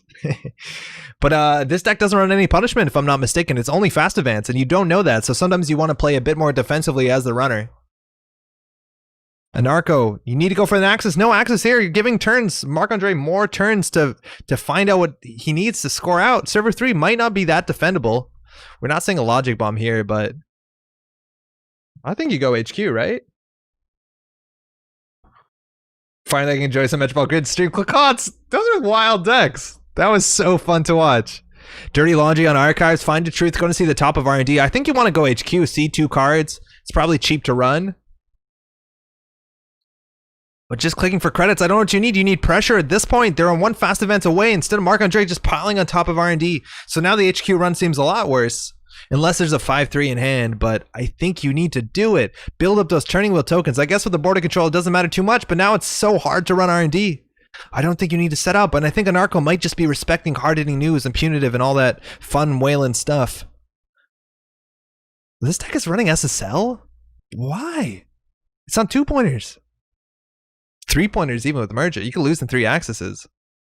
There's that logic bomb. The Gnat deck is everything I've ever wanted. Pure Netrunner distilled into its most pure. Logic bomb coming down. Not amazing against border control. Now, if Anarcho sees an agenda here on the top of R&D, they only have 1 run to do it, and the border control is going to stop it. I think you need to start pressuring early. I think you need to even bluff. I feel like you might want to run Archives, run R&D, and force that border control to get popped. There might be a second one on there, but Marc-Andre will definitely pop the border control if they see you running R&D and spending a lot of money. Now, how expensive is this run? It's 7 to start on the Bulwark. It's 4 bad publicity. Trebuchet, a pretty penny as well. It's 5 with refund. I doubt he's respecting punitive. Yeah, definitely not punitive on game point, but definitely respecting hard-hitting news, I'd imagine. I just think at 20 credits, you want to get silly accesses here. Card and server 3, this could be it. Oh, only 1 advancement left. 2 cards, I don't know anymore. Double Rashida, what does it mean? Anarcho probably needs to check one of them. The card in server 3 looks a bit more defensible. Caddy Jones, you're up on 33. Anarcho only has 3 clicks though to enact. You can always run their server 3 last click, I guess, if you want to logic bomb it, but you're very weak to border control. I think we've only seen 1 on the table, none in archives. I think you can check server 4 pretty safely. It lets you see the top of R&D and give you some more options. Checking server 3 first, I guess that plays around border control. Double snare. Yeah, double snare's fine though. Like, the tags only matter for the turning wheel, maybe also the find the truth. And I don't think we've seen Marc-Andre spend influence in this deck at all, besides mergers in any of the games we've seen tonight. Mouselie. That's some money within Golo. I think you can give Marc-Andre the credit. I don't think you need to break all of them. There you go. We're spending 4. Marc-Andre gains 1. In the 4 psychic field. Yo, there's so little 419 in this tournament. If you there's none. If you slot up your psychic field and get into this, you can feel pretty rough. Second ice. What do we got? Trebuchet, again, 5 credits to go through with the Begalter. Trebuchet, 6 strength, 2 subroutines, pretty impactful ones as well. You don't want to lose your Ngolo. Begalter gets through that. Your bad pub is well gone now, but we still have 28 credits, and there's another bad publicity. 2 more gained during that run itself. And that's a Begalter. No AI on the other side. 7 to get through there. No further action. We're going to see the top of R&D. We're going to see what's in server 3. It's a neutralized all threats. I'm kidding. It's Rashidi Yahim, which has to be neutralized. I don't think that option, the lack of option, would change how that's going to result. Running HQ. It's a mouseless. Marc-Andre now down to 2 credits, not threatening much else. I think you want to check out server 4 though. If that's another Rashida, it could be an issue. Puts Marc-Andre on enough to score Audacity. I guess he already is. Now Anarcho's breaking all the subroutines because the credit differential is actually pretty low. Turning wheel going to dump into the whole hand. Only need to spend 1 to see everything with neutralize all threats. 3 cards from hand. Cyberdeck Sandbox. Biotic Labor. Good game. Anarcho finding it, that HQ pressure. Been there in a while. Just not finding that last hostile that was necessary. Not finding a 3-2, another merger or an Atlas. What is the agenda? Like, what is the agenda density in this deck? Right? Like, 3 Atlases, I think we can start. 3 mergers, question mark, that's 12. 3 hostiles, that's 15. 18. So why is the 4-2 in there? Maybe it's there instead of another merger. The only agenda I didn't want to see. Oh, I see what you mean.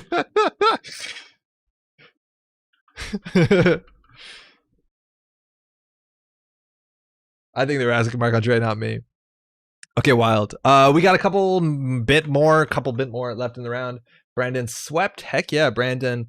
Show timers. Let's just see where we are here. We have another 32 minutes. Let's see what Pat's up to. Yeah, that deck actually might have 3 mergers. Antoine takes it. Notoriety will do it. Is that it? Oh no, we have one more table. Table 4. I don't think we've seen either of these players play tonight. Really excited to get everyone on camera. Mergers plus GFI, not even agenda points would be fun. Oh, we have a game here. Oh boy, do we have a game here. Wiley on, looking for a lock. So we got two interesting decks. Firstly, we have a GameNET with some pretty annoying ice, and on top of that, the Embolus just taking away here a card that I think might be a bit underrepresentative for how good it could be. It's a bit of a win more thing, but it's hard to run this remote. Double advance in there, Wiley might be able to score out an SSL or a Bologna. Looks like we're on that pseudo 6-point agenda suite that Asmari had to send off to friends instead. And on the other side, we got Bing on a Kabonesa Woo ability. We're looking at Tech Trader, not rebirthed into the Kabonesa, full Kabonesa on a trash suite. Looks like we're at the end of the road, though. Maya for probably just the influence. We have In the Groove to get you grooving very quickly, attached to a technical writer. Probably something pretty flashy to see come together. In terms of recursion, though, we're at the end of the rope. Is that that's a morbid expression, isn't it? Is it? I don't know that comes from. Equivocation is technically multi-axis, but I don't see where you can get those value accesses. And again, you're going to need 2 more agendas, only 1 more Bologna, and probably the only defensive one. Compile? Oh yeah, works for me heap. That's cool. Arash, how's it going? Yeah, welcome. Yeah, this is our last half an hour. Ooh, that's a big surveyor. How do you get through that? You could grapple through it and take tags, but it looks like we don't have grappling hook. It looks like we're going to get an Ngolo back. I'm not sure how we lost it. How did we lose an Ngolo? Oh, wow. We have reversed accounts here. There's some mean brews here.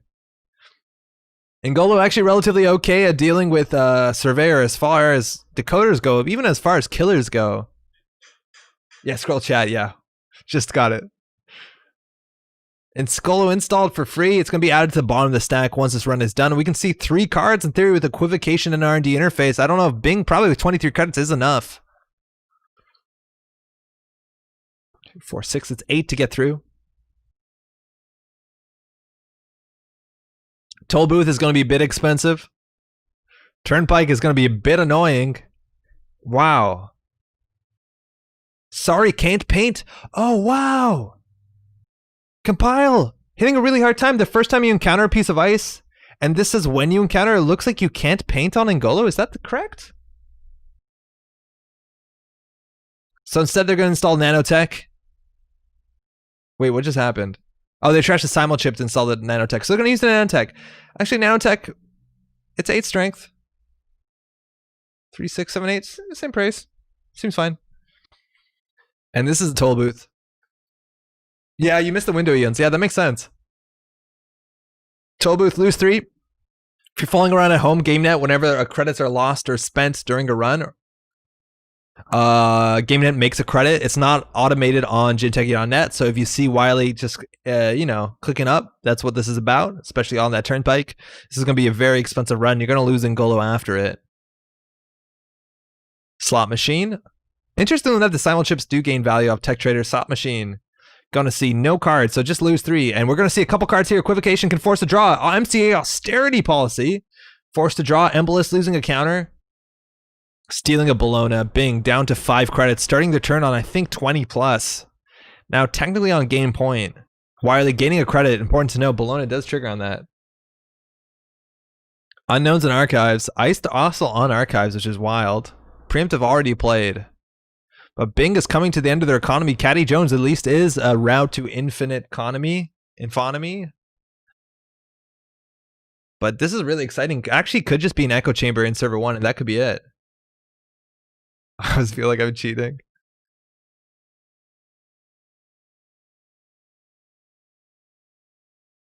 Bing clicking up. Running HQ. Hoping 6 credits is enough. Where did the paperclip go? Do we have a paperclip? Why do we... Turnpike. I think Bing understands that they're probably going to be hard-hitting news. There's some punishment following this run with the credit advantage skewing so heavily. 1 echo chamber in the bin, definitely worth knowing. So Wiley either has to have the echo chamber here or have another echo chamber. Simul chipping a paperclip out just because it's only 1 credit as opposed to 4. 3 credit play, breaking that for 3. Here we hit the Archangel. You can definitely let that fire. Return something to hand. Caddy Jones has nothing on it. Not that bad. R&D interface is a bit annoying. I figure a breaker probably is a bit better. Returning the R&D interface. Stage QSSL endorsement. Bing stealing it. Whoa. 1 and 4 at least. Oh, 50-50 in HQ. 2 and 4. Only 13 left in R&D. So this deck 369 plus 9 is 18. Wait, no, that's not right. 9 plus 9 is 18, 19, 20. That was all the agendas. There's 2 agendas in HQ. No, there's one more agenda somewhere. Oh man, play to your outs. Yeah, play to your outs entirely. They're probably going to get a book thrown at them. I imagine hard inning news is going to be an issue. They're at the end of their engine, end of their economy. That was kind of exactly it. Yeah, 1 left in R&D, 3 from bottom. So that's going to be a long game if they couldn't steal that one. Obviously, if they steal that one, they win. Well, what a turn. 39-minute game? Yeah, that was a long one. Was there an echo chamber in the remote? Did they actually say that? No way. Oh, yeah, it was. Wow! That was the last run! There was an echo chamber in the remote. I didn't even see that run. That was it. They had 4 credits. Man, when they come to the last click, they have 50-50 on HQ for Wiley to be able to sneak through that echo chamber. Sometimes the Embolus just brings them more central pressure. Remote's far safer than HQ. Do you jam the agenda? Yeah, probably. Yeah, I think you're right. I think you're right. I don't know if they have the money, though, to jam everything. All right, that's the end of our tournament. We're going to get the results in and just look at the standings, and that actually should be it. Let me get those scores in. We should be okay. Table 6, Corp split. Mike B, Table 1, I lost 2. Oh, yeah, we saw those. Those are sweet. Table 2, Runner split, Antoine on Pat. Brandon swept. Shang and Bing. Table 5, I swept a Narco. Shane and Bing. That's the only one we don't have.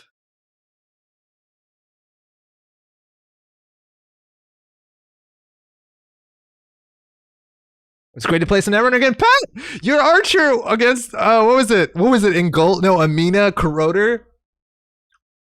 It's honestly would have easily been the best play of the whole tournament, but we've had some really good play this tournament. Yo, congrats, man. We saw some good play out of you. That was really cool to catch that. Thanks for hosting, Ken. Thanks for playing. We're just missing 1 standing. Wait, are they still going, actually? Maybe they're still going. Oh, they have a whole game left. Oh, man. Okay. Never mind. It's not over. It is not over. Pat just yells Archer in chat. So we have 24 minutes. There's only 1 game left.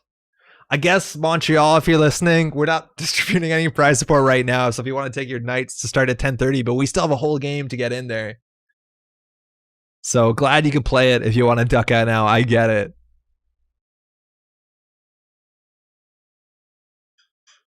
Street Peddler coming down. We're playing Sonny LeBeau. Pretty okay start. You got the Deuces Wild, the Sure Gamble, the Draw. You got your Clickless Economy. DreamNet seems so nice and sunny, specifically with also Jackson Clare. The Street Peddler is staying there as a threat on the table, and we're Chronos Protocol. Which, let's talk about Chronos Protocol. We're basically saying complete image, right? It's hard to not die to complete image. It's very difficult to survive complete image modernly. Net damage protection doesn't show up that much. Sunny could make good use out of a no one home if she wants to slot that in. A white hat also could help a lot.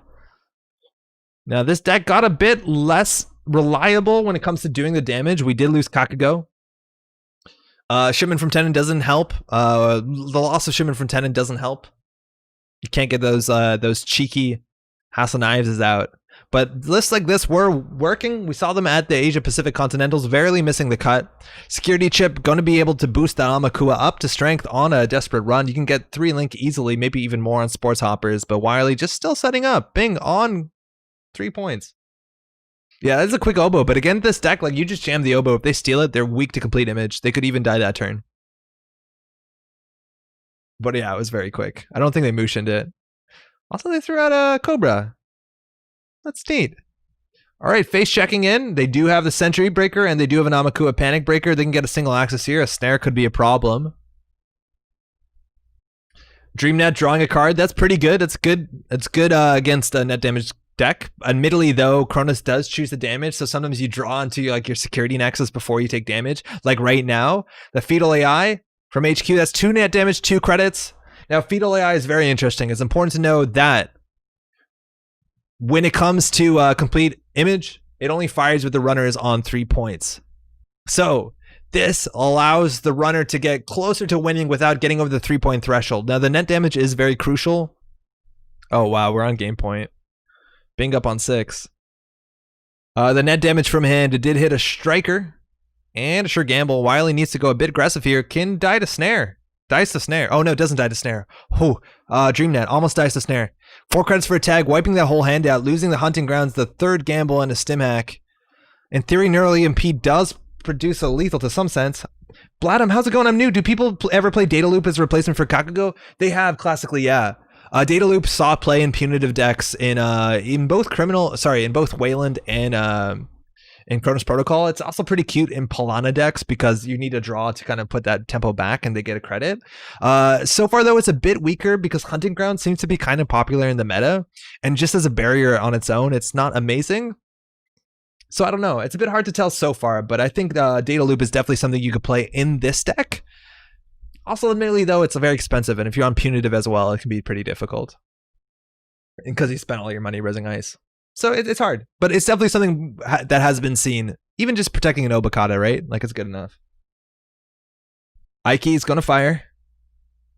We got a side game to play. Thanks, of course. Wiley going to pay the credit to draw those 2. Bing not going to pay a cent. Turning Wheel getting some counters here. With 0 credits, not a lot of threats. Not a lot of traps Wiley can play. I mean, no snare. Turtle up to 2. Look at that drip economy coming in there. What is it? 5 off the top. Foldings, Roseki's casts. Nick, when's the next GNK? I don't know. Hope you had fun, man. We'll hopefully organize something relatively soon. I'm a bit busy with Continental stuff, but hopefully we can get something in quite soon. Playing Continentals, man. Good to see you too, eh? Ike running R&D. Turtle can get through that relatively cheaply. Now, unless there's an Audacity, which is something we're seeing actually more and more lists out of faction, just because it's the same influence cost as Biotic, but a lot cheaper. Bing is in theory threatening a win without shipment from Tenon anymore. Not that Wiley isn't making the runs. Like, Bing is probably going to have to install something into a remote and go for it. Again, now the big thing here with 2 Albocatas out is like, I don't know what other 3-point agendas. If Wiley steals another Fetal, they're technically in complete image range. The other Obokata would be nice. Maybe Bacterial Programming. I kind of doubt it. Wiley trashing a single complete image seems like a good hit, but this deck is definitely running archive memories to get those back into hand. They're so important. Once Turtle's at 3, Ike can draw Sunny a ton of cards. Yeah, you pay 3, draw 2. It's pretty good. Not sure I can commit for the whole day for Continental, but tempted to. There's 2. You can play in Euros for weird times, or you can play in North America in 2 weeks if you want. Bing, gonna show the hand, gonna keep 1 card unshown. There we talked about this, archive memories, Cortex Lock, preemptive and snare and sting, and that sting is really important. It not only represents win for Bing if Bing wants to jam the sting. If they score it, they win. If Wiley wants to steal it, they're going to take 2 net damage and complete image will be online, which is just 1 archive memories away. Let alone there wasn't 1 unknown card here in hand that wasn't shown with the celebrity gift. So I think either way you can jam this thing. You also could have a Biotic or like an Audacity and even fast advance it out. Single axis here, but they know there's a snare in there. Turning Wheel dumping it for the axis, hitting a preemptive. Wait, what? I don't think they used Turning Wheel at the right time because they only access a single card, unless I'm misreading this chat. DreamNet means to pay 2, draw 4. Oh yeah, you're right, DreamNet. Yeah, Wiley used the Turning Wheel counter a bit too late while the axis was already on, so they didn't see another card. You should just take that back. Run free in theory is not the perfect solution because they could access the preemptive again. In theory, they should do what we saw before, where you drag into archives. I think now they're behind 1 Turning Wheel counter. Oh, they use it for R&D. Oh, yeah, I've never done that. Are you just running again?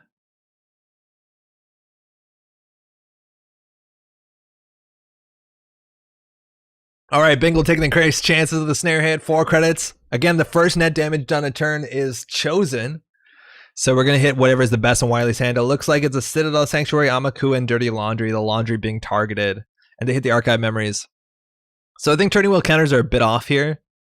But Wiley going to clear the tag only on 2 cards in hand. Again, this is really important if you are playing Complete Image. Not only the good thing here is that you saw all of Wiley's hand. So you can take notes. You want to remember everything in hand, because as soon as Wiley is up on them 3 agenda points, as long as you know 1 card in hand and they're on 2 cards, that's 100% lethal with Complete Image. If they're on 3 cards and you know at least 1 of them, it's 50% lethal. And then it scales up like that. So at this point, I think you can just jam the Sting, because Wiley needs to contest the Sting, steal it, take the damage, and then draw up. Now, GameNET helps a lot. Oh, they didn't jam the Sting. I think he jammed the Sting. Upgrade on HQ, probably Hokusai. Small chance it's a Mwanza City Grid. Pack got lucky, 1 more click and he would have lost. Mark Andre, you got archered, buddy. That's brutal. Wiley hitting at HQA has been considering on 7 credits. Wiley still has 10, showing probably can break just about anything. Code gates under 4 strength. DNA checker can't res it. Hitting the Sting from HQ. Wonder what the upgrade is. So that's. Oh, it's only 1 damage. Oh yeah, I'm too used to playing this in PE. It's a Helheim servers. Trashing the White Hat. That's a good trash, right? Because the Archive Memories could have been recurred. So now we're playing Complete Image. Now, if Bing can remember a card in hand and wants to throw out the Complete Image here, it is what? It's like a 1 and 3 and then a 1 and 2. Now it's further away, but you can just even throw Complete Image to do like chip damage, right? Like each Complete Image is 2 damage. It's not a winning strat, but you could do it. Hedge Fund. Discard all that drip economy. Triple folding doesn't get better than that. Running R&D here for the singles. Now against the trap deck, you would love access to global sec. Oh, no, global sec security clearance. But eventually, unfortunately, going to have to interact honestly with the traps. I think a preemptive to get the snares back into centrals might help. 2 credits to break 2 IK subroutines. We're going to play a side game here, and I don't think Bing minds forcing Wiley to draw cards.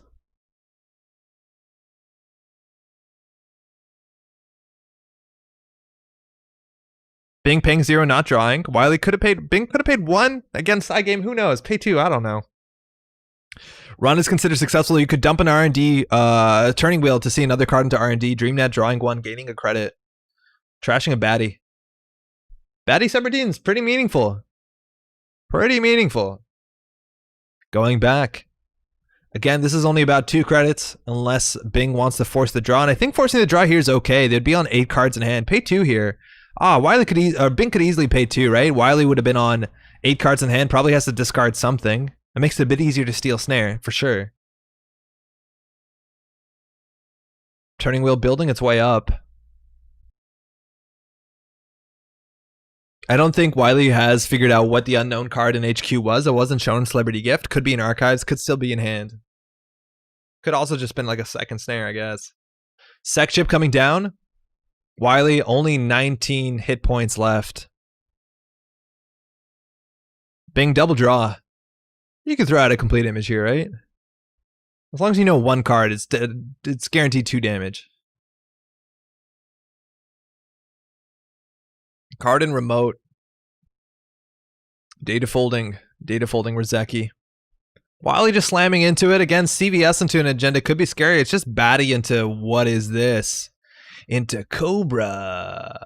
So 2 net damage is a lot of net damage. Trash a program could be actually not too bad at all. We have to check the bin. Oh, double pay 2. Double pay 2. Interestingly, the trash program wouldn't have like snowballed into double trash program. On approach, you can fire baddie so that you trash the killer, so then that thing trashes another program. Swinging onto HQ. Bing pay 2 that time. Dang. Dumping some turning wheel counters into here. Going to see 3 Archive Memories, preemptive action, and fetal AI. That's 2 damage. Now Wiley is well into the Complete Image zone. Trashing an office supplies and stim hack. Only 17 points left. Now, also it's important to know, Bing knows every card on Wiley's hand. The Complete Image here is a 1 and 4 into 1 and 3 into 1 and 2. Technically odds to win the game. But also Wiley's now on game point, besides the stings. Yeah, that was an important side game. Ike, we're going in here. I feel like Bing doesn't want to allow the draw at this point. Don't play that side game.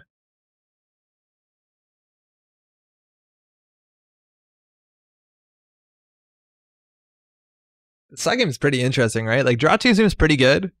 If you steal no Bacata, you win anyways. But the snare, if you hit a snare right now, it makes the chance of winning so much lower. Actually, no, you can't snare plus complete image. You just don't have the money. Both pay 1. What a beauty. Sting. Only 1 net damage, losing the Jack Sinclair. Complete image is still a 1 and 3 into a 1 and 2. So what is that? 16.67%. Probably rounded that wrong. Test. Success. Complete image could be lethal here. It's going to be a lot of money. But technically possible. So we need 1 credit more than a runner to flatline instead of almost double. Is there a deck that can run punitive complete image? Yeah, there are some. I've played decks that run punitive complete image. There's also decks that run like Salem's complete image.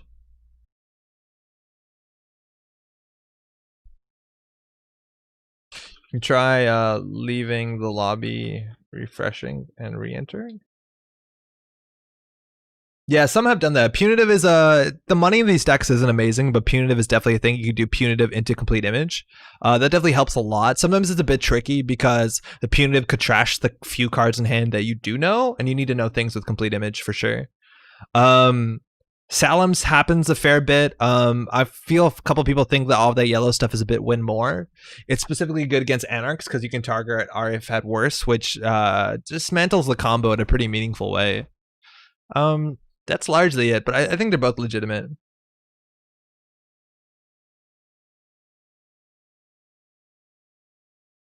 With 2 link though, that punitive doesn't seem amazing. Bing's back in it. Credit hedge fund, complete image. Here we go. There's a chance that this could be the game.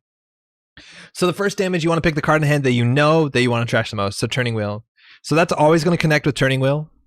Now they know every other card in hand, I think. So now they guess. And so 1 and 3 of hitting it. Daily cast. They named daily cast.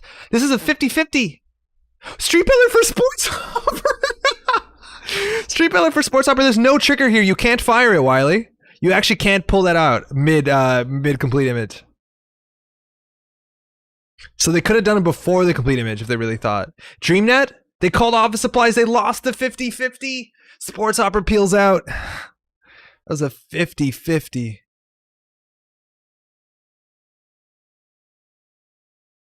They named office supplies, but hit GameNET. Oh, man.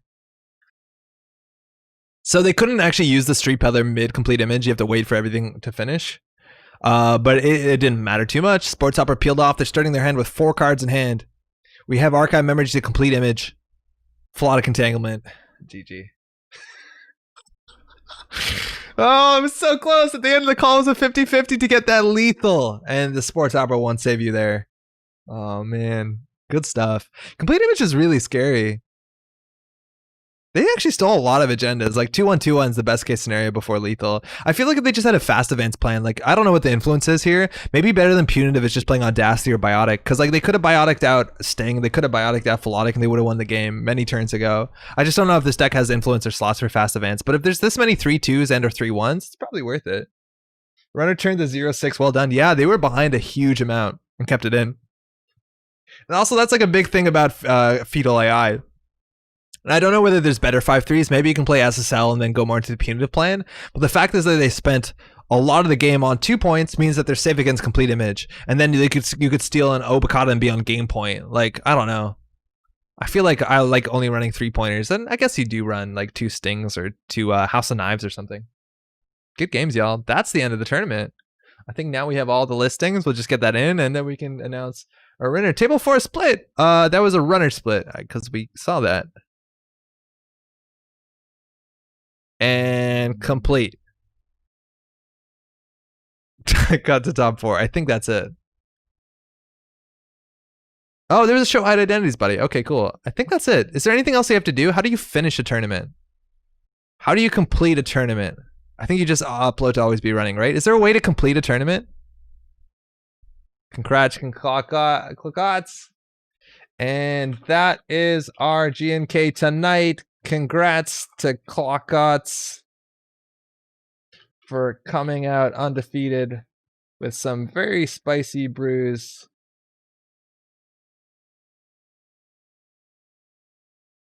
Congrats. All right. That is our tournament for tonight. Very excited to be able to do that. Never ran a tournament. A lot of things to juggle at once when you're commentating as well, but definitely good fun. Hopefully you had a good time as watching or participating. Kakatsu's list is also like so much spice. Hey, choose. Thanks to everyone for coming out tonight. We got a good couple hours of Netrunner in it on a Tuesday, a bit earlier too, which is quite cool. And that's it. Oh, my voice is bad. And then we got a stream also on Thursday and then go from there. Also, yeah, let's check out the other standings. What else? Brandon coming in second place. Huge shout outs for Steven for oracling, offering up an evening. That's super cool. I hope you had a good experience with that. It's really fun. I got to change these actually. What was Brandon playing again? Does anyone remember? It was not MedTech. What was Brandon on? It was the outfit. And did we ever see Brandon's runner? Does anybody know who's Brandon's runner? Hey, cheers. My pleasure. For coming out and participating. That's huge. Brandon was outfit Hoshiko. Okay, we never saw the Hoshiko. Thank you. Because I can publish this to what's it called? Yeah, there. That's better. We had so much outfit tonight. Ugh. Also, yeah, Antoine coming in and our Anarcho Patrick all at 12 points. It's just the strength of schedule at this point. At that point, pretty cool stuff. Sportsmetal 3rd, 4th, 5th, and outfit. There's a big jump between the 2nd and then they're showing up there at the bottom. Yeah, that's cool stuff. I think that's it. I need to go find some more food and find some tea, and I'll be in a pretty good spot. Again, shout outs. Thanks to everyone for joining into the tournament. Steven for oracling. That's really good stuff. And that'll be it for tonight. We are going to be back on Thursday. It is European Continentals this weekend. We did some commentary on the finals of Continentals of Asia Pacific. It was a really fun tournament. We were commentating. It started at like 11 at night.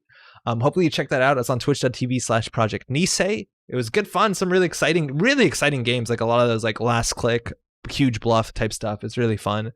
European Continentals is this weekend. And then the weekend after is North America. I will be doing some commentary this weekend, but regardless, there's some quality commentators and gonna be some even higher quality play. So do check that out if you're caring about that organized play stuff. Otherwise, the next weekend after, basically the first weekend of August, will be the North American Nationals or Continentals. I keep doing that. And I'll be commentating a lot more of that. And I'm excited for that because we're also going to see some high caliber play and hopefully the meta will settle. We'll see how it goes. That's all for tonight. I need to figure out how to shut down a YouTube stream using the new way that we are streaming. Hopefully it'll be easy, but thanks to everyone for coming out tonight. A huge pleasure. Everyone in chat, everyone watching the VOD. Hopefully you're doing well. Good games. Have fun to everybody. Again, I hope it didn't make it sound overwhelming, but it's really easy if you're not familiar with Cobra AI to run your own tournament, even if it's just you and your one other friend. Actually, yeah, that doesn't make that much sense. It's really simple. And shout outs to Roberto for normally scheduling this stuff. It's definitely a lot of work, and I'm glad to see that part of it as well. What a lovely night. Snack.ai. Kitchen, thanks, Andre. My pleasure. Congrats everyone for playing. That's the best prize. I got to get these standings into our weird chart of eventual prize support for Montrealers. I think Roberto does that. That's all for tonight. Take care. We'll see you on